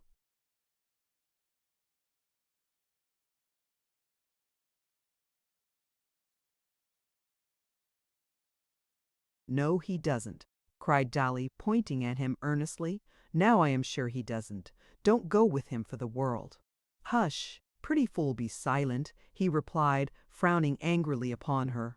"No, Miss Haredale, I have no letter, nor any token of any kind, for while I sympathize with you, and such as you, on whom misfortune so heavy and so undeserved has fallen, I value my life. I carry therefore no writing which, found upon me, would lead to its certain loss. I never thought of bringing any other token, nor did Mr. Haredale think of entrusting me with one, possibly because he had good experience of my faith and honesty, and owed his life to me." There was a reproof conveyed in these words, which to a nature like Emma Haredale's was well addressed. But Dolly, who was differently constituted, was by no means touched by it, and still conjured her, in all the terms of affection and attachment she could think of, not to be lured away.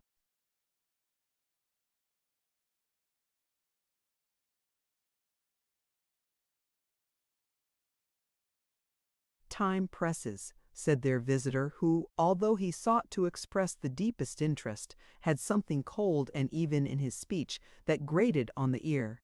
And danger surrounds us. If I have exposed myself to it, in vain, let it be so, but if you and he should ever meet again, do me justice. If you decide to remain as I think you do, remember, Miss Haredale, that I left you with a solemn caution and acquitting myself of all the consequences to which you expose yourself. Stay, sir, cried Emma one moment, I beg you. Cannot we, and she drew Dolly closer to her, cannot we go together? The task of conveying one female in safety through such scenes as we must encounter, to say nothing of attracting the attention of those who crowd the streets, he answered, is enough. I have said that she will be restored to her friends tonight. If you accept the service I tender, Miss Haredale, she shall be instantly placed in safe conduct, and that promise redeemed. Do you decide to?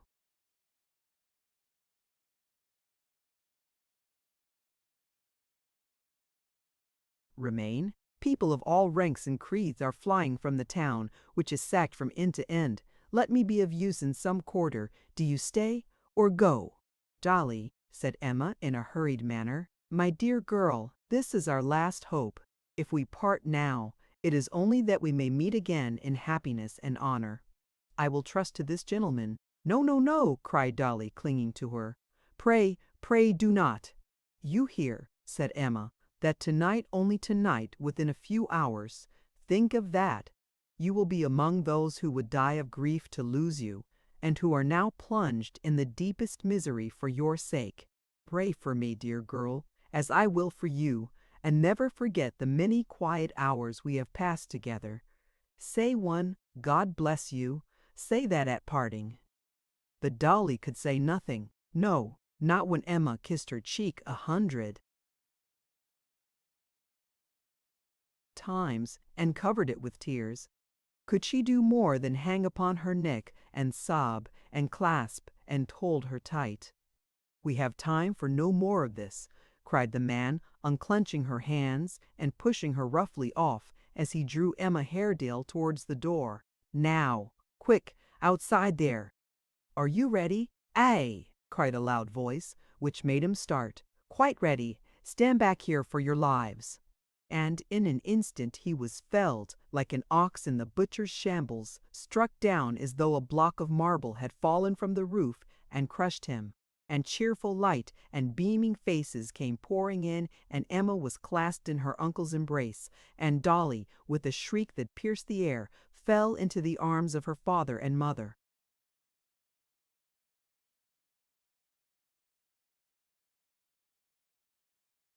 What fading there was, what laughing, what crying, what sobbing, what smiling, how much questioning, no answering, all talking together, all beside themselves with joy.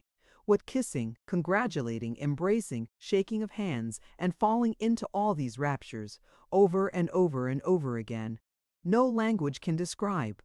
At length, and after a long time, the old locksmith went up and fairly hugged two strangers who had stood apart and left them to themselves.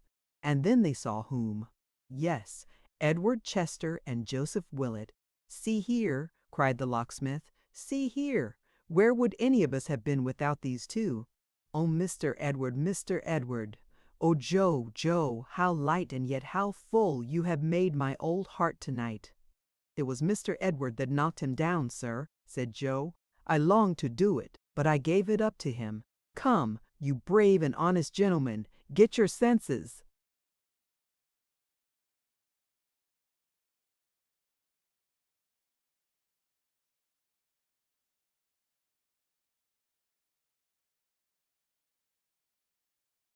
Together, for you haven't long to lie here. He had his foot upon the breast of their sham deliverer, in the absence of a spare arm, and gave him a gentle roll as he spoke. Gashford, for it was no other, crouching yet malignant, raised his scowling face like sin subdued, and pleaded to be gently used. I have access to all my lord's papers, Mr. Haredale, he said in a submissive voice, Mr. Haredale keeping his back towards him, and not once looking round. There are very important documents among them. There are a great many in secret drawers and distributed in various places, known only to my lord and me.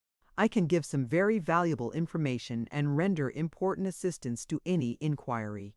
You will have to answer it if I receive ill usage." "Pah!" cried Joe in deep disgust. "Get up, man. You're waited for outside. Get up, do you hear?"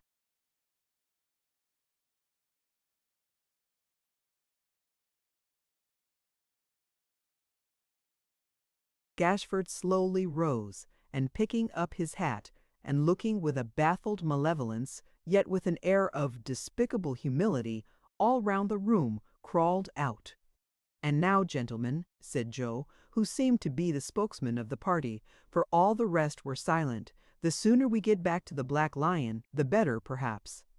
Mr. Haredale nodded assent, and drawing his niece's arm through his, and taking one of her hands between his own, passed out straightway, followed by the locksmith, Mrs. Varden, and Dolly, who would scarcely have presented a sufficient service for all the hugs and caresses they bestowed upon her though she had been a dozen Dollys. Edward Chester and Joe followed, and did Dolly never once look behind? Not once? Was there not one little fleeting glimpse of the dark eyelash, almost resting on her flesh cheek, and of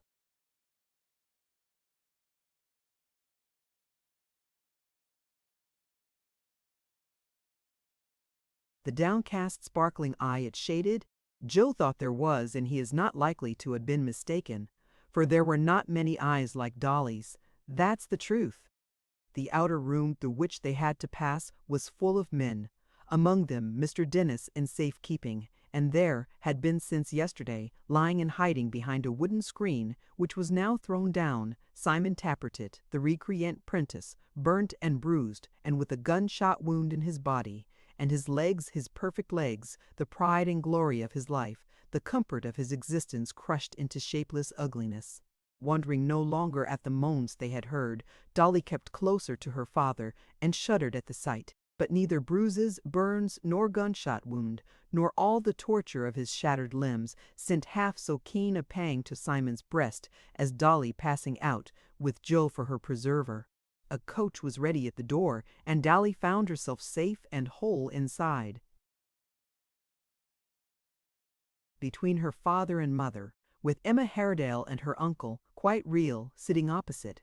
But there was no Joe, no Edward, and they had said nothing. They had only bowed once, and kept at a distance. Dear heart, what a long way it was to the Black Lion!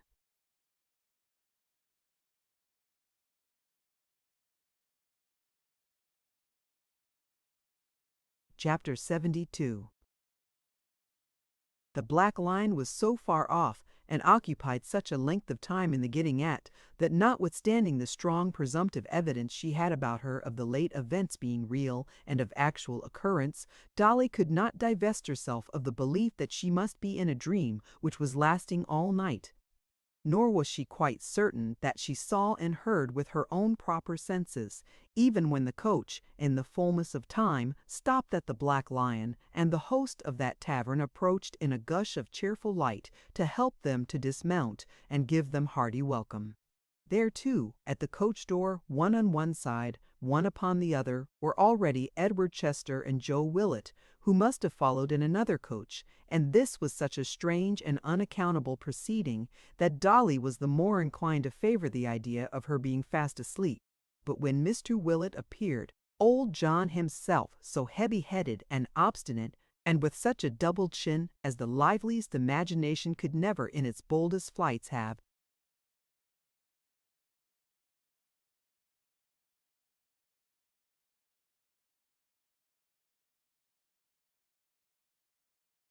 conjured up in all its vast proportions. Then she stood corrected, and unwillingly admitted to herself that she was broad awake.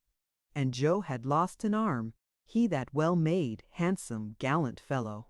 As Dolly glanced towards him and thought of the pain he must have suffered, and the far-off places in which he had been wandering, and wondered who had been his nurse, and hoped that whoever it was, she had been as kind and gentle and considerate as she would have been. The tears came rising to her bright eyes, one by one, little by little, until she could keep them back no longer, and so before them all wept bitterly. "We are all safe now, Dolly," said her father kindly. "We shall not be separated any more. Cheer up, my love, cheer up." The locksmith's wife knew better perhaps than he what ailed her daughter, but Mrs. Barton, being quite an altered woman for the Riots, had done that.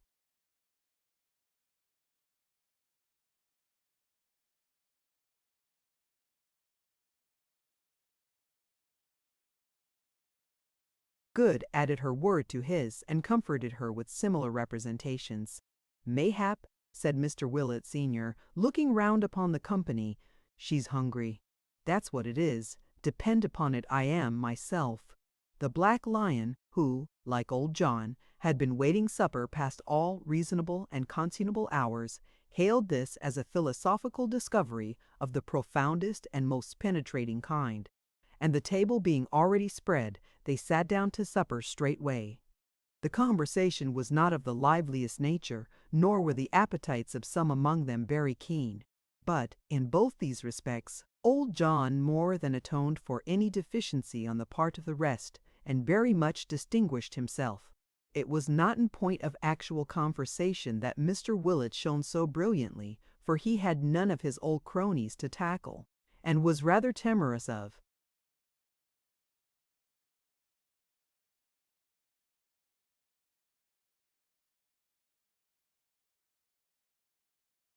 venturing on Joe, having certain vague misgivings within him, that he was ready on the shortest notice and on receipt of the slightest offense to fell the Black Lion to the floor of his own parlor and immediately to withdraw to China or some other remote and unknown region, there to dwell for evermore, or at least until he had got rid of his remaining arm and both legs, and perhaps an eye or so, into the bargain.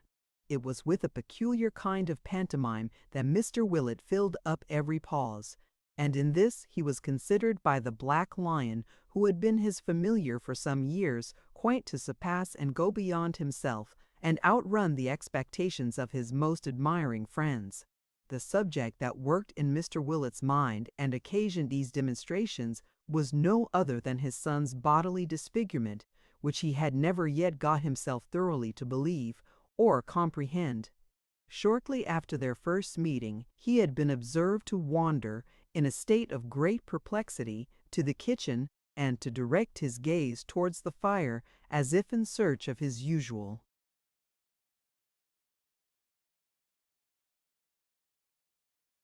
advisor in all matters of doubt and difficulty. But there being no boiler at the Black Lion, and the rioters having so binnis, friction, people, mind at a brag of uncertainty and mental confusion, and in that state took the strangest means of resolving his doubts, such as feeling the sleeve of his son's great coat as deeming it possible that his arm might be there, looking at his own arms and those of everybody else, as if to assure himself that two and not one was the usual allowance, sitting by the hour together, finding himself at this supper, surrounded by faces with which he had been so well acquainted in old times, Mr. Willett recurred to the subject with uncommon vigor, apparently resolved to understand it now or never. Sometimes after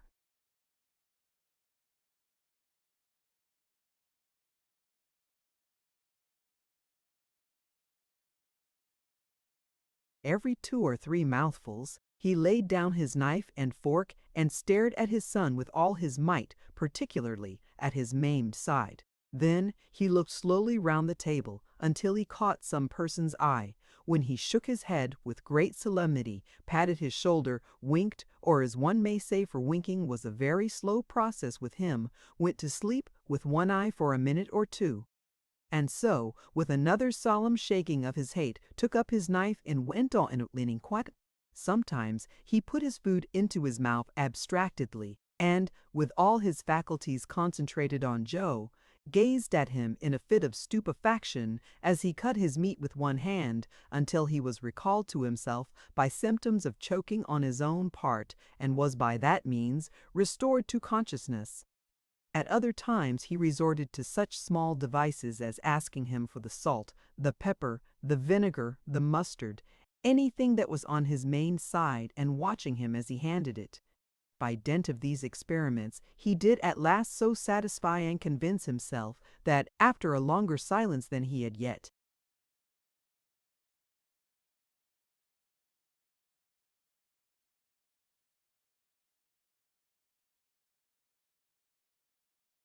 maintained, he laid down his knife and fork on either side his plate, drank a long draught from a tankard beside him, still keeping his eyes on Joe, and leaning backward in his chair and fetching a long breath, said, as he looked all round the board, "It's been took off." "By George," said the Black Lion, striking the table with his hand, "he's got it." "Yes, sir," said Mr. Willett, with the look of a man who felt that he had earned a compliment and deserved it. "That's where it is. It's been took off." "Tell him where it was done," said the Black Lion to Joe. "At the defense of the Savannah, father." "At the defense of the Sowanners," repeated Mr. Willett softly, again looking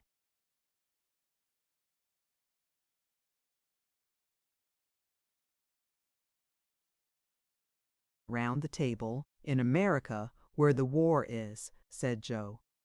"In America, where the war is," repeated Mr. Willett. "It was took off in the defense of the Salwaners in America, where the war is." Continuing to repeat these words to himself in a low tone of voice, the same interfectiony this quesavive a terminder of waltz, walked round to Joe, felt his empty sleeve all the way up, from the cuff to where the stump of his arm remained, shook his hand, lighted his pipe at the fire, took a long whiff, walked to the door, turned round once when he had reached it, wiped his left eye with the fire finger, and said in a faltering voice, "Watery the do word," turned round when he had reached it.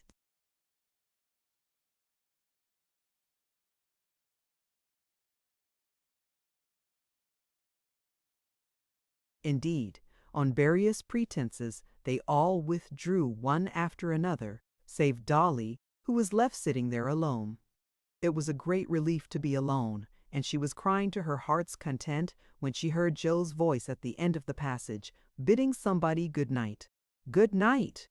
Then he was going elsewhere, to some distance, perhaps. To what kind of home could he be going, now that it was so late? She heard him walk along the passage and past the door, that there was a hesitation in his footsteps. He turned back. Dolly's heart beat high. He looked in. "Good night." He didn't say Dolly, but there was comfort in his not saying Miss Warden. "Good night," sobbed Dolly. "I am sorry you take on so much, for what is past and gone," said Joe kindly.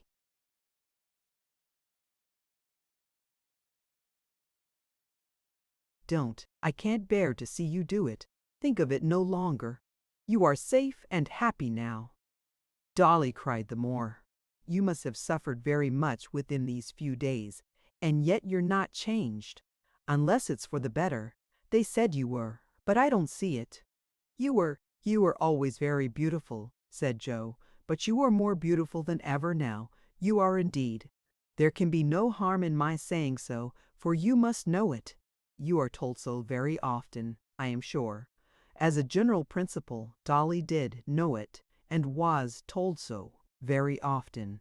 But the coachmaker had turned out, years ago, to be a special donkey, and whether she had been afraid of making similar discoveries in others, or had grown by dint of long custom to be careless of compliments generally, certain it is that although she cried so much, she was better pleased to be told so now than ever she had been in all her life. "I shall bless your name," sobbed the locksmith's little daughter. "As long as I live, I shall never hear it spoken without feeling as if my heart would burst. I shall remember it in my prayers every night and morning till I die." "Will you?" said Joe eagerly. "Will you indeed? It makes me very glad and proud to hear you say so." Dolly still sobbed, and held her handkerchief to her eyes. Joe still stood, looking at her. "Your voice," said Joe, "brings up old times so pleasantly that, for the moment, I feel as if that night there can be no harm in talking of that night now had come back and nothing had happened in the meantime. I feel as if I hadn't suffered any hardships, but had knocked down poor Tom Cobb only yesterday and had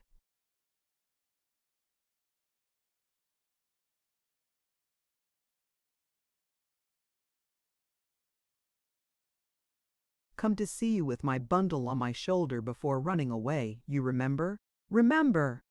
But she said nothing. She raised her eyes for an instant. It was but a glance, a little, tearful, timid glance. It kept Joe silent, though, for a long time. "Well," he said stoutly, "it was to be otherwise." And was. "I have been abroad, fighting all the summer and frozen up all the winter ever since. I have come back as poor in purse as I went, and crippled for life besides. But, Dolly, I would rather have lost this other arm. I would rather have lost my head than have come back to find you dead, or anything but what I always pictured you to myself, and what I always hoped and wished to find you. Thank God for all. Oh, how much and how keenly the little coquette of 5 years ago felt now she had found her heart at last. Never having known its worth till now, she had never known the worth of his. How priceless it appeared.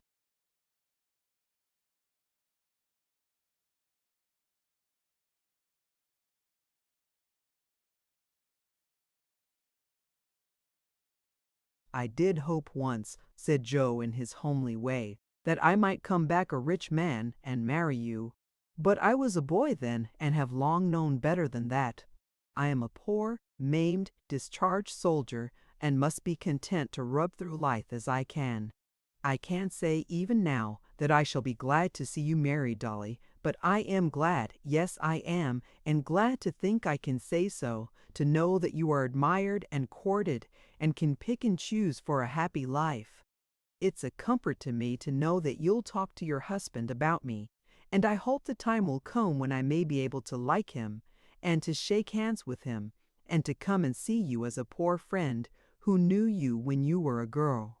God bless you." His hand did tremble, but for all that he took it away again and left her.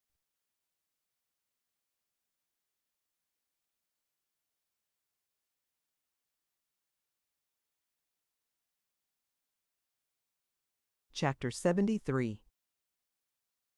By this Friday night, for it was on Friday in the riot week that Emma and Dolly were rescued, by the timely aid of Joe and Edward Chester, the disturbances were entirely quelled, and peace and order were restored to the affrighted city. True, after what had happened, it was impossible for any man to say how long this better state of things might last, or how suddenly new outrages, exceeding even those so lately witnessed, might burst forth and fill its streets with ruin and bloodshed. For this reason, those who had fled from the recent tumults still kept at a distance, and many families, hitherto unable to procure the means of flight, now availed themselves of the calm and withdrew into the country. The shops, too, from Tyburn to Whitechapel were still shut, and very little business was transacted in any of the places of great commercial resort. But, notwithstanding, and in spite of the melancholy forebodings of that numerous class of society who see with the greatest clearness into the darkest perspectives, the town remained profoundly quiet. The strong military force,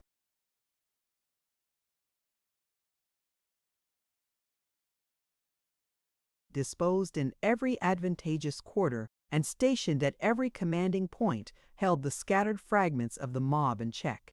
The search after rioters was prosecuted with unrelenting vigor, and if there were any among them so desperate and reckless as to be inclined, after the terrible scenes they had beheld, to venture forth again, they were so daunted by these resolute measures that they quickly shrunk into their hiding places and had no thought but for their safety. In a word, the crowd was utterly routed. Upwards of 200 had been shot dead in the streets.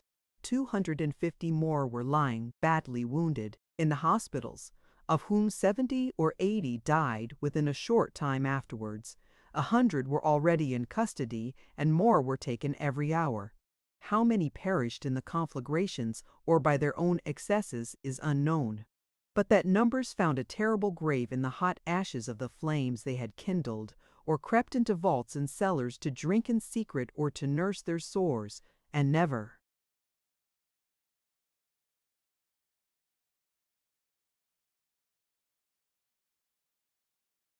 saw the light again is certain. When the embers of the fires had been black and cold for many weeks, the laborers' spades proved this beyond a doubt.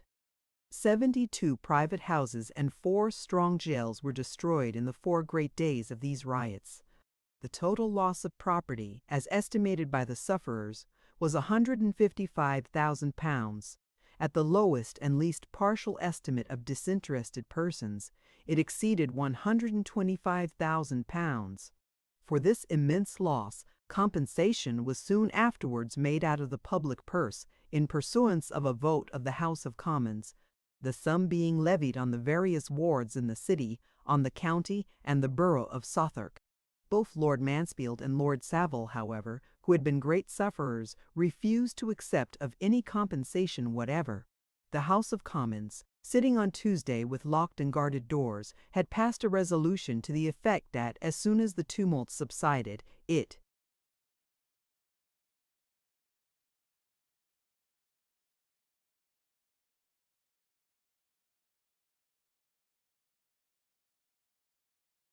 would immediately proceed to consider the petitions presented from many of His Majesty's Protestant subjects, and would take the same into its serious consideration. While this question was under debate, Mr. Herbert, one of the members present, indignantly rose and called upon the House to observe that Lord George Gordon was then sitting under the gallery with the blue cockade, the signal of rebellion, in his hat. He was not only obliged, by those who sat near, to take it out, but offering to go into the street, to pacify the mob with the somewhat indefinite assurance that the House was prepared to give them the satisfaction they sought, was actually held down in his seat by the combined force of several members. In short, the disorder and violence which reigned triumphant out of doors penetrated into the Senate, and there, as elsewhere, terror and alarm prevailed, and ordinary forms were for the time forgotten. On the Thursday, both houses had adjourned until the following Monday se'nnight, declaring it impossible to pursue their deliberations with the necessary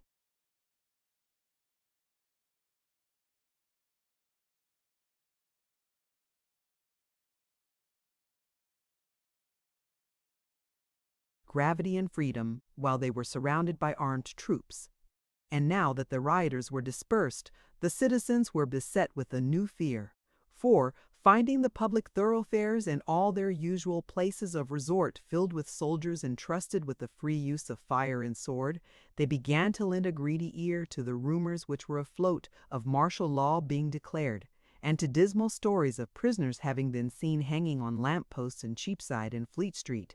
These terrors being promptly dispelled by a proclamation declaring that all the rioters in custody would be tried by a special commission in due course of law, a fresh alarm was engendered by its being whispered abroad that French money had been found on some of the rioters, and that the disturbances had been fomented by foreign powers who sought to compass the overthrow and ruin of England.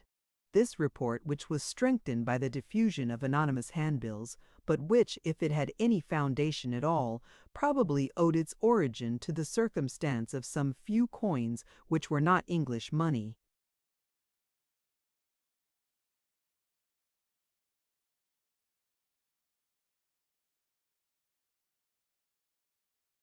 having been swept into the pockets of the insurgents with other miscellaneous booty, and afterwards discovered on the prisoners or the dead bodies, caused a great sensation, and men's minds, being in that excited state when they are most apt to catch at any shadow of apprehension, was brooded about with much industry.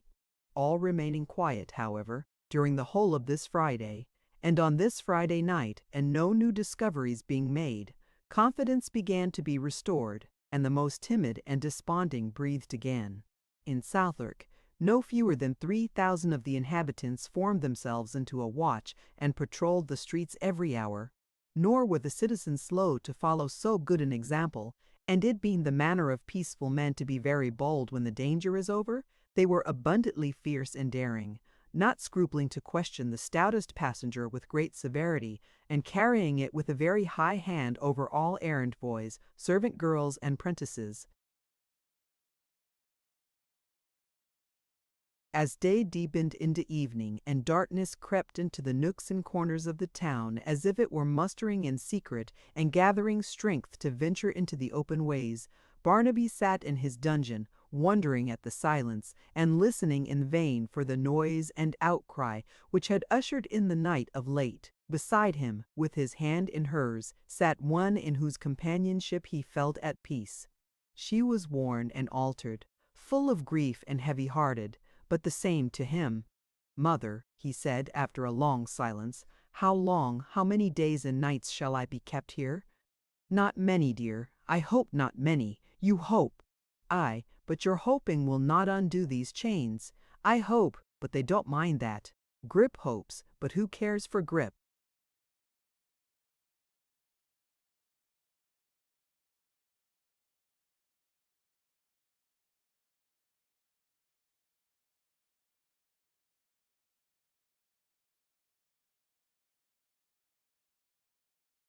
The raven gave a short, dull, melancholy croak. It said nobody, as plainly as a croak could speak. "Who cares for Grip except you and me?" said Barnaby, smoothing the bird's rumpled feathers with his hand. "He never speaks in this place. He never says a word in jail. He sits and mopes all day in his dark corner, dozing sometimes, and sometimes looking at the light that creeps in through the bars and shines in his bright eye, as if a spark from those great fires had fallen into the room and was burning yet." "But who cares for Grip?" the raven croaked again. "Nobody. And, by the way," said Barnaby, withdrawing his hand from the bird and laying it upon his mother's arm, as he looked eagerly in her face, "if they kill me, they may. I heard it said they would. What will become of Grip when I am dead?"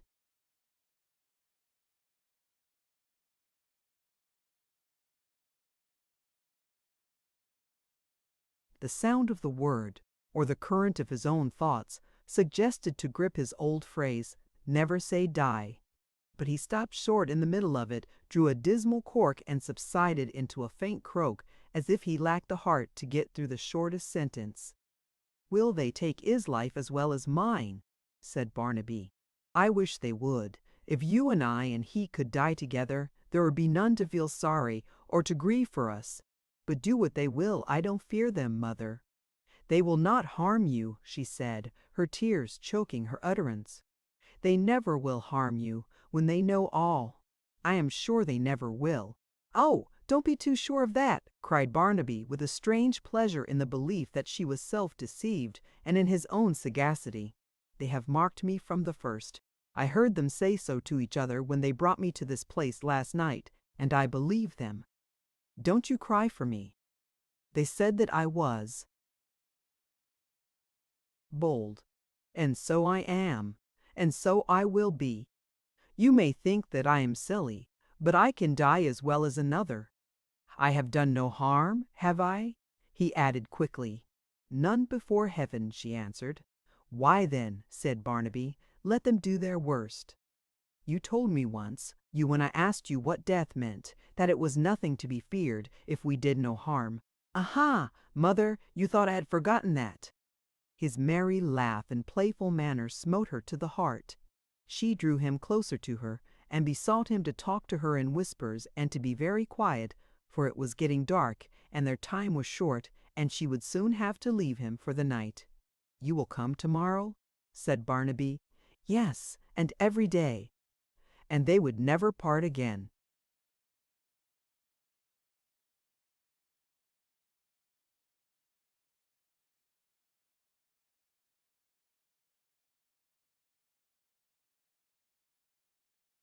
He joyfully replied that this was well, and what he wished, and what he had felt quite certain she would tell him. And then he asked her where she had been so long, and why she had not come to see him when he had been a great soldier, and ran through the wild schemes he had had for their being rich and living prosperously, and with some faint notion in his mind that she was sad, and he had made her so, tried to console and comfort her, and talked of their former life and his old sports and freedom, that every quelstry, every faux chargne kill him de briscartant. "Mother," said Barnaby, as they heard the man approaching to close the cells for the night, "when I spoke to you just now about my father, you cried, 'Hush,' and turned away your head. Why did you do so? Tell me why, in a word. You thought H.E. was dead. You are not sorry that he is alive and has come back to us." Where is he? Here.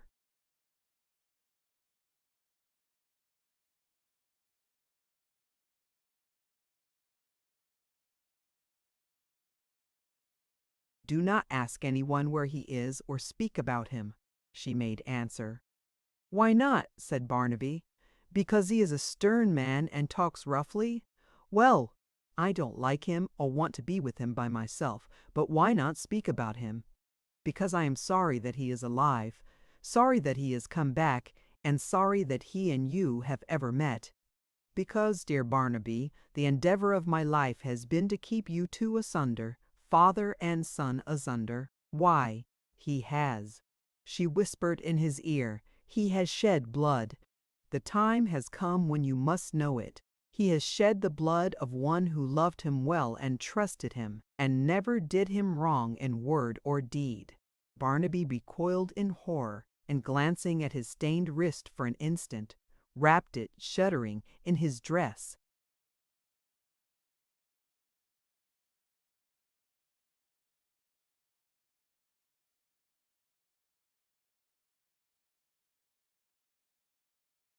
But, she added hastily as the key turned in the lock, although we shun him, he is your father, dearest, and I am his wretched wife.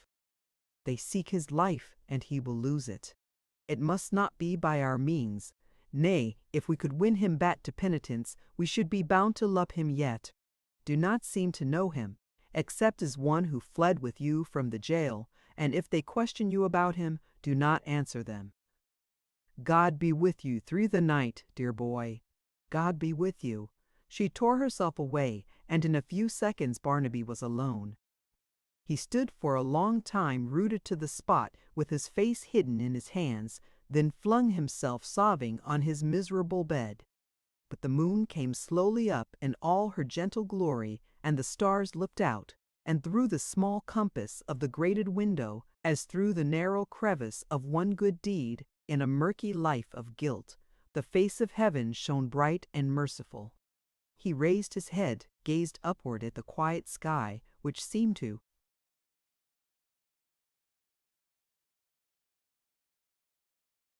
smile upon the earth in sadness, as if the night, more thoughtful than the day, looked down in sorrow on the sufferings and evil deeds of men, and felt its peace sink deep into his heart. He, a poor idiot, caged in his narrow cell, was as much lifted up to God, while gazing on the mild light, as the freest and most favored man in all the spacious city. And in his ill-remembered prayer, and in the fragment of the childish hymn with which he sung and crooned himself asleep, there breathed as true a spirit as ever studied homily expressed or old cathedral arches echoed. As his mother crossed a yard on her way out, she saw through a grated door which separated it from another court, her husband, walking round and round, with his hands folded on his breast and his head hung down. She asked the man who conducted her if she might speak a word with this prisoner. Yes, but she must be quick, for he was locking up for the night, and there was but a minute or so to spare. Saying this, he unlocked the door and bade her go in.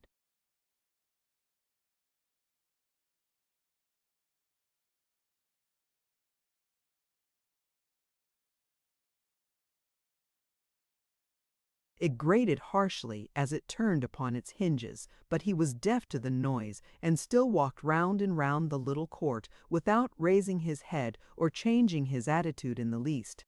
She spoke to him, but her voice was weak and failed her. At length she put herself in his track, and when he came near, stretched out her hand and touched him.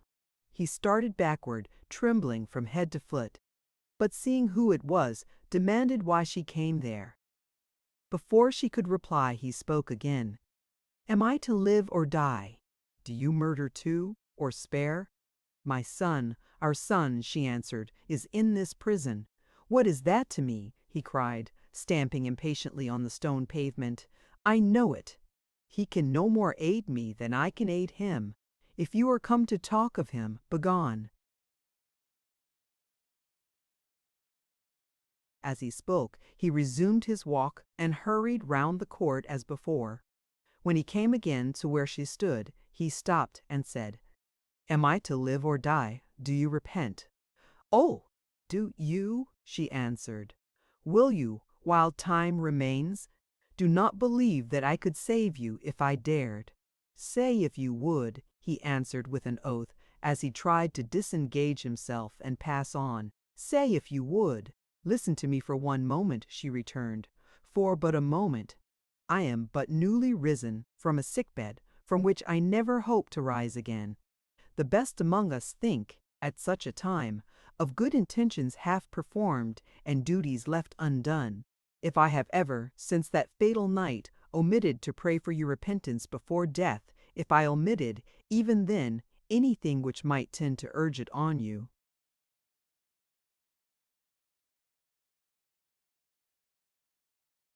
when the horror of your crime was fresh, if, in our later meeting, I yielded to the dread that was upon me, and forgot to fall upon my knees and solemnly adjure you, in the name of him you sent to his account with heaven, to prepare for the retribution which must come and which is stealing on you. Now I humbly before you, and in the agony of supplication in which you see me, beseech that you will let me make atonement. What is the meaning of your canting words? He answered roughly. Speak so that I may understand you. I will, she answered. I desire to. Bear with me for a moment more. The hand of him who set his curse on murder is heavy on us now. You cannot doubt it. Our son, our innocent boy, on whom his anger fell before his birth, is in this place in peril of his life, brought here by your guilt. Yes, by that alone, as heaven sees and knows, for he has been led astray in the darkness of his intellect, and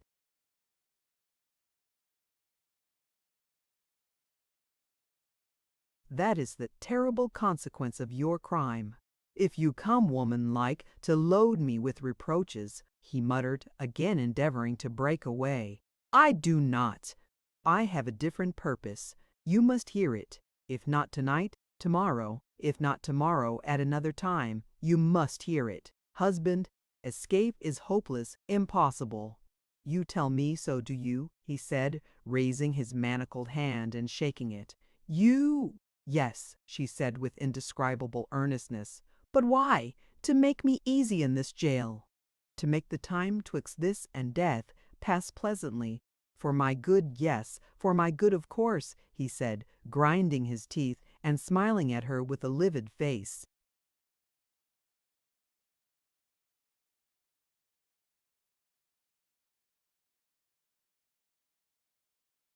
Not to load you with reproaches, she replied, not to aggravate the tortures and miseries of your condition, not to give you one hard word, but to restore you to peace and hope.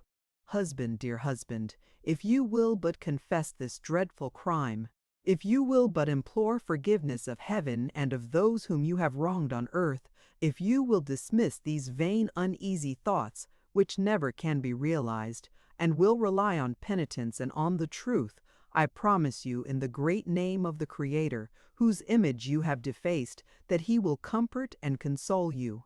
And for myself, she cried, clasping her hands and looking upward, I swear before him, as he knows my heart and reads it now, that from that hour I will love and cherish you as I did of old, and watch you night and day in the short interval that will remain to us, and soothe you with my truest love and duty, and pray with you that one threatening judgment may be arrested, and that our boy may be spared to bless God in his poor way in the free air and light.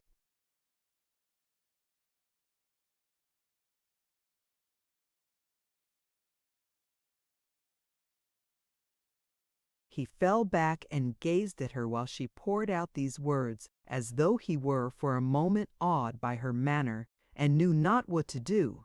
But anger and fear soon got the mastery of him, and he spurned her from him. Begone, he cried. Leave me, you plot, do you?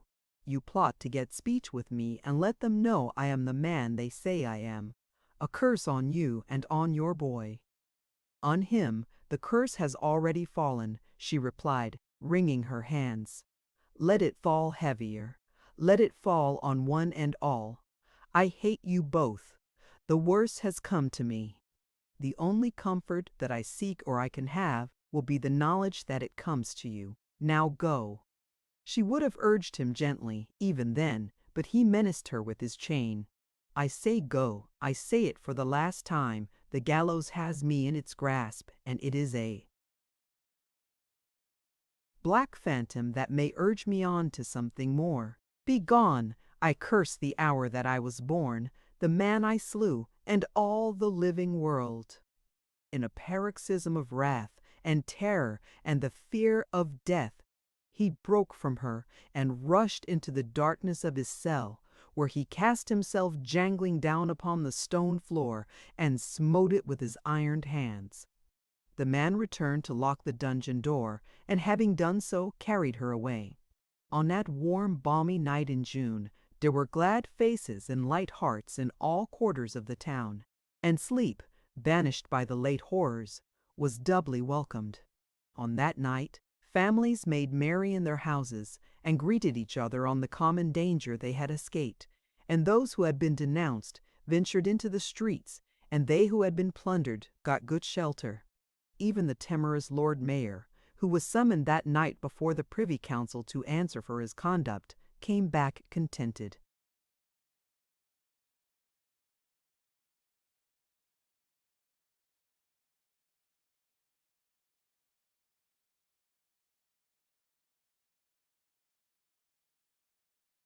Observing to all his friends that he had got off very well with a reprimand, and repeating with huge satisfaction his memorable defense before the council, that such was his temerity, he thought death would have been his portion. On that night, too, more of the scattered remnants of the mob were traced to their lurking places and taken, and in the hospitals and deep among the ruins they had made, and in the ditches and fields, many unshrouded wretches lay dead, envied by those who had been active in the disturbances, and who pillowed their doomed heads in the temporary jails. And in the tower, in a dreary room whose thick stone walls shut out the hum of life, and made a stillness which the records left by former prisoners with those silent witnesses seemed to deepen and intensify, remorseful for every act that had been done by every man among the cruel crowd, feeling for the time their guilt his own, and their lives put in peril by himself, and finding, amid such reflections, little comfort in fanaticism or in his fancied call, sat the unhappy author of all Lord George Gordon. He had been made prisoner that evening. "If you are sure it's me you want," he said to the officers, who waited outside with the warrant for his arrest on a charge of high treason, "I am ready to accompany you," which he did without resistance. He was conducted first before the Privy Council and afterwards to the Horse Guards, and then was taken by way of Westminster Bridge and back over London Bridge for the purpose of avoiding the main streets to the Tower, under the strongest guard ever known to enter its gates with a single prisoner. Of all his 40,000 men, not one remained to bear him company. Friends, dependents, followers, none were there. His fawning secretary had played the traitor, and he whose weakness had been goaded and urged on by so many for their own purposes was desolate and alone. Chapter 74. Mr. Dennis, having been made prisoner late in the evening, was removed to a neighboring round house for that night, and carried before a justice for examination on the next day, Saturday.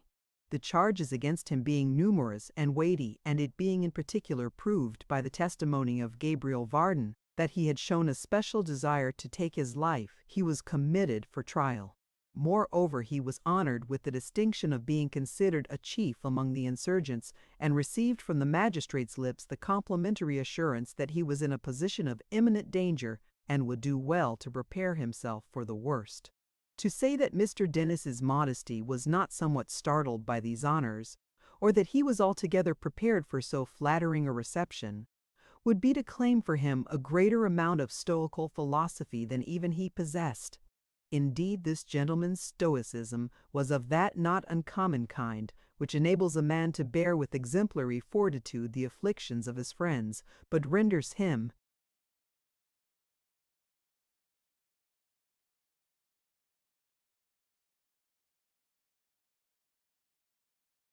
by way of counterpoise, rather selfish and sensitive in respect of any that happened to befall himself. It is therefore no disparagement to the great officer in question to state, without disguise or concealment, that he was at first very much alarmed, and that he betrayed divers emotions of fear, until his reasoning powers came to his relief and set before him a more hopeful prospect. In proportion as Mr. Dennis exercised these intellectual qualities with which he was gifted, in reviewing his best chances of coming off handsomely and with small personal inconvenience, his spirits rose and his confidence increased. When he remembered the great estimation in which his office was held, and the constant demand for his services, when he bethought himself how the statute book regarded him as a kind of universal medicine applicable to men, women, and judges of the age and variety of criminal constitution, and how the bank, the Cicerone,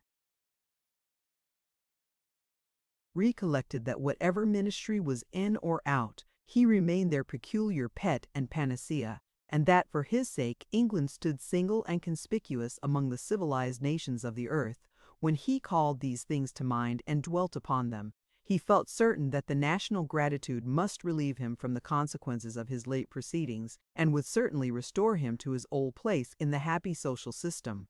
With these crumbs, or as one may say, with these whole loaves of comfort to regale upon, Mr. Dennis took his place among the escort that awaited him, and repaired to jail with a manly indifference. Arriving at Newgate, where some of the ruined cells had been hastily fitted up for the safe keeping of rioters, he was warmly received by the turnkeys, as an unusual and interesting case, which agreeably relieved their monotonous duties. In this spirit he was fettered with great care, and conveyed into the interior of the prison. "Brother," cried the hangman as, following an officer, he traversed under these novel circumstances the remains of passages with which he was well acquainted, "am I going to be along with anybody?" "If you'd have left more walls standing, you'd have been alone," was the reply. "As it is, we're cramped for room, and you'll have company." "Well," returned Dennis, "I don't object to company, brother. I rather like company. I was formed for society, I was." "That's rather a pity, ain't it?" said the man. "No," answered Dennis, "I'm not aware that it is. Why should it be a pity, brother?" "Oh, I don't know," said the man carelessly. "I thought that was what you meant. Being formed for society, and being cut off in your flower, you know." "I say," interposed the other quickly, "what are you talking of? Don't. Who's a going to be cut off in their flowers?" "Oh, nobody particular.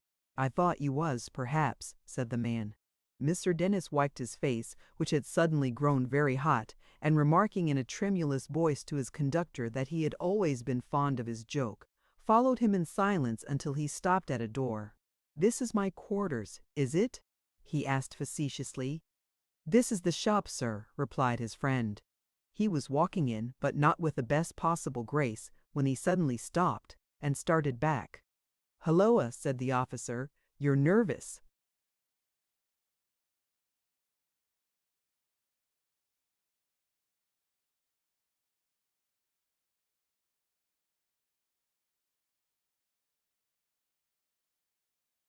"Nervous," whispered Dennis in great alarm. "Well, I may be. Shut the door." "I will, when you're in," returned the man. "But I can't go in there," whispered Dennis. "I can't be shut up with that man." "Do you want me to be throttled, brother?" The officer seemed to entertain no particular desire on the subject one way or other, but briefly remarking that he had his orders, and intended to obey them, pushed him in, turned the key, and retired.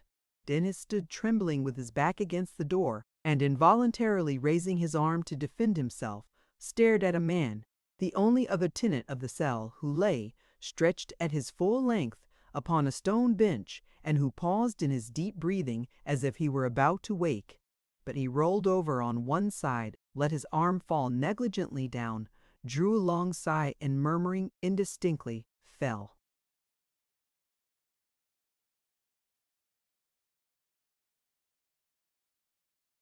fast asleep again. Relieved in some degree by this, The hangman took his eyes for an instant from the slumbering figure and glanced round the cell in search of some advantage ground or weapon of defense.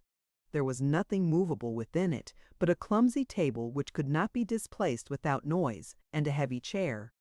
Stealing on tiptoe towards this latter piece of furniture, he retired with it into the remotest corner, and entrenching himself behind it, watched the enemy with the utmost vigilance and caution. The sleeping man was Hugh, and perhaps it was not unnatural for Denis to feel in a state of very uncomfortable suspense, and to wish with his whole soul that he might never wake again. Tired of standing, he crouched down in his corner after some time and rested on the cold pavement. But although Hugh's breathing still proclaimed that he was sleeping soundly, he could not trust him.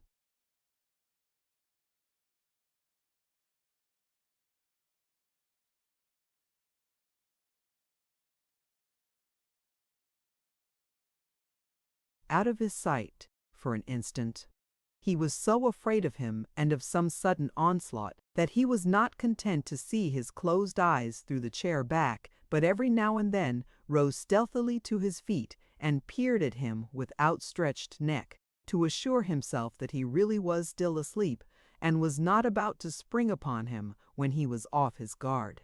He slept so long and so soundly that Mr. Denis began to think he might sleep on until the turnkey visited them.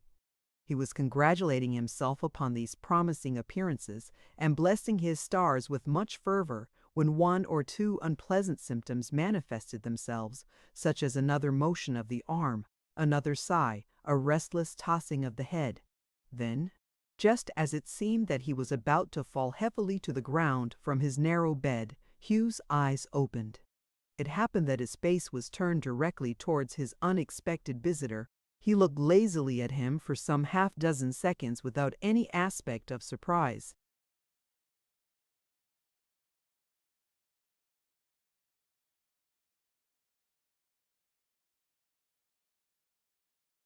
Or recognition, then suddenly jumped up and with a great oath pronounced his name. "Keep off, brother, keep off," cried Denis, dodging behind the chair. "Don't do me a mischief. I'm a prisoner like you. I haven't the free use of my limbs. I'm quite an old man. Don't hurt me." He whined out the last three words in such piteous accents that Hugh, who had dragged away the chair and aimed a blow at him with it, checked himself and bade him get up.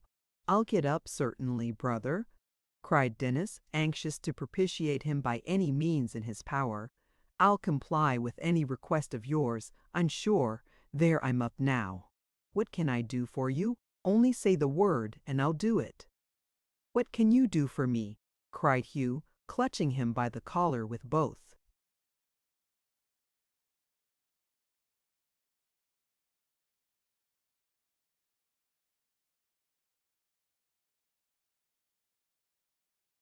Hands, and shaking him as though he were bent on stopping his breath by that means. "What have you done for me?" The best that could be done," returned the hangman. Hugh made him no answer, but shaking him in his strong grip until his teeth chattered in his head, cast him down upon the floor and flung himself on the bench again. "If it wasn't for the comfort it is to me to see you here," he muttered, "I'd have crushed your head against it. I would." It was some time before Denis had breath enough to speak, but as soon as he could resume his propitiatory strain, he did so. "I did the best that could be done, brother," he whined. "I did indeed.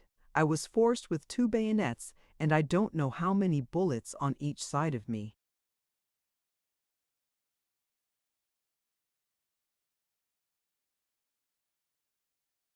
To point you out, if you hadn't been taken, you'd have been shot, and what a sight that would have been! A fine young man like you. Will it be a better sight now?" asked Hugh, raising his head with such a fierce expression that the other durst not answer him just then. "A deal better," said Denis meekly after a pause. "First, there's all the chances of the law, and they're 500 strong. We may get off scot-free. Unlikelier things than that have come to pass. Even if we shouldn't, and the chances fail, We can but be worked off once, and when it's well done, it's so neat, so skillful, so captivating, if that don't seem too strong a word, that you'd hardly believe it could be brought to sich perfection. Kill one's fellow creatures off with muskets, pah! And his nature so revolted at the bare idea that he spat upon the dungeon pavement. His warming on this topic, which to one unacquainted with his pursuits and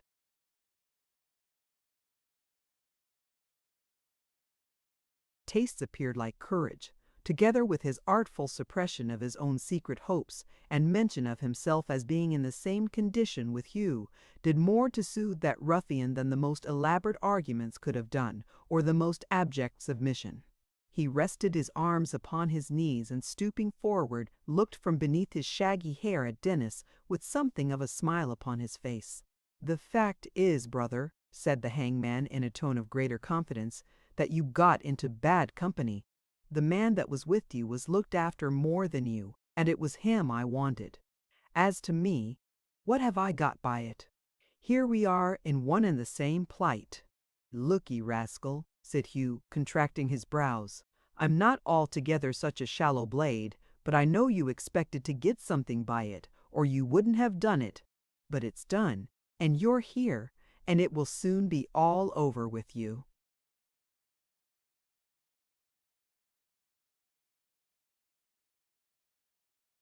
"And me, and I'd as soon die as live, or live as die.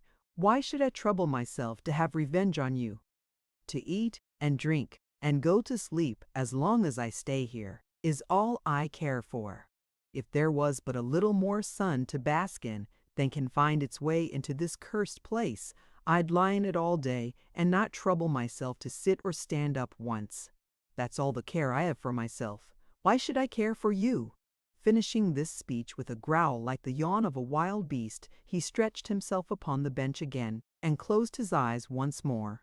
After looking at him in silence for some moments, Dennis, who was greatly relieved to find him in this mood, drew the chair towards his rough couch and sat down near him, taking the precaution, however, to keep out of the range of his brawny arm. "Well said, brother. Nothing could be better said," he ventured to observe. "We'll eat and drink of the best, and sleep our best, and make the best of it every way."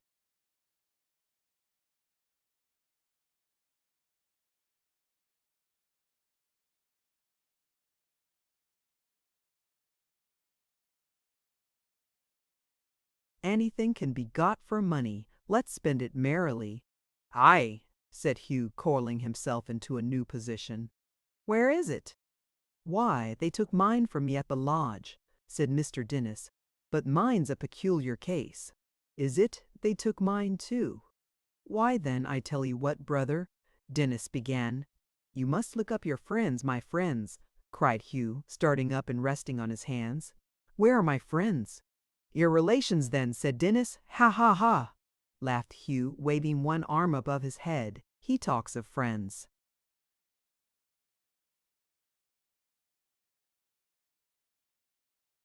To me talks of relations to a man whose mother died the death in store for her son, and left him, a hungry brat, without a face he knew in all the world. He talks of this to me." "Brother," cried the hangman, whose features underwent a sudden change, "you don't mean to say—" "I mean to say," Hugh interposed, "that they hung her up at Tyburn. What was good enough for her is good enough for me.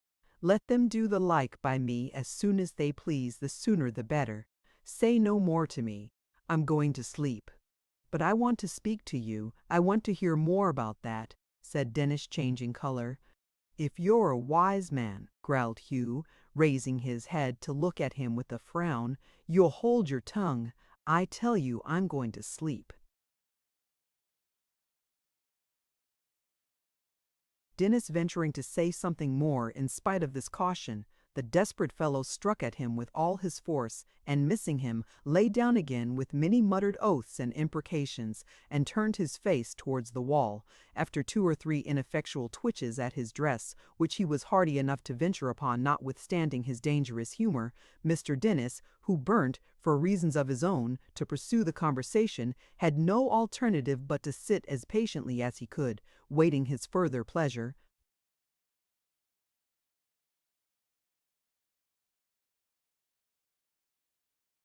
Chapter 75. A month has elapsed, and we stand in the bedchamber of Sir John Chester.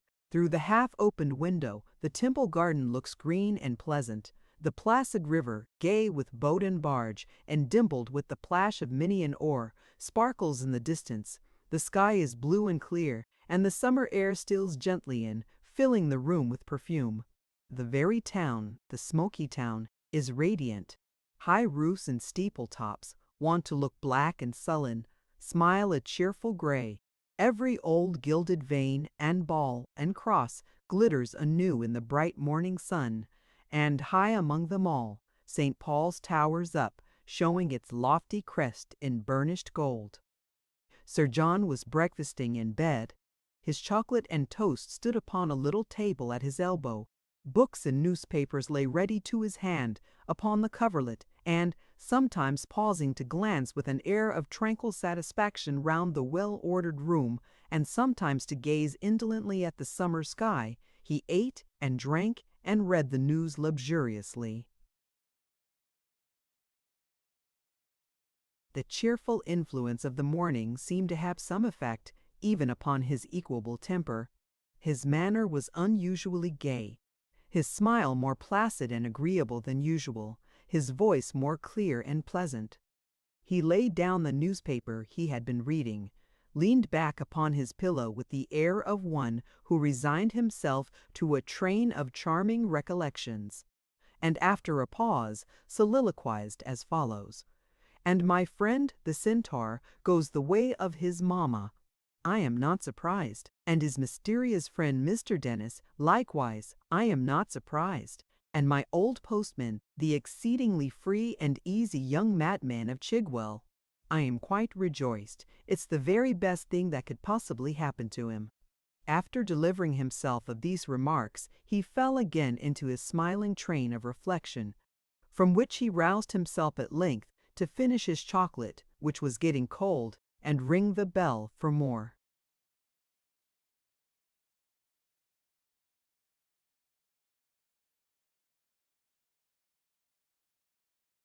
The new supply arriving, he took the cup from his servant's hand, and saying with a charming affability, "I am obliged to you, Peake," dismissed him.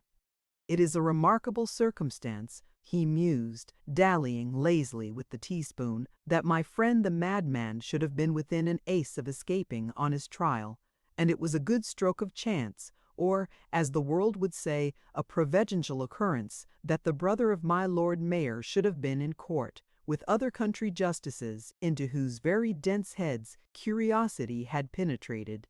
For though the brother of my Lord Mayor was decidedly wrong, and established his near relationship to that amusing person beyond all doubt, in stating that my friend was sane, and had, to his knowledge, wandered about the country with a vagabond parent, avowing revolutionary and rebellious sentiments, I am not the less obliged to him for volunteering that evidence. These insane creatures make such very odd and embarrassing remarks that they really ought to be hanged for the comfort of society."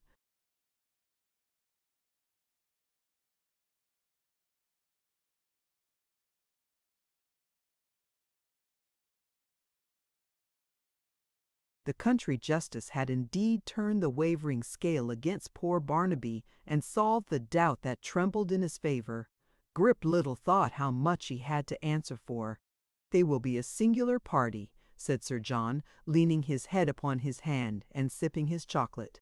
"A very curious party. The hangman himself, the centaur, and the madman. The centaur would make a very handsome preparation in Surgeons' Hall, and would benefit science extremely. I hope they have taken care to bespeak him. Peake, I am not at home, of course, to anybody but the hairdresser." This reminder to his servant was called forth by a knock at the door, which the man hastened to open. After a prolonged murmur of question and answer, he returned, and as he cautiously closed the room door behind him, a man was heard to cough in the passage.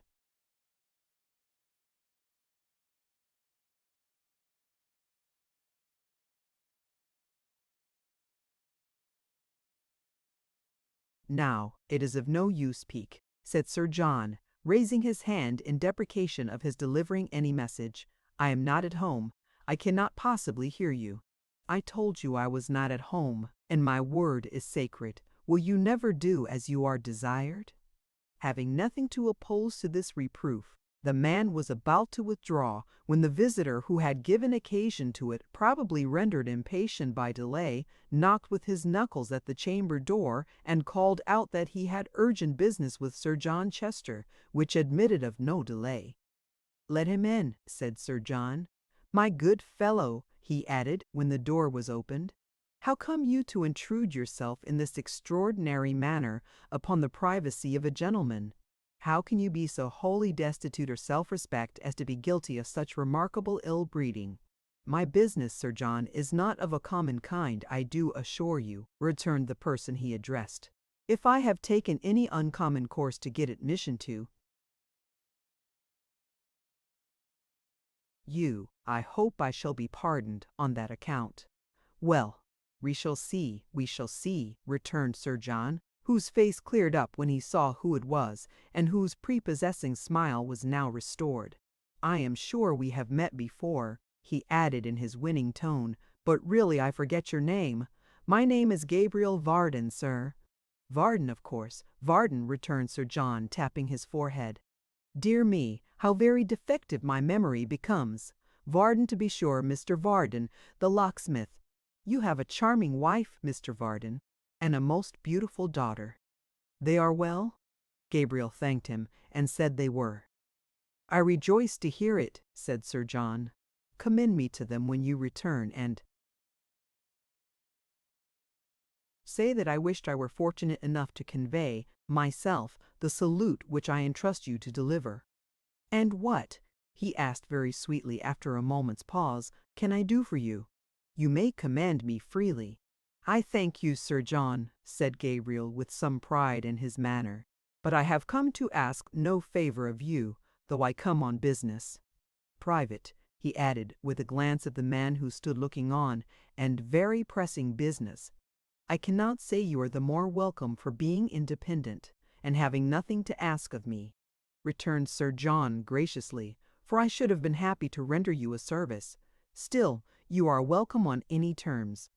Oblige me with some more chocolate Pique, and don't wait." The man retired and left them alone. "Sir John," said Gabriel, "I am a working man, and have been so all my life. If I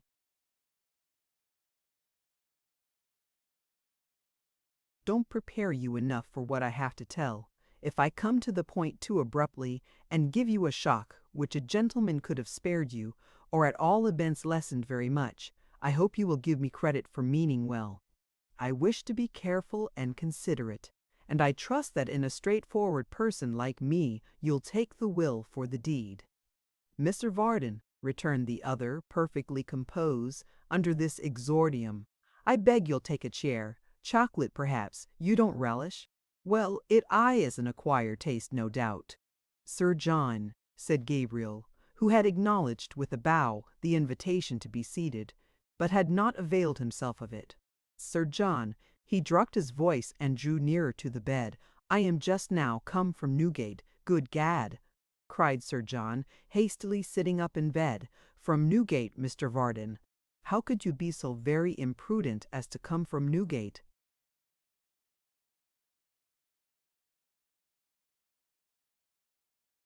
"Newgate, where there are jail fevers and ragged people and barefooted men and women and 1,000 horrors. Pique, bring the camphor, quick. Heaven and earth, Mr. Varden, my dear good soul, how could you come from Newgate?" Gabriel returned no answer, but looked on in silence, while Pique, who had entered with the hot chocolate, ran to a drawer, and returning with a bottle, sprinkled his master's dressing-gown and the bedding, and besides moistening the locksmith himself, plentifully described a circle round about him on the carpet. When he had done this, he again retired, and Sir John, reclining in an easy attitude upon his pillow, once more turned a smiling face towards his visitor. "You will forgive me, Mr. Varden, I am sure, for being at first a little sensitive both on your account and my own. I confess I was startled, notwithstanding your delicate exordium. Might I ask you to do me the favor not to approach any nearer? You have really come from Newgate."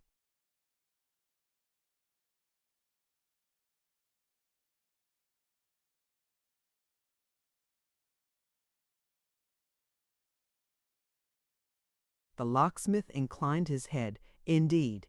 And now, Mr. Varden, all exaggeration and embellishment apart," said Sir John Chester confidentially as he sipped his chocolate, "what kind of place is Newgate?" "A strange place, Sir John," returned the locksmith, "of a sad and doleful kind. A strange place where many strange things are heard and seen, but few more strange than that I come to tell you of. The case is urgent. I am sent here. No froth dealin' ishies, Fur John, from the jail, and my good, credulous, open-hearted friend," said Sir John, setting down his cup and laughing. "By whom?"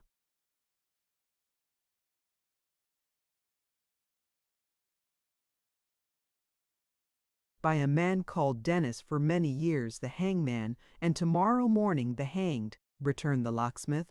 Sir John had been quite certain from the first that he would say he had come from Hugh, and was prepared to meet him on that point.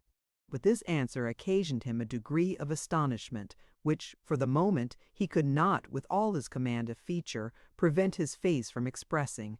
He quickly subdued it, however, and said in the same light tone, "And what does the gentleman require of me? My memory may be at fault again, but I don't recollect that I ever had the pleasure of an introduction to him, or that I ever numbered him among my personal friends.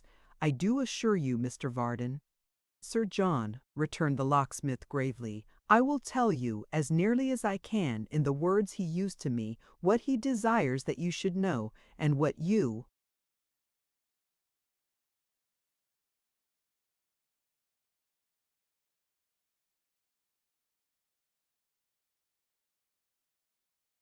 "ought to know without a moment's loss of time."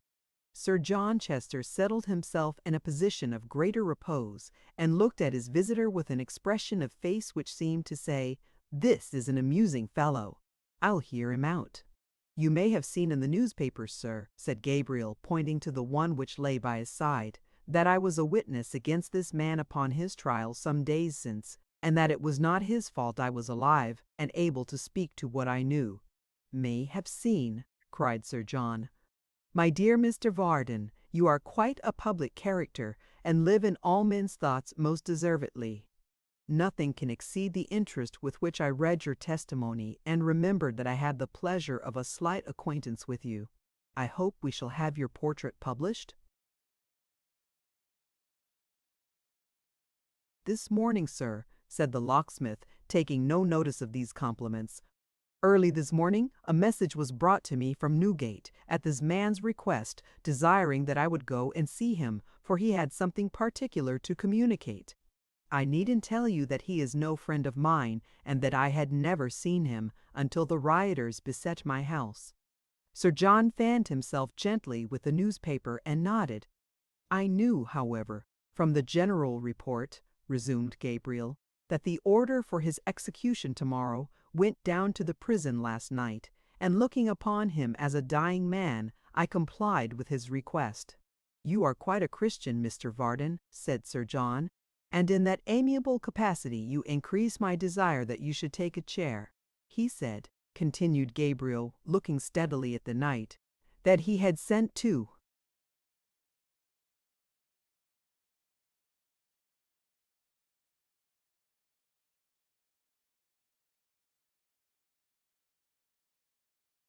me because he had no friend or companion in the whole world, being the common hangman, and because he believed, from the way in which I had given my evidence, that I was an honest man, and would act truly by him. He said that, being shunned by everyone who knew his calling, even by people of the lowest and most wretched grade, and finding when he joined the rioters that the men he acted with had no suspicion of it, which I believe is true enough, for a poor fool of an old prentice of mine was one of them, he had kept his own counsel up to the time of his being taken and put in jail." "Very discreet of Mr. Dennis," observed Sir John with a slight yawn, though still with the utmost affability. "But except for your admirable and lucid manner of telling it, which is perfect, not very interesting to me." "When," pursued the locksmith, quite unabashed and wholly regardless of these interruptions, "when he was taken to the jail, he found that his fellow prisoner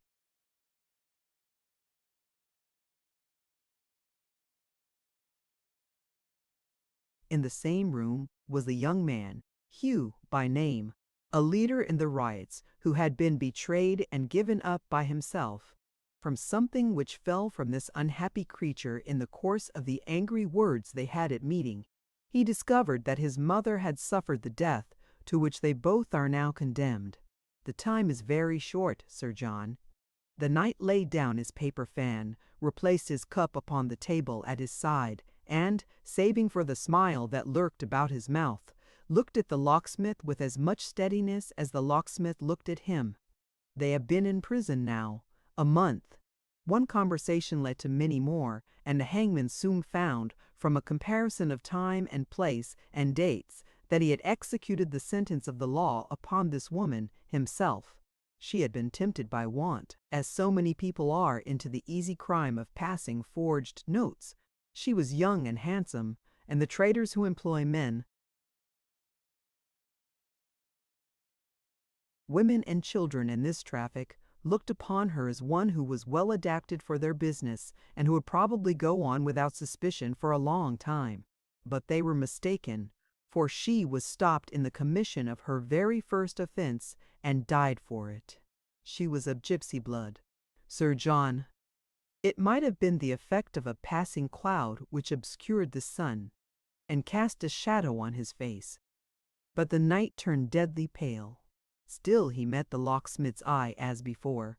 She was of gypsy blood, Sir John, repeated Gabriel, and had a high free spirit. This and her good looks and her lofty manner interested some gentlemen who were easily moved by dark eyes, and efforts were made to save her. They might have been successful if she would have given them any clue to her history, but she never would, or did. There was reason to suspect that she would make an attempt upon her life. A watch was set upon her night and day, and from that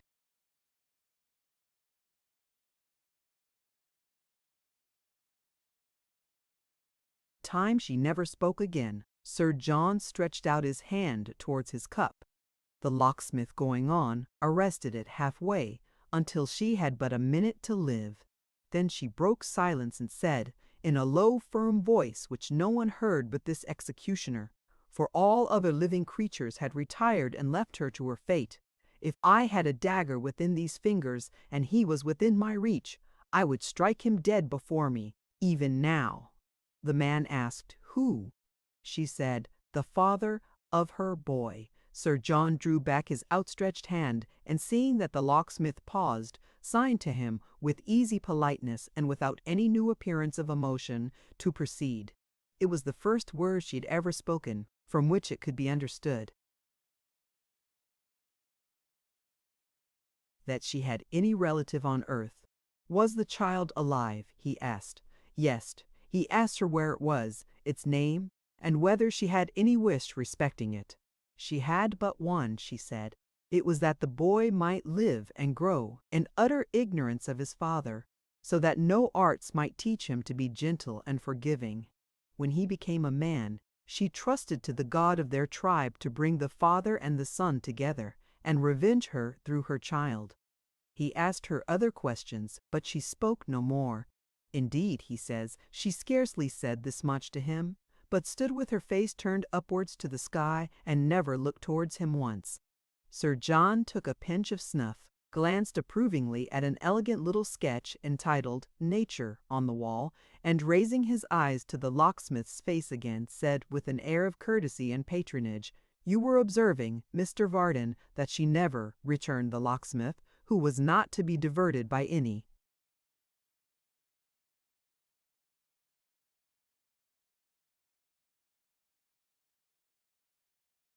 artifice from his firm manner and his steady gaze, that she never looked towards him once, Sir John, and so she died, and he forgot her. But some years afterwards, a man was sentenced to die the same death, who was a gypsy too. A sunburnt, swarthy fellow, almost a wild man, and while he lay in prison, under sentence, he, who had seen the hangman more than once while he was free, cut an image of him on his stick, by way of braving death and showing those who attended on him how little he cared or thought about it. He gave this stick into his hands at Tyburn and told him then that the woman I have spoken of had left her own people to join a fine gentleman, and that, being deserted by him, and cast off by her old friends, she had sworn within her own proud breast that whatever her misery might be, she would ask no help of any human being. He told him that she had kept her word to the last, and that, meeting even him in the streets, he had been fond of her once. It seems she had slipped from him by a trick, and he never saw her again, until, being in one of the frequent crowds at Tyburn, with some of his rough companions, he had been driven almost mad by seeing, in the criminal under another name, whose death he had come to witness, herself. Standing in the same place in which she had stood, he told the hangman this, and told him too her real name, which only her own people and the gentleman for whose sake she had left them knew. That name he will tell again, Sir John, to none but you, to none but me, exclaimed the knight, pausing in the act of raising his cup to his lips with a perfectly steady hand, and curling up his little finger for the better display of a brilliant ring with which it was ornamented. But me! My dear Mr. Varden, how very preposterous to select me for his confidence, with you at his elbow too, who are so perfectly trustworthy. Sir John, returned the locksmith, at 12 tomorrow these men die. Hear the few words I have to add, and do not hope to deceive me. For though I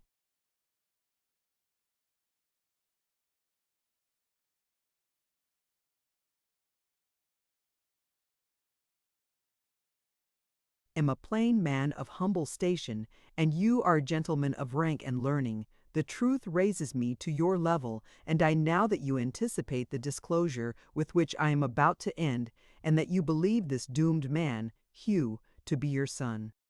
Nay, said Sir John, bantering him with a gay air, the wild gentleman who died so suddenly scarcely went as far as that, I think.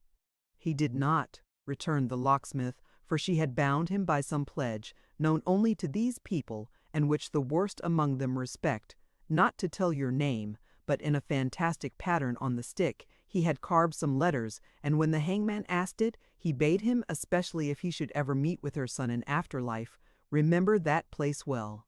What place?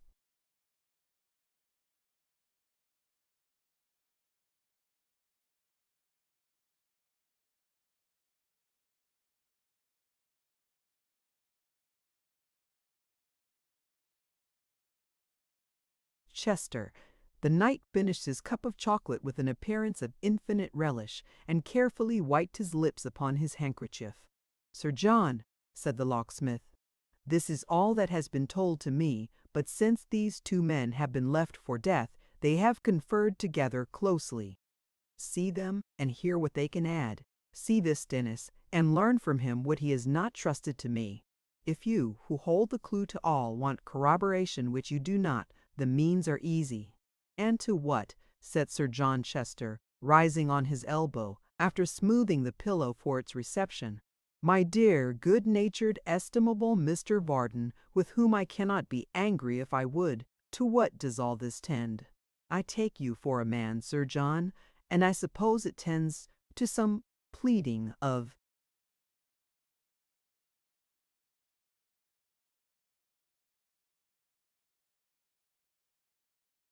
natural affection in your breast, returned the locksmith. I suppose to the straining of every nerve, and the exertion of all the influence you have or can make in behalf of your miserable son and the man who has disclosed his existence to you.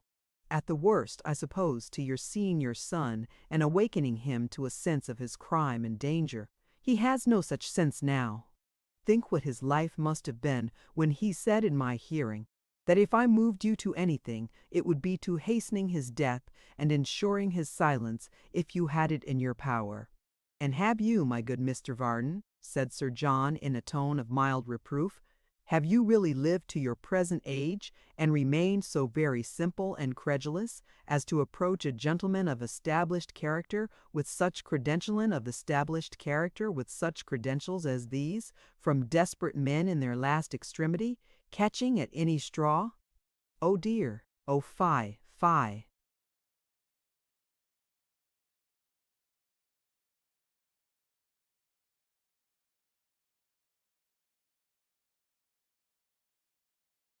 The locksmith was going to interpose, but he stopped him.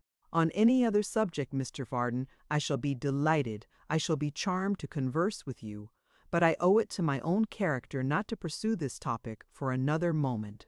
Think better of it, sir, when I am gone, returned the locksmith. Think better of it, sir.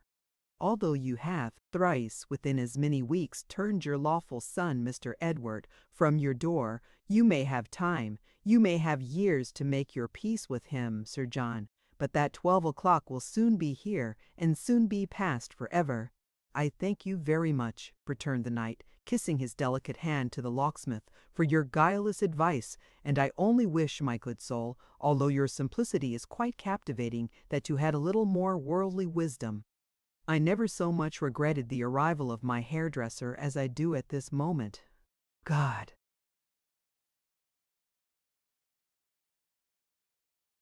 Bless you. Good morning. You'll not forget my message to the ladies, Mr. Varden?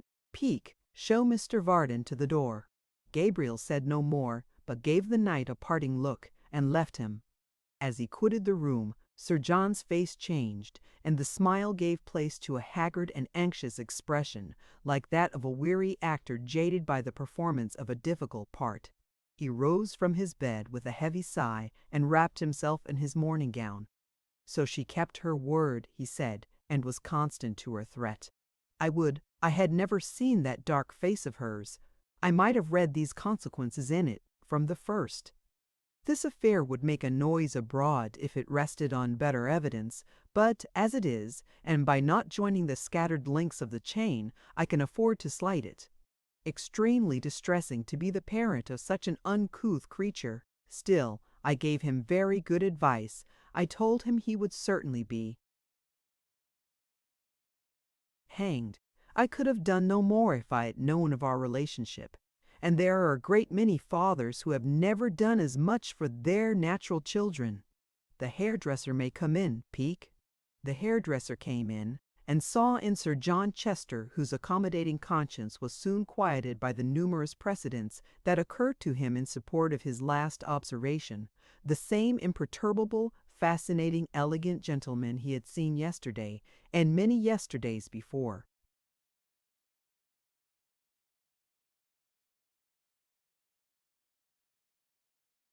Chapter 76. As the locksmith walked slowly away from Sir John Chester's chambers, he lingered under the trees which shaded the path, almost hoping that he might be summoned to return. He had turned back thrice and still loitered at the corner when the clock struck 12. It was a solemn sound, and not merely for its reference to tomorrow, for he knew that in that chime the murderer's knell was rung. He had seen him pass along the crowded street amidst the execration of the throng, and marked his quivering lip and trembling limbs. The ashy hue upon his face, his clammy brow, the wild distraction of his eye, the fear of death that swallowed up all other thoughts, and gnawed without cessation at his heart and brain. He had marked the wandering look, seeking for hope and finding, turn where it would, despair. He had seen the remorseful, pitiful, desolate creature, riding with his coffin by his side, to the gibbet. He knew that, to the last, he had been an unyielding, obdurate man, that in the savage terror of his condition he had hardened rather than relented to his wife and child, and that the last words which had passed his white lips were curses on them as his enemies. Mr. Haredale had determined to be there and see it done. Nothing but the evidence of his own senses could satisfy that gloomy thirst for retribution which had been gathering upon him for so many years. The locksmith knew this, and when the chimes had ceased to vibrate, hurried away to meet him. "For these two men," he said as he went, "I can do no more. Heaven have mercy on them. Alas, I say I can do no more for them, but whom can I help? Mary Rudge will have a home, and a firm friend when she most wants one. But Barnaby, poor Barnaby, willing Barnaby, what aid can I render him? There are many, many men of sense, God forgive me," cried the honest locksmith, stopping in a narrow court to pass his hand across his eyes. "I could better afford to lose than Barnaby. We have always been good friends, but I never knew, till now.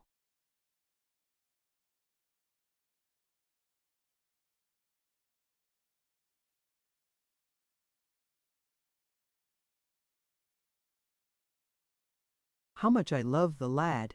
There were not many in the great city who thought of Barnaby that day, otherwise than as an actor in a show which was to take place tomorrow.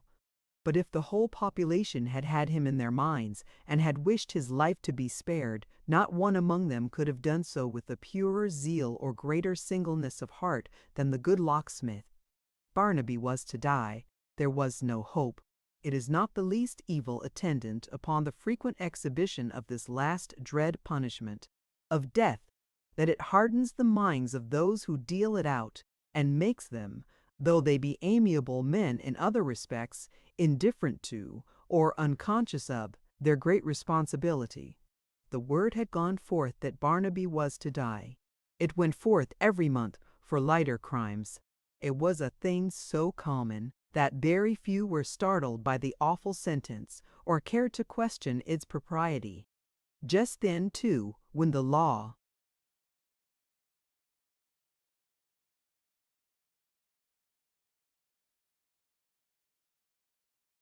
had been so flagrantly outraged, its dignity must be asserted. The symbol of its dignity, stamped upon every page of the criminal statute book, was the gallows, and Barnaby was to die. They had tried to save him. The locksmith had carried petitions and memorials to the fountainhead with his own hands, but the well was not one of mercy, and Barnaby was to die. From the first his mother had never left him, save at night, and with her beside him he was as usual contented. On this last day he was more elated and more proud than he had been yet, and when she dropped the book she had been reading to him aloud and fell upon his neck, he stopped in his busy task of folding a piece of crape about his hat, and wondered at her anguish. Grip uttered a feeble croak, half in encouragement it seemed, and half in remonstrance, but he wanted hard to sustain it, and lapsed abruptly into silence.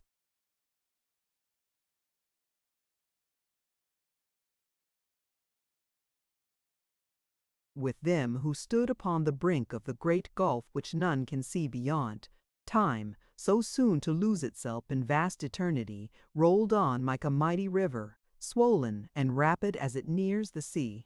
It was morning, but now they had sat and talked together in a dream, and here was evening. The dreadful hour of separation, which even yesterday had seemed so distant, was at hand. They walked out into the courtyard, clinging to each other, but not speaking. Barnaby knew that the jail was a dull, sad, miserable place, and looked forward to tomorrow as to a passage from it to something bright and beautiful. He had a vague impression, too, that he was expected to be brave, that he was a man of great consequence, and that the prison people would be glad to make him weep. He trod the ground more firmly as he thought of this, and bade her take heart and cry no more, and feel how steady his hand was. They call me silly, mother. They shall see tomorrow.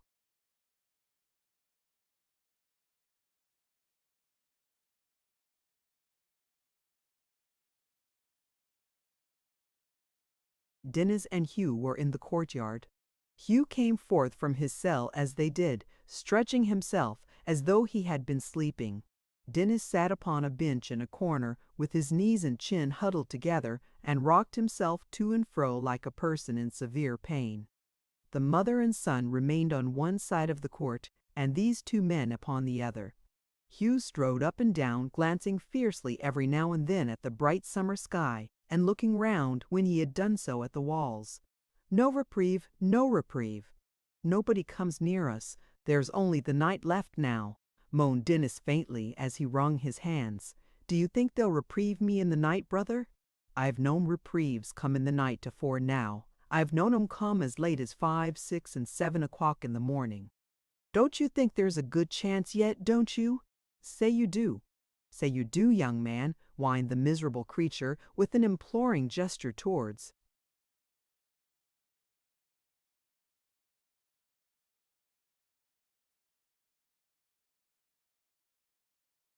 Barnaby, or I shall go mad. Better be mad than sane here, said Hugh. Go mad. But tell me what you think. Somebody tell me what he thinks," cried the wretched object, so mean and wretched and despicable that even pity's self might have turned away at sight of such a being in the likeness of a man. "Isn't there a chance for me? Isn't there a good chance for me? Isn't it likely they may be doing this to frighten me? Don't you think it is? Oh," he almost shrieked as he wrung his hands, "won't anybody give me comfort?" "You ought to be the best instead of the worst," said Hugh, stopping before him. "Ha, ha, ha! See the hangman when it comes home to him." "You don't know what it is," cried Dennis, actually writhing as he spoke. "I do, that I should come to be worked off. I, that I should come."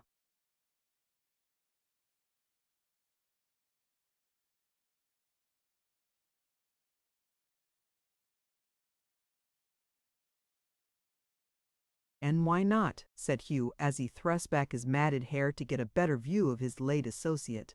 "How often, before I knew your trade, did I hear you talking of this as if it was a treat?" "I ain't inconsistent," screamed the miserable creature. "I'd talk so again if I was hangman. Some other man has got my old opinions at this minute. That makes it worse. Somebody's longing to work me off. I know by myself that somebody must be. He'll soon have his longing," said Hugh, resuming his walk. "Think of that, and be quiet."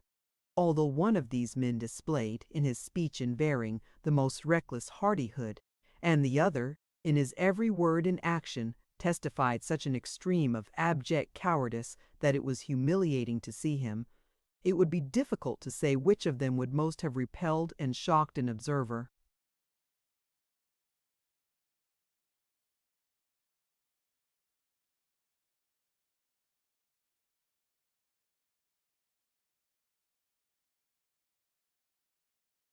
Hugh's was the dogged desperation of a savage at the stake. The hangman was reduced to a condition little better, if any, than that of a hound with a halter round his neck. Yet, as Mr. Dennis knew and could have told them, these were the two commonest states of mind and persons brought to their pass. Such was the wholesome growth of the seed sown by the law, that this kind of harvest was usually looked for as a matter of course. In one respect they all agreed. The wandering and uncontrollable train of thought, suggesting sudden recollections of things distant and long forgotten and remote from each other, the vague, restless craving for something undefined, which nothing could satisfy, the swift flight of the minutes, fusing themselves into hours, as if by enchantment, the rapid coming of the solemn night, the shadow of death always upon them, and yet so dim and faint that objects the meanest and most trivial started from the gloom beyond, and forced themselves upon the view of the probability of holding the mind, even if the faith that they bifid.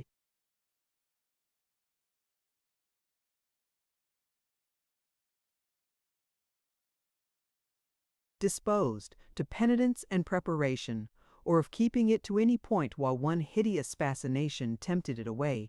These things were common to them all, and varied only in their outward tokens. "Fetch me the book I left within upon your bed," she said to Barnaby as the clock struck. "Kiss me first." He looked in her face and saw there that the time was come. After a long embrace, he tore himself away and ran to bring it to her, bidding her not stir till he came back. He soon returned, for a shriek recalled him, but she was gone. He ran to the yard gate and looked through. They were carrying her away. She had said her heart would break. It was better so. "Don't you think," whimpered Dennis, creeping up to him as he stood with his feet rooted to the ground, gazing at the blank walls, "don't you think they're still?"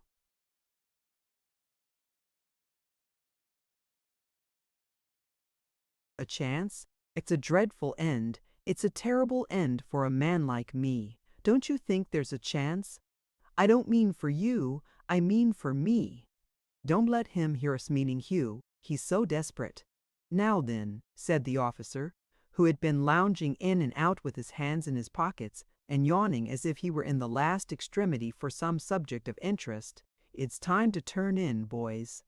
"Not yet," cried Dennis. "Not yet. Not for an hour yet. I say your watch goes different from what it used to," returned the man. Once upon a time it was always too fast. It's got the other fault now. My friend, cried the wretched creature, falling on his knees. My dear friend, you always were. My dear friend, there's some mistake. Some letter has been mislaid, or some messenger has been stopped upon the way. He may have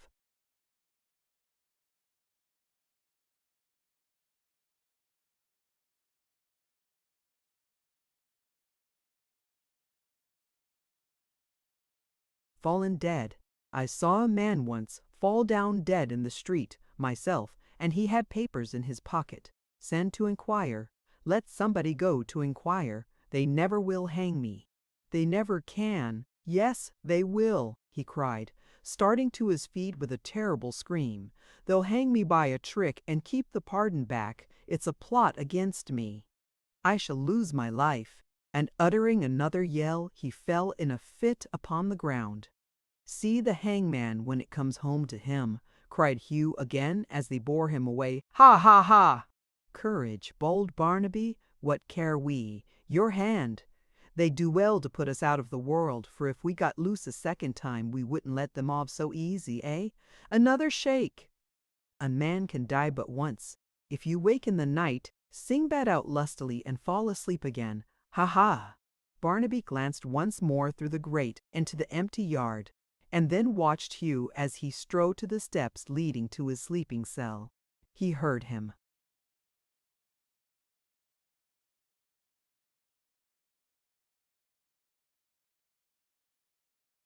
Shout and burst into a roar of laughter and saw him flourish his hat. Then he turned away himself like one who walked in his sleep, and, without any sense of fear or sorrow, lay down on his pallet, listening for the clock to strike again.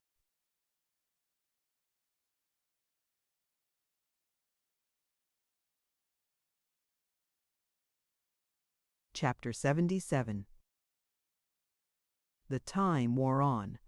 The noises in the streets became less frequent by degrees, until silence was scarcely broken save by the bells in church towers, marking the progress softer and more stealthy, while the city slumbered of that great watcher with the hoary head, who never sleeps or rests. In the brief interval of darkness and repose which feverish towns enjoy, all busy sounds were hushed, and those who awoke from dreams lay listening in their beds, and longed for dawn, and wished the dead of the night were past. Into the street outside the jail's main wall, workmen came straggling at this solemn hour in groups of 2 or 3, and meeting in the center, cast their tools upon the ground and spoke in whispers. Others soon issued from the jail itself, bearing on their shoulders planks and beams. These materials being all brought forth, the rest bestirred themselves, and the dull sound of hammers began to echo through the stillness.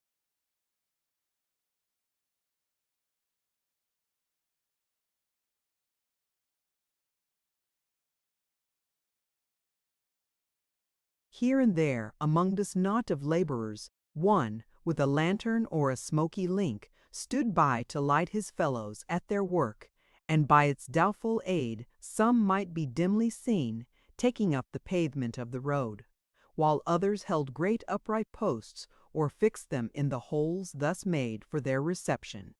Some dragged slowly on towards the rest an empty cart, which they brought rumbling from the prison yard, while others erected strong barriers across the street. All were busily engaged, their dusky figures moving to and fro at that unusual hour, so active and so silent, might have been taken for those of shadowy creatures toiling at midnight on some ghostly, unsubstantial work, which, like themselves, would vanish with the first gleam of day, and leave but morning mist and vapor. While it was yet dark, a few lookers on collected, who had plainly come there for the purpose and intended to remain. Even those who had to pass the spot on their way to some other place, lingered, and lingered yet, as though the attraction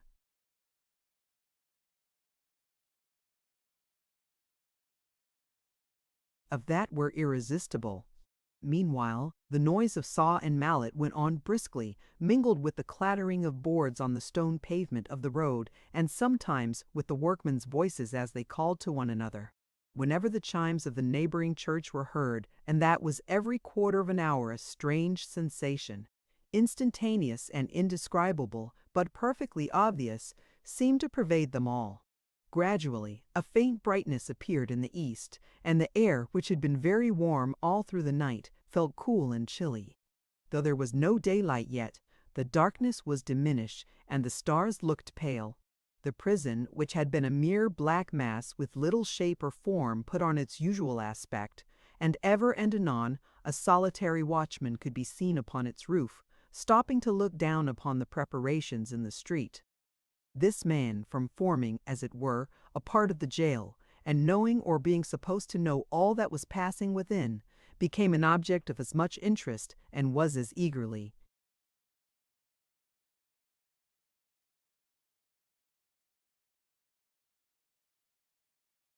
looked for and as awfully pointed out as if he had been a spirit. By and by, the feeble light grew stronger, and the houses with their signboards and inscriptions stood plainly out in the dull gray morning. Heavy stage wagons crawled from the inn yard opposite, and travelers peeped out, and as they rolled sluggishly away, cast many a backward look towards the jail. And now the sun's first beams came glancing into the street, and the night's work, which, in its various stages and in the varied fancies of the lookers-on had taken 100 shapes, wore its own proper form, a scaffold and a gibbet. As the warmth of the cheerful day began to shed itself upon the scanty crowd, the murmur of tongues was heard, shutters were thrown open and blinds drawn up, and those who had slept in rooms over against the prison, where places to see the execution were let at high prices, rose hastily from their beds. In some of the houses, people were busy taking out the window sashes for the better.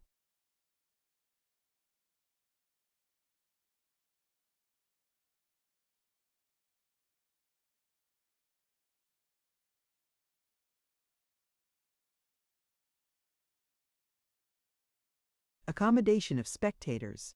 In others, the spectators were already seated, and beguiling the time with cards, or drink, or jokes among themselves. Some had purchased seats upon the housetops, and were already crawling to their stations from parapet and garret window. Some were yet bargaining for good places, and stood in them in a state of indecision, gazing at the slowly swelling crowd, and at the workmen as they rested listlessly against the scaffold, affecting to listen with indifference to the proprietor's eulogy of the commanding view his house afforded, and the surpassing cheapness of his terms.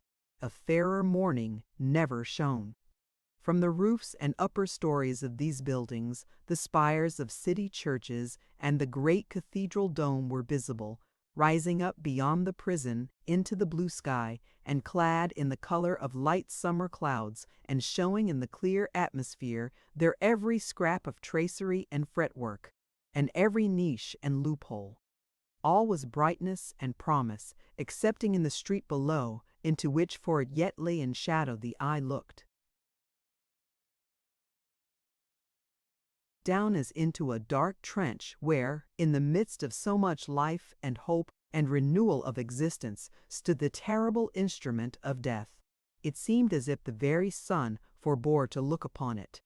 But it was better, grim and somber in the shade, than when, the day being more advanced, it stood confessed in the full glare and glory of the sun, with its black paint blistering and its nooses dangling in the light like loathsome garlands.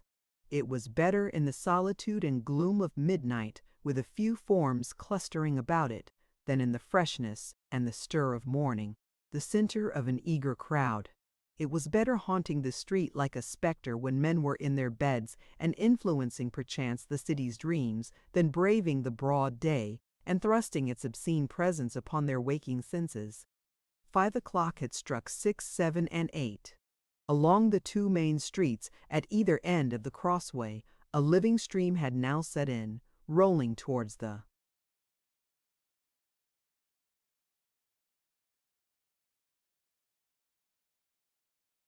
marts of gain and business. Carts, coaches, wagons, trucks, and barrows forced a passage through the outskirts of the throng and clattered onward in the same direction. Some of these, which were public conveyances and had come from a short distance in the country, stopped, and the driver pointed to the gibbet with his whip, though he might have spared himself the pains, for the heads of all the passengers were turned that way without his help, and the coach windows were stuck full of staring eyes. In some of the carts and wagons, women might be seen, glancing fearfully at the same unsightly thing, and even little children were held up above the people's heads to see what kind of a toy a gallows was, and learn how men were hanged. 2 rioters were to die before the prison, who had been concerned in the attack upon it, and one directly afterwards in Bloomsbury Square.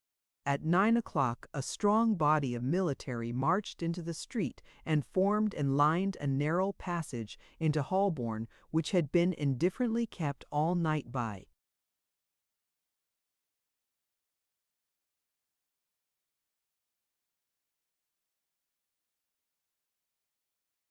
constables. Through this another cart was brought. The one already mentioned had been employed in the construction of the scaffold, and wheeled up to the prison gate.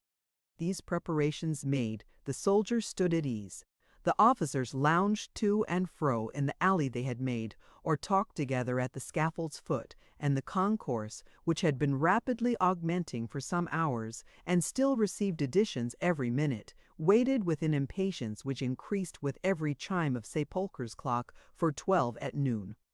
Up to this time they had been very quiet, comparatively silent, save when the arrival of some new party at a window, hitherto unoccupied, gave them something new to look at or to talk of. But as the hour approached, a buzz and hum arose, which, deepening every moment, soon swelled into a roar and seemed to fill the air.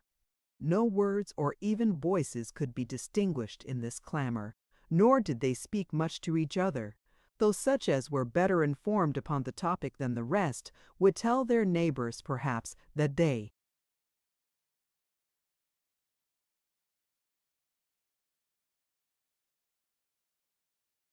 might know the hangman when he came out, by his being the shorter one, and that the man who was to suffer with him was named Hugh, and that it was Barnaby Rudge who would be hanged in Bloomsbury Square. The hum grew as the time drew near, so loud that those who were at the windows could not hear the church clock strike, though it was close at hand. Nor had they any need to hear it either, for they could see it in the people's faces.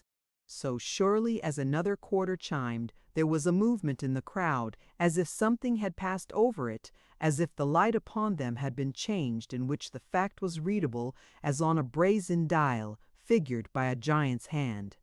11:03. The murmur now was deafening, yet every man seemed mute. Look where you would among the crowd, you saw strained eyes and lips compressed. It would have been difficult for the most vigilant observer to point this way or that and say that yonder man had cried out. It were as easy to detect the motion of lips in a seashell. 11:03.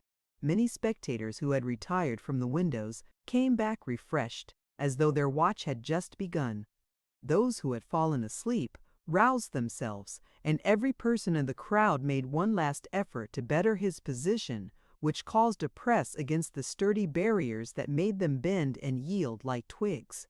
The officers, who until now had kept together, fell into their several positions and gave the words of command. Swords were drawn, muskets shouldered, and the bright steel winding its way among the crowd, gleamed and glittered in the sun like a river. Along this shining path 2 men came hurrying on, leading a horse, which was speedily harnessed to the cart at the prison door. Then a profound silence replaced the tumult that had so long been gathering, and a breathless pause ensued. Every window was now choked up with heads. The housetops teemed with people clinging to chimneys, peering over gable ends, and holding on where the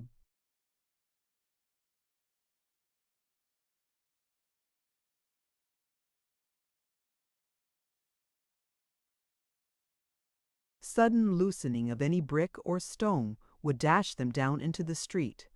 The church tower, the church roof, the churchyard, the prison leads, the very water spouts and lamp posts, every inch of room swarmed with human life. At the first stroke of 12, the prison bell began to toll. Then the roar mingled now with cries of "Hats off!" and "Poor fellows!" And, from some specks in the great concourse, with a shriek or groan burst forth again. It was terrible to see if anyone in that distraction of excitement could have seen the world of eager eyes all strained upon the scaffold and the beam. The hollow murmuring was heard within the jail as plainly as without. The three were brought forth into the yard together as it resounded through the air. They knew its import well. "Die here?" cried Hugh, undaunted by the sound. "They expect us." "I heard them gathering when I woke in the night, and turned over on t'other side and fell." Asleep again. "We shall see how they welcome the hangman now that it comes home to him. Ha, ha, ha!" The ordinary, coming up at this moment, reproved him for his indecent mirth and advised him to alter his demeanor. "And why, master?" said Hugh. "Can I do better than bear it easily?" "You bear it easily enough."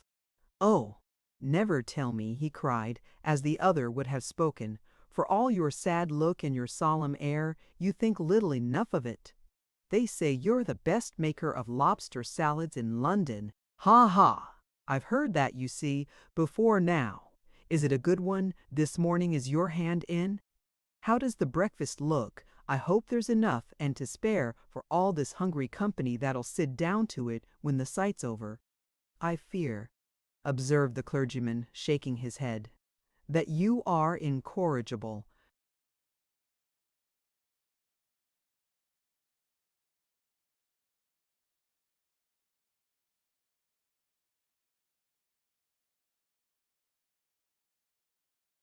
"You're right. I am," rejoined Hugh sternly. "Be no hypocrite, master. You make a merry-making of this every month. Let me be merry too. If you want a frightened fellow, there's one that'll suit you. Try your hand upon him." He pointed as he spoke to Dennis, who with his legs trailing on the ground was held between two men, and who trembled so that all his joints and limbs seemed racked by spasms. Turning from this wretched spectacle, he called to Barnaby, who stood apart. "What cheer, Barnaby? Don't be downcast, lad. Leave that to him."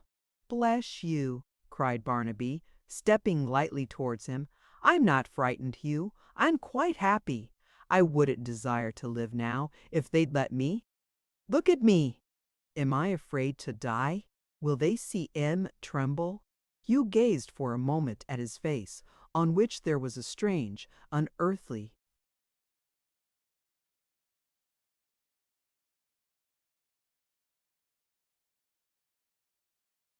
smile, and at his eye, which sparkled brightly, and interposing between him and the ordinary, gruffly whispered to the latter, "I wouldn't say much to him, master, if I was you. He may spoil your appetite for breakfast, though you are used to it." He was the only one of the three who had washed or trimmed himself that morning. Neither of the others had done so since their doom was pronounced. He still wore the broken peacock's feathers in his hat, and all his usual scraps of finery were carefully disposed about his person. His kindling eye, his firm step, his proud and resolute bearing, might have graced some lofty act of heroism, some voluntary sacrifice born of a noble cause and pure enthusiasm, rather than that felon's death. But all these things increased his guilt. They were mere assumptions. The law had declared it so, and so it must be. The good minister had been greatly shocked, not a quarter of an hour before, at his parting with Grip. For one in his condition to fondle a bird. The yard was filled with people, bluff civic functionaries, officers of justice, soldiers, the curious in such matters, and guests who had been bidden as to a wedding. Hugh looked about him, nodded gloomily to some person in authority, who indicated with his hand in what direction he was to proceed, and clapping Barnaby on the shoulder, passed out with the gait of a lion. They entered a large room, so near to the scaffold that the voices of those who stood about it could be plainly heard, some beseeching the javelin men to take them out of the crowd, others crying to those behind to stand back, for they were pressed to death and suffocating for want of air. In the middle of this chamber, two smiths with hammers stood beside an anvil. Hugh walked straight up to them and set his foot upon it with a sound as though it had been struck by a heavy weapon. Then, with folded arms, he stood to have his irons knocked off, scowling haughtily round as those who were present eyed him narrowly and whispered to each other. It took so much time to drag Dennis in that this ceremony was over with Hugh and nearly over with Barnaby before he appeared. He no sooner came into the place he knew so well, however, and among faces with which he was so familiar, than he recovered strength and sense enough to clasp his hands and make a last appeal. "Gentlemen, good gentlemen," cried the abject creature, groveling down upon his knees and actually prostrating himself upon the stone floor. "Governor, dear governor, honorable sheriffs, worthy gentlemen, have mercy upon a wretched man that has served his majesty and the law and parliament for so many years, and don't let me die because of a mistake."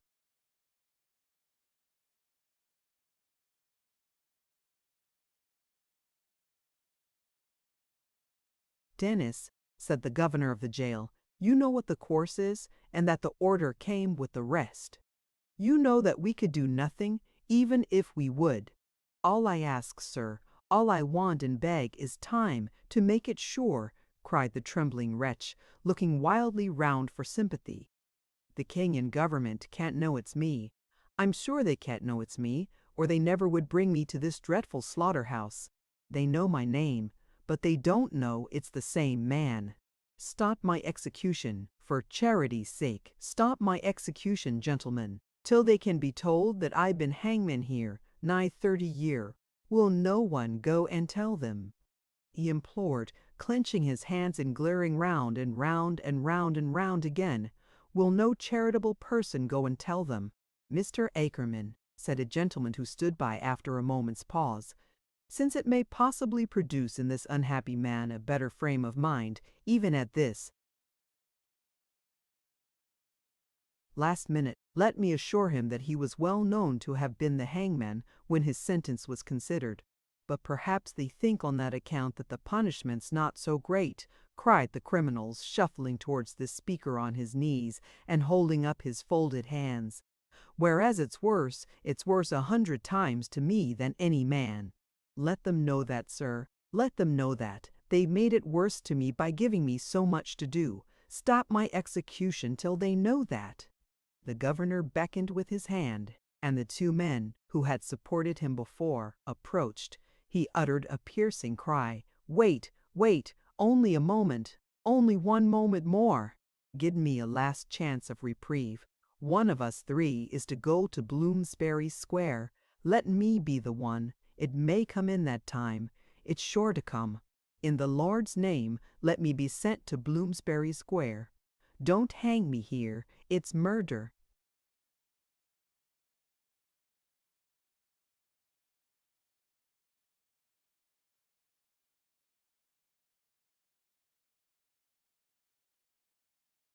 They took him to the anvil, but even then he could be heard above the clinking of the smiths' hammers and the hoarse raging of the crowd, crying that he knew of Hugh's birth, that his father was living, and was a gentleman of influence and rank, that he had family secrets in his possession, that he could tell nothing unless they gave him time, but must die with them on his mind. And he continued to rave in this sort until his voice failed him, and he sank down a mere of clothes between the two attendants. It was at this moment that the clock struck the first stroke of 12, and the bell began to toll. The various officers, with the two sheriffs at their head, moved towards the door. All was ready when the last chime came upon the ear. They told Hugh this, and asked if he had anything to say. "To say!" he cried. "Not I. I'm ready. Yes," he added, as his eye fell upon Barnaby, "I have a word to say too. Come hither, lad." There was for the moment something kind and even tender struggling in his fierce aspect as he wrung his poor companion by the hand. "I'll say this," he cried, looking firmly round, that if I had 10 lives to lose, and the loss of each would give me 10 times the agony of the hardest death, I'd lay them all down. Aye, I would, though you gentlemen may not believe it, to save this one. This one," he added, wringing his hand again, "that will be lost through me." "Not through you," said the idiot mildly. "Don't say that. You are not to blame. You have always been very good to me. Hugh, we shall know what makes the stars shine now." "I took him from her in a reckless mood, and didn't think what harm would come of it," said Hugh, laying his hand upon his head and speaking in a lower voice. "I ask her pardon, and his. Look here," he added roughly in his former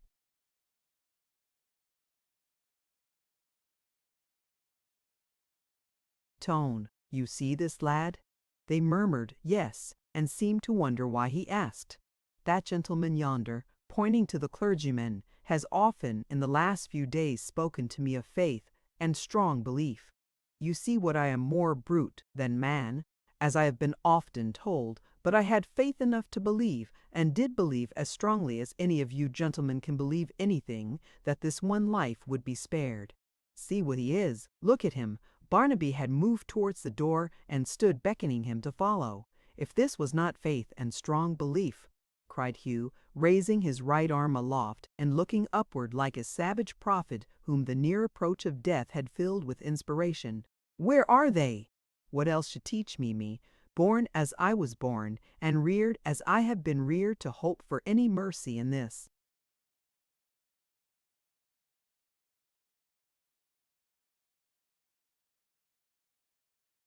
Hardened, cruel, unrelenting place. Upon these human shambles, I, who never raised this hand in prayer till now, call down the wrath of God. On that black tree, of which I am the ripened fruit, I do invoke the curse of all its victims, past and present and to come.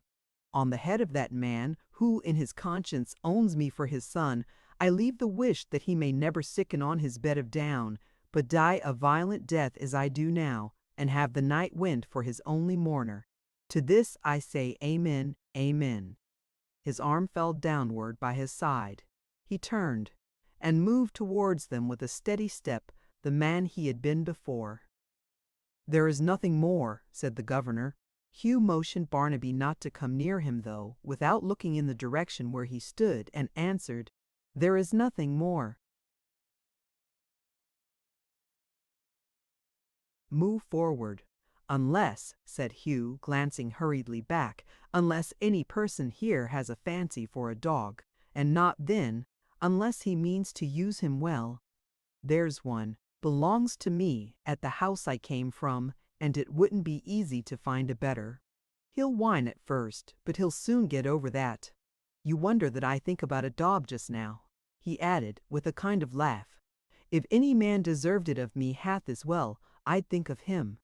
He spoke no more, but moved onward in his place, with a careless air, though listening at the same time to the service for the dead, with something between sullen attention and quickened curiosity. As soon as he had passed the door, his miserable associate was carried out, and the crowd beheld the rest. Barnaby would have mounted the steps at the same time. Indeed, he would have gone before them, but in both attempts he was restrained, as he was to undergo.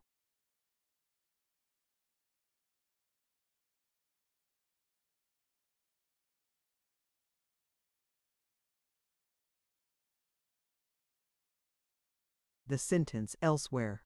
In a few minutes the sheriffs reappeared. The same procession was again formed, and they passed through various rooms and passages to another door, that at which the cart was waiting. He held down his head to avoid seeing what he knew his eyes must otherwise encounter, and took his seat sorrowfully, and yet with something of a childish pride and pleasure, in the vehicle. The officers fell into their places at the sides, in front, and in the rear. The sheriff's carriages rolled on.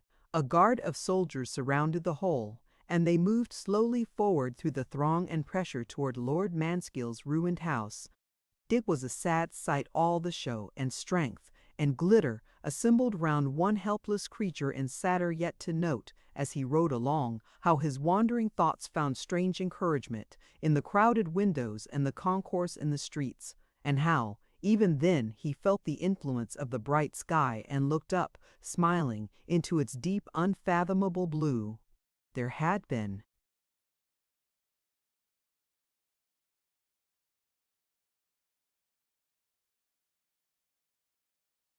many such sights since the riots were over, some so moving in their nature and so repulsive too, that they were far more calculated to awaken pity for the sufferers than respect for that law whose strong arm seemed in more than one case to be as wantonly stretched forth now that all was safe as it had been basely paralyzed in time of danger. Two cripples, both mere boys, one with a leg of wood, one who dragged his twisted limbs along by the help of a crutch, were hanged in the same Bloomsbury Square. As the cart was about to glide from under them, it was observed that they stood with their faces from, not to, the house they had assisted to despoil, and their misery was protracted that this omission might be remedied. Another boy was hanged in Bow Street, other young lads in various quarters of the town. 4 wretched women, too, were put to death. In a word, those who suffered as rioters were, for the most part, the weakest, meanest, and most miserable among them. It was a most exquisite satire upon the false religious cry which had led to so much misery that some of these people owned themselves to be Catholics and begged to be attended by their own priests. One young man was hanged in Bishopsgate Street, whose aged, gray-headed father waited for him at the gallows, kissed him at its foot when he arrived, and sat there on the ground till they took him down. They would have given him the body of his child, but he had no hearse, no coffin, nothing to remove it in, being too poor, and walked meekly away beside the cart that took it back to prison, trying, as he went, to touch its lifeless hand. But the crowd had forgotten these matters, or cared little about them if they lived in their memory, and while one great multitude fought and hustled to get near the gibbet before Newgate for a parting look, another followed in the train of poor lost Barnaby to swell the throng that waited for him on the spot.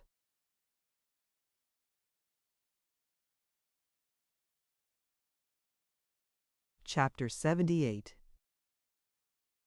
On this same day, and about this very hour, Mr. Willett the elder sat smoking his pipe in a chamber at the Black Lion. Although it was hot summer weather, Mr. Willett sat close to the fire. He was in a state of profound cogitation with his own thoughts, and it was his custom at such times to stew himself slowly, under the impression that that process of cookery was favorable to the melting out of his ideas, which, when he began to simmer, sometimes oozed forth so copiously as to astonish even himself. Mr. Willett had been several thousand times comforted by his friends and acquaintance with the assurance that for the loss he had sustained in the damage done to the Maypole he could come upon the county. But as this phrase happened to bear an unfortunate resemblance to the popular expression of coming on the parish, it suggested to Mr. Willett's mind no more consolatory visions than pauperism on an extensive scale and ruin in a capacious aspect. Consequently, he had never failed to receive the intelligence with a rueful shake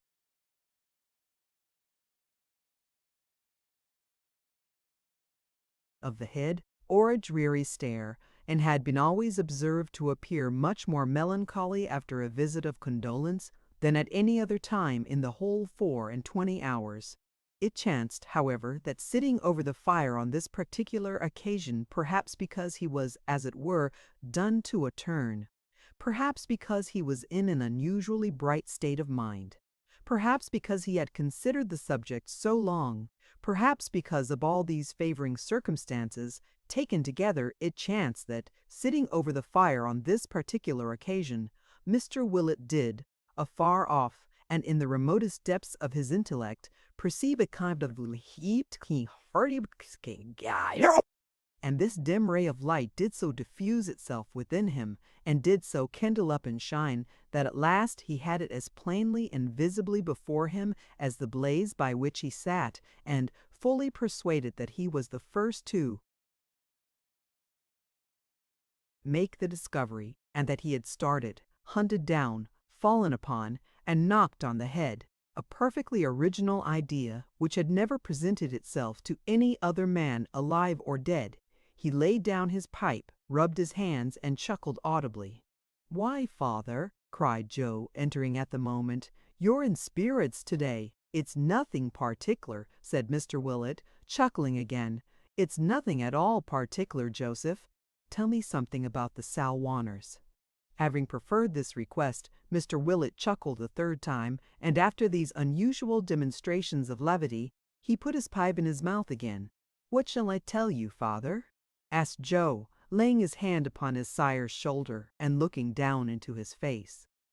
"That I have come back, poorer than a church mouse? You know that. That I have come back, maimed and crippled? You know that."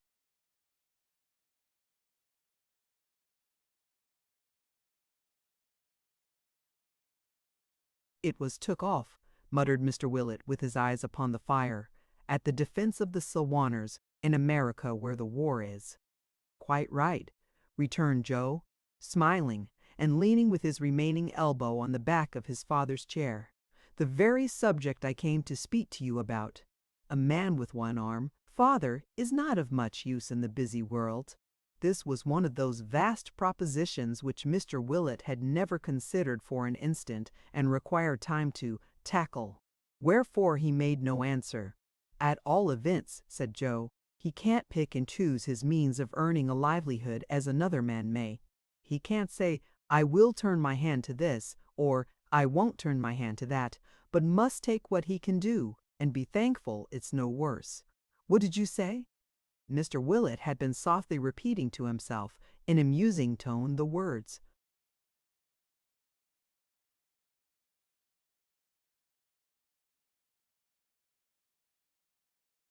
"I defense of the Salweeners," but he seemed embarrassed at having been overheard, and answered nothing.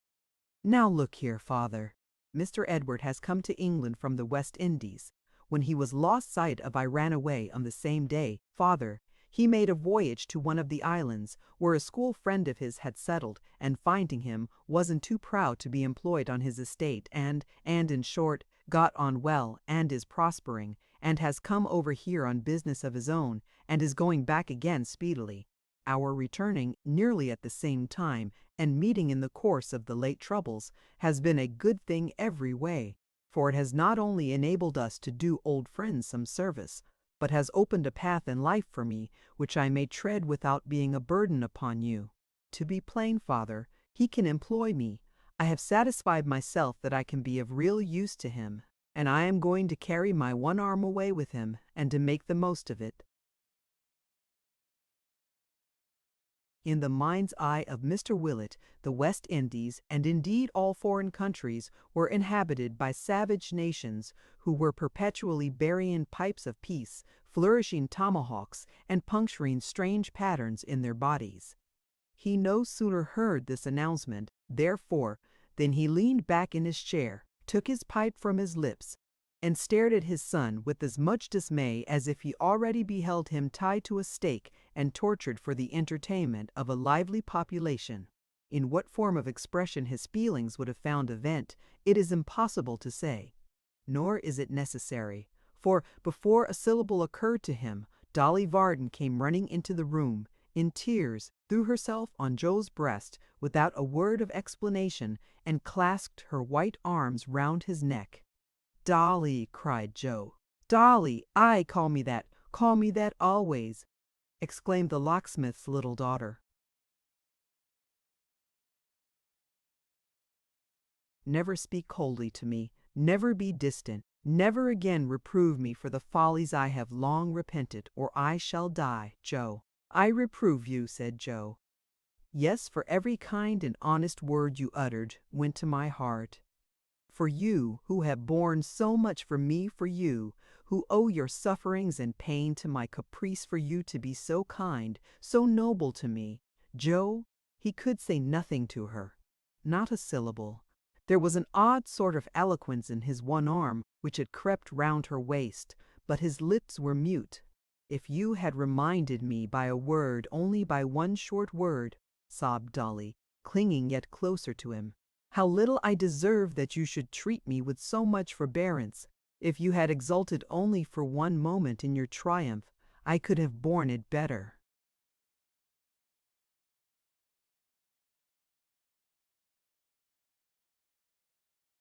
"Triumph," repeated Joe, with a smile which seemed to say, "I am a pretty figure for that." "Yes, triumph," she cried with her whole heart and soul in her earnest voice and gushing tears, "for it is won. I am glad to think and know it is. I wouldn't be less humbled, dear. I wouldn't be without the recollection of that last time we spoke together in this place. No, not if I could recall the past and make our parting yesterday. Did ever lover look as Joe looked now?" "Dear Joe," said Dolly, "I always loved you in my own heart. I always did, although I was so vain and giddy. I hoped you would come back that night. I made quite sure you would. I prayed for it on my knees. Through all these long, long years, I have never once forgotten you, or left off hoping that this happy time might come."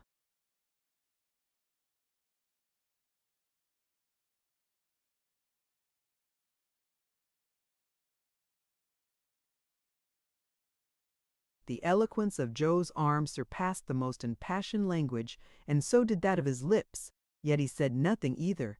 "And now, at last," cried Dolly, trembling with the fervor of her speech, "if you were sick and shattered in your every limb, if you were ailing, weak, and sorrowful, if instead of being what you are, you were in everybody's eyes but mine the wreck and ruin of a man, I would be your wife, dear love, with greater pride and joy, than if you were the stateliest lord in England." "What have I done?" cried Joe. "What have I done to meet with this reward?" "You have taught me," said Dolly, raising her pretty face to his, "to know myself and your worth, to be something better than I was, to be more deserving of your true and manly nature. In years to come, dear Joe, you shall find that you have done so, for I will be, not only now, when we are young and full of hope, but when we have grown old and weary, your patient, gentle, never tiring wife. I will."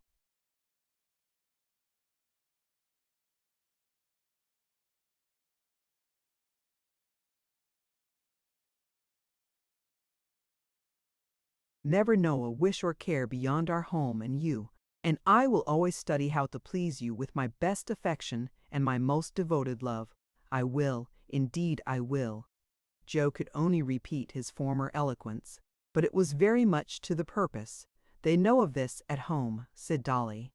"For your sake I would leave even them, but they know it and are glad of it and are as proud of you as I am, and as full of gratitude.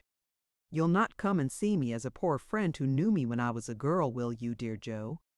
"Well, well." It don't matter what Joe said in answer, but he said a great deal, and Dolly said a great deal too, and he folded Dolly in his one arm pretty tight, considering that it was but one, and Dolly made no resistance, and if ever two people were happy in this world, which is not an utterly miserable one, with all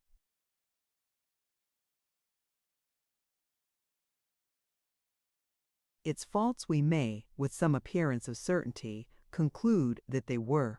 To say that during these proceedings Mr. Willett the elder underwent the greatest emotions of astonishment of which our common nature is susceptible, to say that he was in a perfect paralysis of surprise, and that he wandered into the most stupendous and theretofore unattainable heights of complicated amazement, would be to shadow forth his state of mind in the feeblest and lamest terms. If a roc, an eagle, a griffin, a flying elephant, a winged seahorse, had suddenly appeared and, taking him on its back, carried him bodily into the heart of the Salwanners, it would have been to him as an everyday occurrence in comparison with what he now beheld. To be sitting quietly by, seeing and hearing these things, to be completely overlooked, unnoticed and disregarded, while his son and a young lady were talking to each other in the most impassioned manner, kissing each other, and making themselves in all respects perfectly at home, was a position so tremendous, so inexplicable, so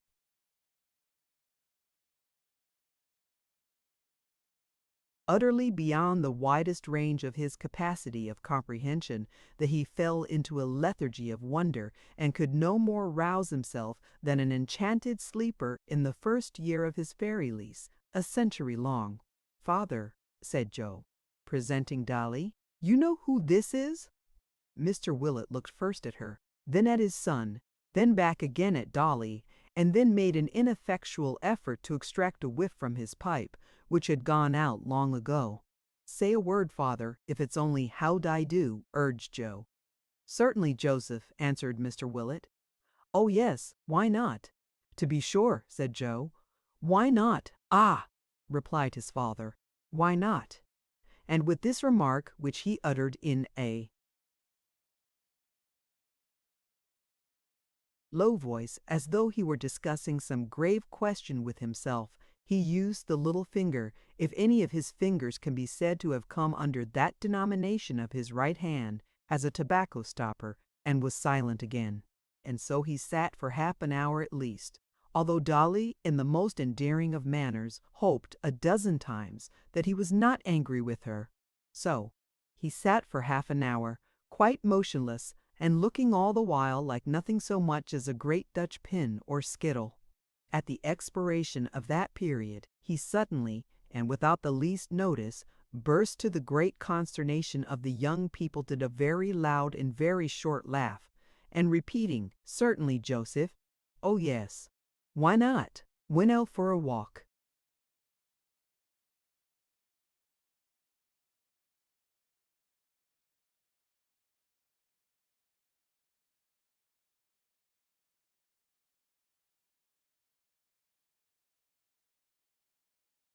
Chapter 79. Old John did not walk near the Golden Key, for between the Golden Key and the Black Lion there lay a wilderness of streets, as everybody knows who is acquainted with the relative bearings of Clerkenwell and Whitechapel, and he was by no means famous for pedestrian exercises. But the Golden Key lies in our way, though it was out of his. So to the Golden Key this chapter goes. The Golden Key itself, fair emblem of the locksmith's trade, had been pulled down by the rioters and roughly trampled underfoot. But now it was hoisted up again in all the glory of a new coat of paint, and showed more bravely even than in days of yore. Indeed, the whole house front was spruce and trim, and so freshened up throughout, that if there yet remained at large any of the rioters who had been concerned in the attack upon it, the sight of the old, goodly, prosperous dwelling so revived must have been to them as gall and wormwood. The shutters of the shop were closed, however, and the window blinds above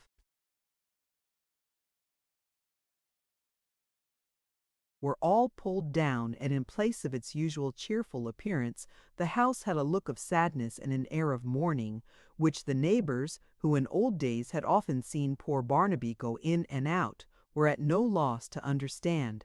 The door stood partly open, but the locksmith's hammer was unheard. The cat sat moping on the ashy forge. All was deserted, dark and silent. On the threshold of this door, Mr. Haredale and Edward Chester met.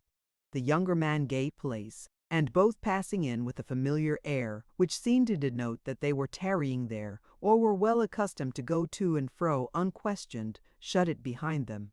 Entering the old back parlor, and ascending the flight of stairs, abrupt and steep, and quaintly fashioned as of old, they turned into the best room, the pride of Mrs. Varden's heart, and erst the scene of Miggs's household labors. "Varden brought the mother here last evening, he told me," said Mr. Haredale. "She is above stairs now in the room over here," Edward rejoined. "Her grief, they say, is past all telling. I needn't add for that you know beforehand, sir, that the care, humanity, and sympathy of these good people have no bounds. I am sure of that. Heaven repay them for it, and for much more. Barden is out? He returned with your messenger, who arrived almost at the moment of his coming home himself. He was out the whole night, but that of course you know. He was with you the greater part of it?" "He was. Without him I should have lacked my right hand. He is an older man than I, but nothing can conquer him. The cheeriest, stoutest-hearted fellow in the world. He has a right to be. He has a right to he. A better creature never lived. He reaps what he has sown no more.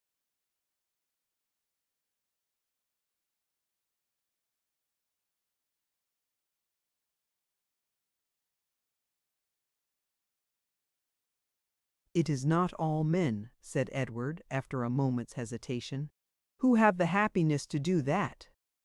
More than you imagine, returned Mr. Haredale. We note the harvest more than the seed time. You do so in me. In truth, his pale and haggard face and gloomy bearing had so far influenced the remark that Edward was, for the moment, at a loss to answer him.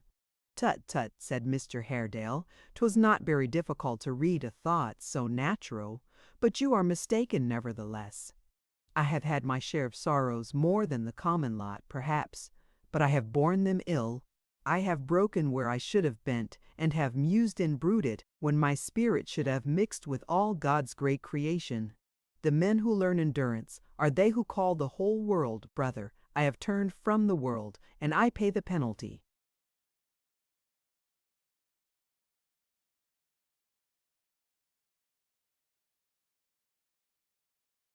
Edward would have interposed, but he went on without giving him time. It is too late to evade it now.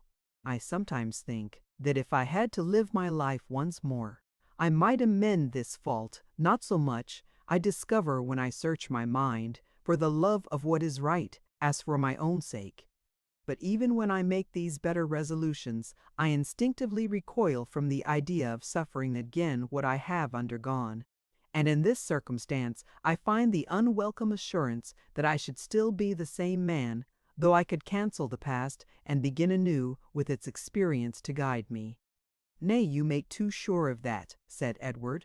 You think so, Mr. Haredale answered, and I am glad you do. I know myself better, and therefore distrust myself more. Let us leave this subject for another not so far removed from it as it might, at first sight, seem to be. Sir, you still love my niece, and she is still attached to you.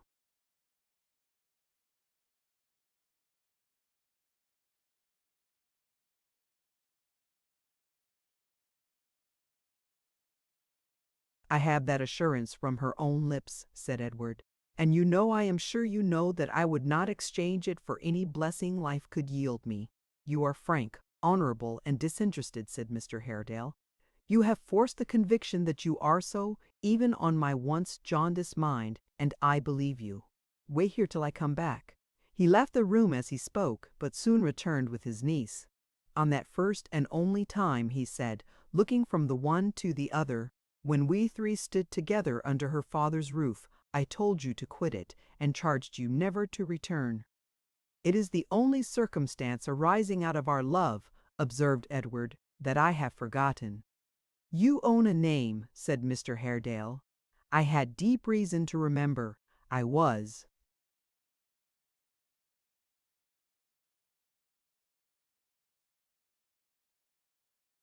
Moved and goaded by recollections of personal wrong and injury, I know, but even now I cannot charge myself with having then, or ever, lost sight of a heartfelt desire for her true happiness, or with having acted however much I was mistaken with any other impulse than the one pure, single, earnest wish to be to her, as far as in my inferior nature lay, the father she had lost. Dear uncle, cried Emma, I have known no parent but you. I have loved the memory of others, but I have loved you all my life. Never was father kinder to his child than you have been to me, without the interval of one harsh hour, since I can first remember. You speak too fondly, he answered, and yet I cannot wish you were less partial, for I have a pleasure in hearing those words, and shall have in calling them to mind when we are far asunder, which nothing else could give me. Bear with me for a moment longer, Edward, for she and I have been together many years, and although I believe that in resigning her to you I put the seal upon her future happiness, I find it needs an effort. He pressed her tenderly to his bosom, and after a minute's pause, resumed, I have done you wrong, sir, and I ask your forgiveness in no common phrase or show of sorrow, but with earnestness and sincerity. In the same spirit, I acknowledge to you both that the time has been when I connived at treachery and falsehood, which, if I did not perpetrate myself, I still permitted to rend you two asunder. You judge yourself too harshly, said Edward. Let these things rest. They rise in judgment against me when I look back, and not now for the first time, he answered. I cannot part from you without your full forgiveness, for busy life and I have little left in common now, and I have regrets enough to carry.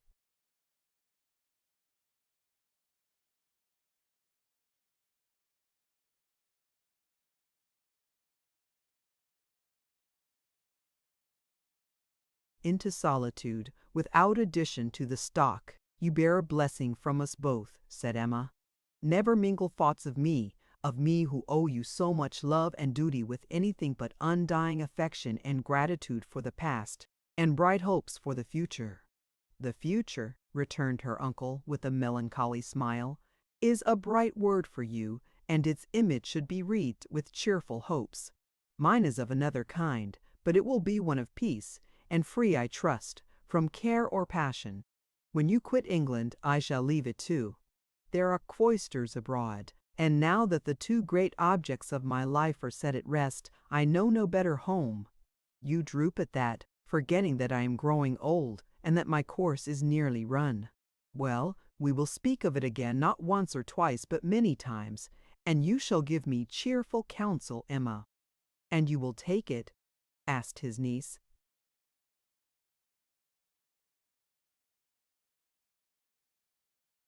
I'll listen to it, he answered with a kiss, and it will have its weight, be certain. What have I left to say? You have of late been much together. It is better and more fitting that the circumstances attendant on the past, which wrought your separation and sowed between you suspicion and distrust, should not be entered on by me. Much, much better, whispered Emma. I avow my share in them, said Mr. Haredale, though I held it at the time in detestation. Let no man turn aside, ever so slightly, from the broad path of honor, on the plausible pretense that he is justified by the goodness of his end. All good ends can be worked out by good means.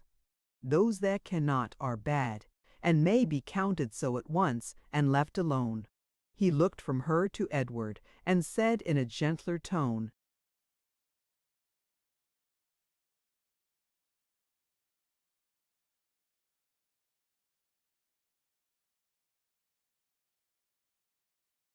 in goods and fortune you are now nearly equal.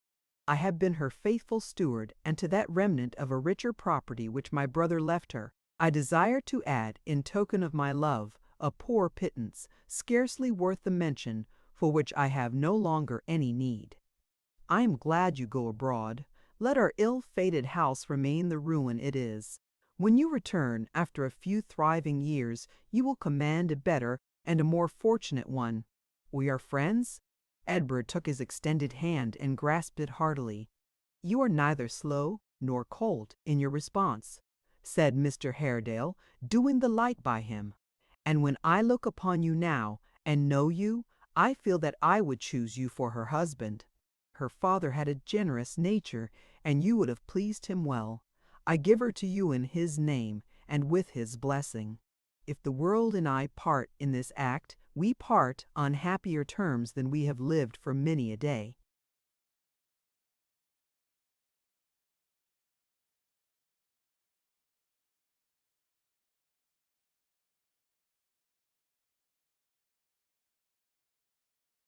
He placed her in his arms and would have left the room, but that he was stopped in his passage to the door by a great noise at a distance, which made them start and pause.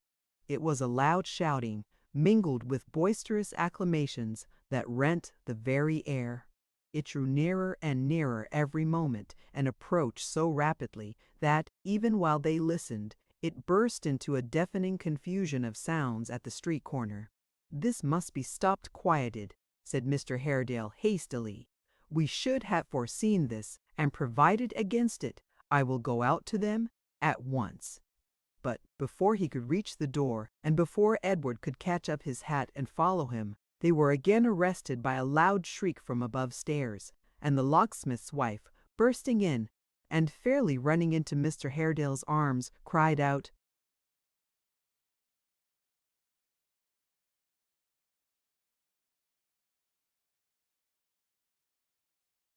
"She knows it all, dear sir. She knows it all. We broke it out to her by degrees, and she is quite prepared." Having made this communication, and furthermore thanked heaven with great fervor and heartiness, the good lady, according to the custom of matrons on all occasions of excitement, fainted away directly. They ran to the window, drew up the sash, and looked into the crowded street. Among the dense mob of persons, of whom not one was for an instant still, the locksmith's ruddy face and burly form could be descried, beating about as though he was struggling with the rough sea. Now he was carried back a score of yards, now onward nearly to the door, now back again, now forced against the opposite houses, now against those adjoining his own, now carried up a flight of steps, and greeted by the outstretched hands of 100 men, while the whole tumultuous concourse stretched their throats and cheered with all their might. Though he was really in a fair way to be torn to pieces in the general enthusiasm, the locksmith, nothing discomposed, echoed their shouts till he was as hoarse as they, and in a glow of joy and right good humor, waved his hat until the daylight shone between its brim and crown. But in all the bandyings from hand to hand, and strivings to and fro, and sweepings here and there, which saving that he looked more jolly and more radiant after every struggle troubled his peace of mind, no more than if he had been a straw upon the water's surface, he never once released his firm grasp of an arm, drawn tight through his. He sometimes turned to clap this friend upon the back, or whisper in his ear a word of staunch encouragement, or cheer him with a smile. But his great care was to shield him from the pressure, and force a passage for him to the golden key.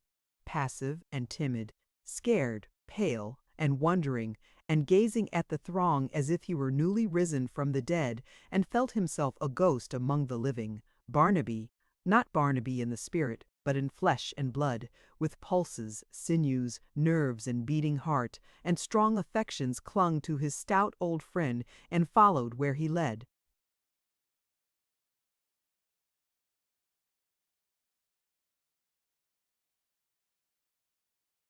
And thus, in course of time, they reached the door, held ready for their entrance by no unwilling hands. Then slipping in, and shutting out the crowd by main force, Gabriel stood between Mr. Haredale and Edward Chester, and Barnaby, rushing up the stairs, fell upon his knees beside his mother's bed. "Such is the blessed end, sir," cried the panting locksmith to Mr. Haredale, "of the best day's work we ever did. The rogues, it's been hard fighting to get away from 'em. I almost thought, once or twice, they'd have been too much for us with their kindness. They had striven all the previous day to rescue Barnaby from his impending fate. Failing in their attempts, in the first quarter to which they addressed themselves, they renewed them in another. Failing there, likewise, they began afresh at midnight, and made their way, not only to the judge and jury who had tried him, but to men of influence at court, to the young Prince of Wales, and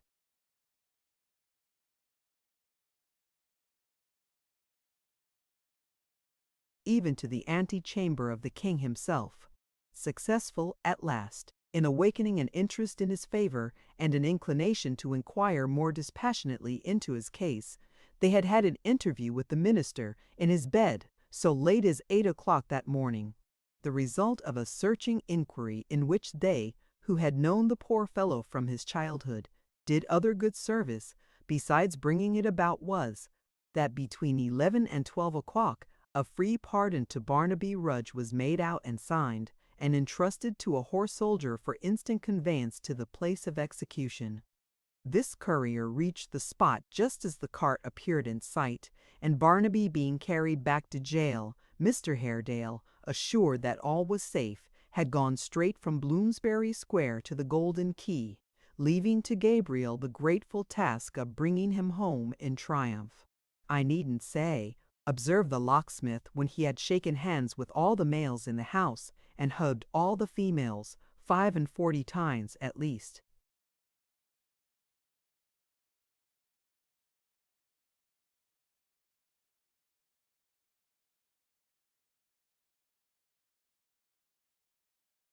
Tated, except among ourselves, I didn't want to make a triumph of it. But directly we got into the street we were known, and this hubbub began. Of the two, he added as he wiped his crimson face, and after experience of both, I think I'd rather be taken out of my house by a crowd of enemies than escorted home by a mob of friends. It was plain enough, however, that this was mere talk on Gabriel's part, and that the whole proceeding afforded him the keenest delight, for the people continuing to make a great noise without, and to cheer as if their voices were in the freshest order, and good for a fortnight, he sent upstairs for Grip, who had come home at his master's back, and had acknowledged the favors of the multitude by drawing blood from every finger that came within his reach, and with the bird upon his arm presented himself at the first floor window, and waved his hat at a Gandan and some complicated corral.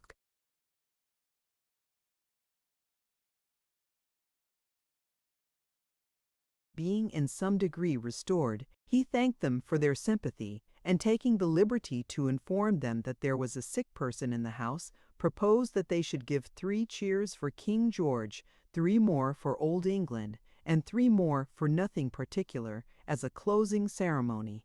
The crowd assenting, substituted Gabriel Varden for the nothing particular, and giving him 1 over for good measure, dispersed in high good humor. What congratulations were exchanged among the inmates at the Golden Key when they were left alone! What an overflowing of joy and happiness there was among them!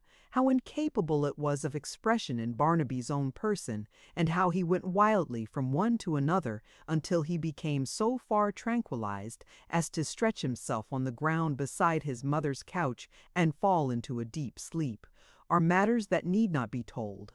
And it is well they happen to be of this class, for they would be very hard to tell, were their narration ever so indispensable.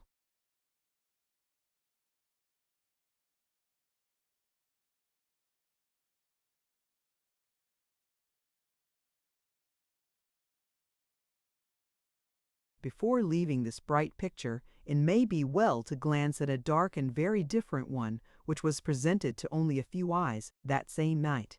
The scene was a churchyard. The time, midnight. The persons, Edward Chester, a clergyman, a grave-digger, and the 4 bearers of a homely coffin. They stood about a grave which had been newly dug, and one of the bearers held up a dim lantern, the only light there which shed its feeble ray upon the book of prayer. He placed it for a moment on the coffin, when he and his companions were about to lower it down. There was no inscription on the lid. The mold fell solemnly upon the last house of this nameless man, and the rattling dust left a dismal echo even in the accustomed ears of those who had borne it to its resting place. The grave was filled in to the top and trodden down. They all left the spot together. "You never saw him, living?" asked the clergyman of Edward.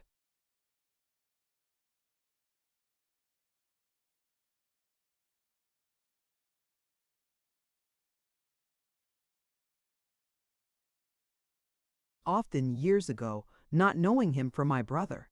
Never since. Never. Yesterday, he steadily refused to see me. It was urged upon him many times at my desire. Still he refused. That was hardened and unnatural. Do you think so? I infer that you do not? You are right. We hear the world wonder every day at monsters of ingratitude. Did it never occur to you that it often looks for monsters of affection, as though they were things of course?" They had reached the gate by this time, and bidding each other good night,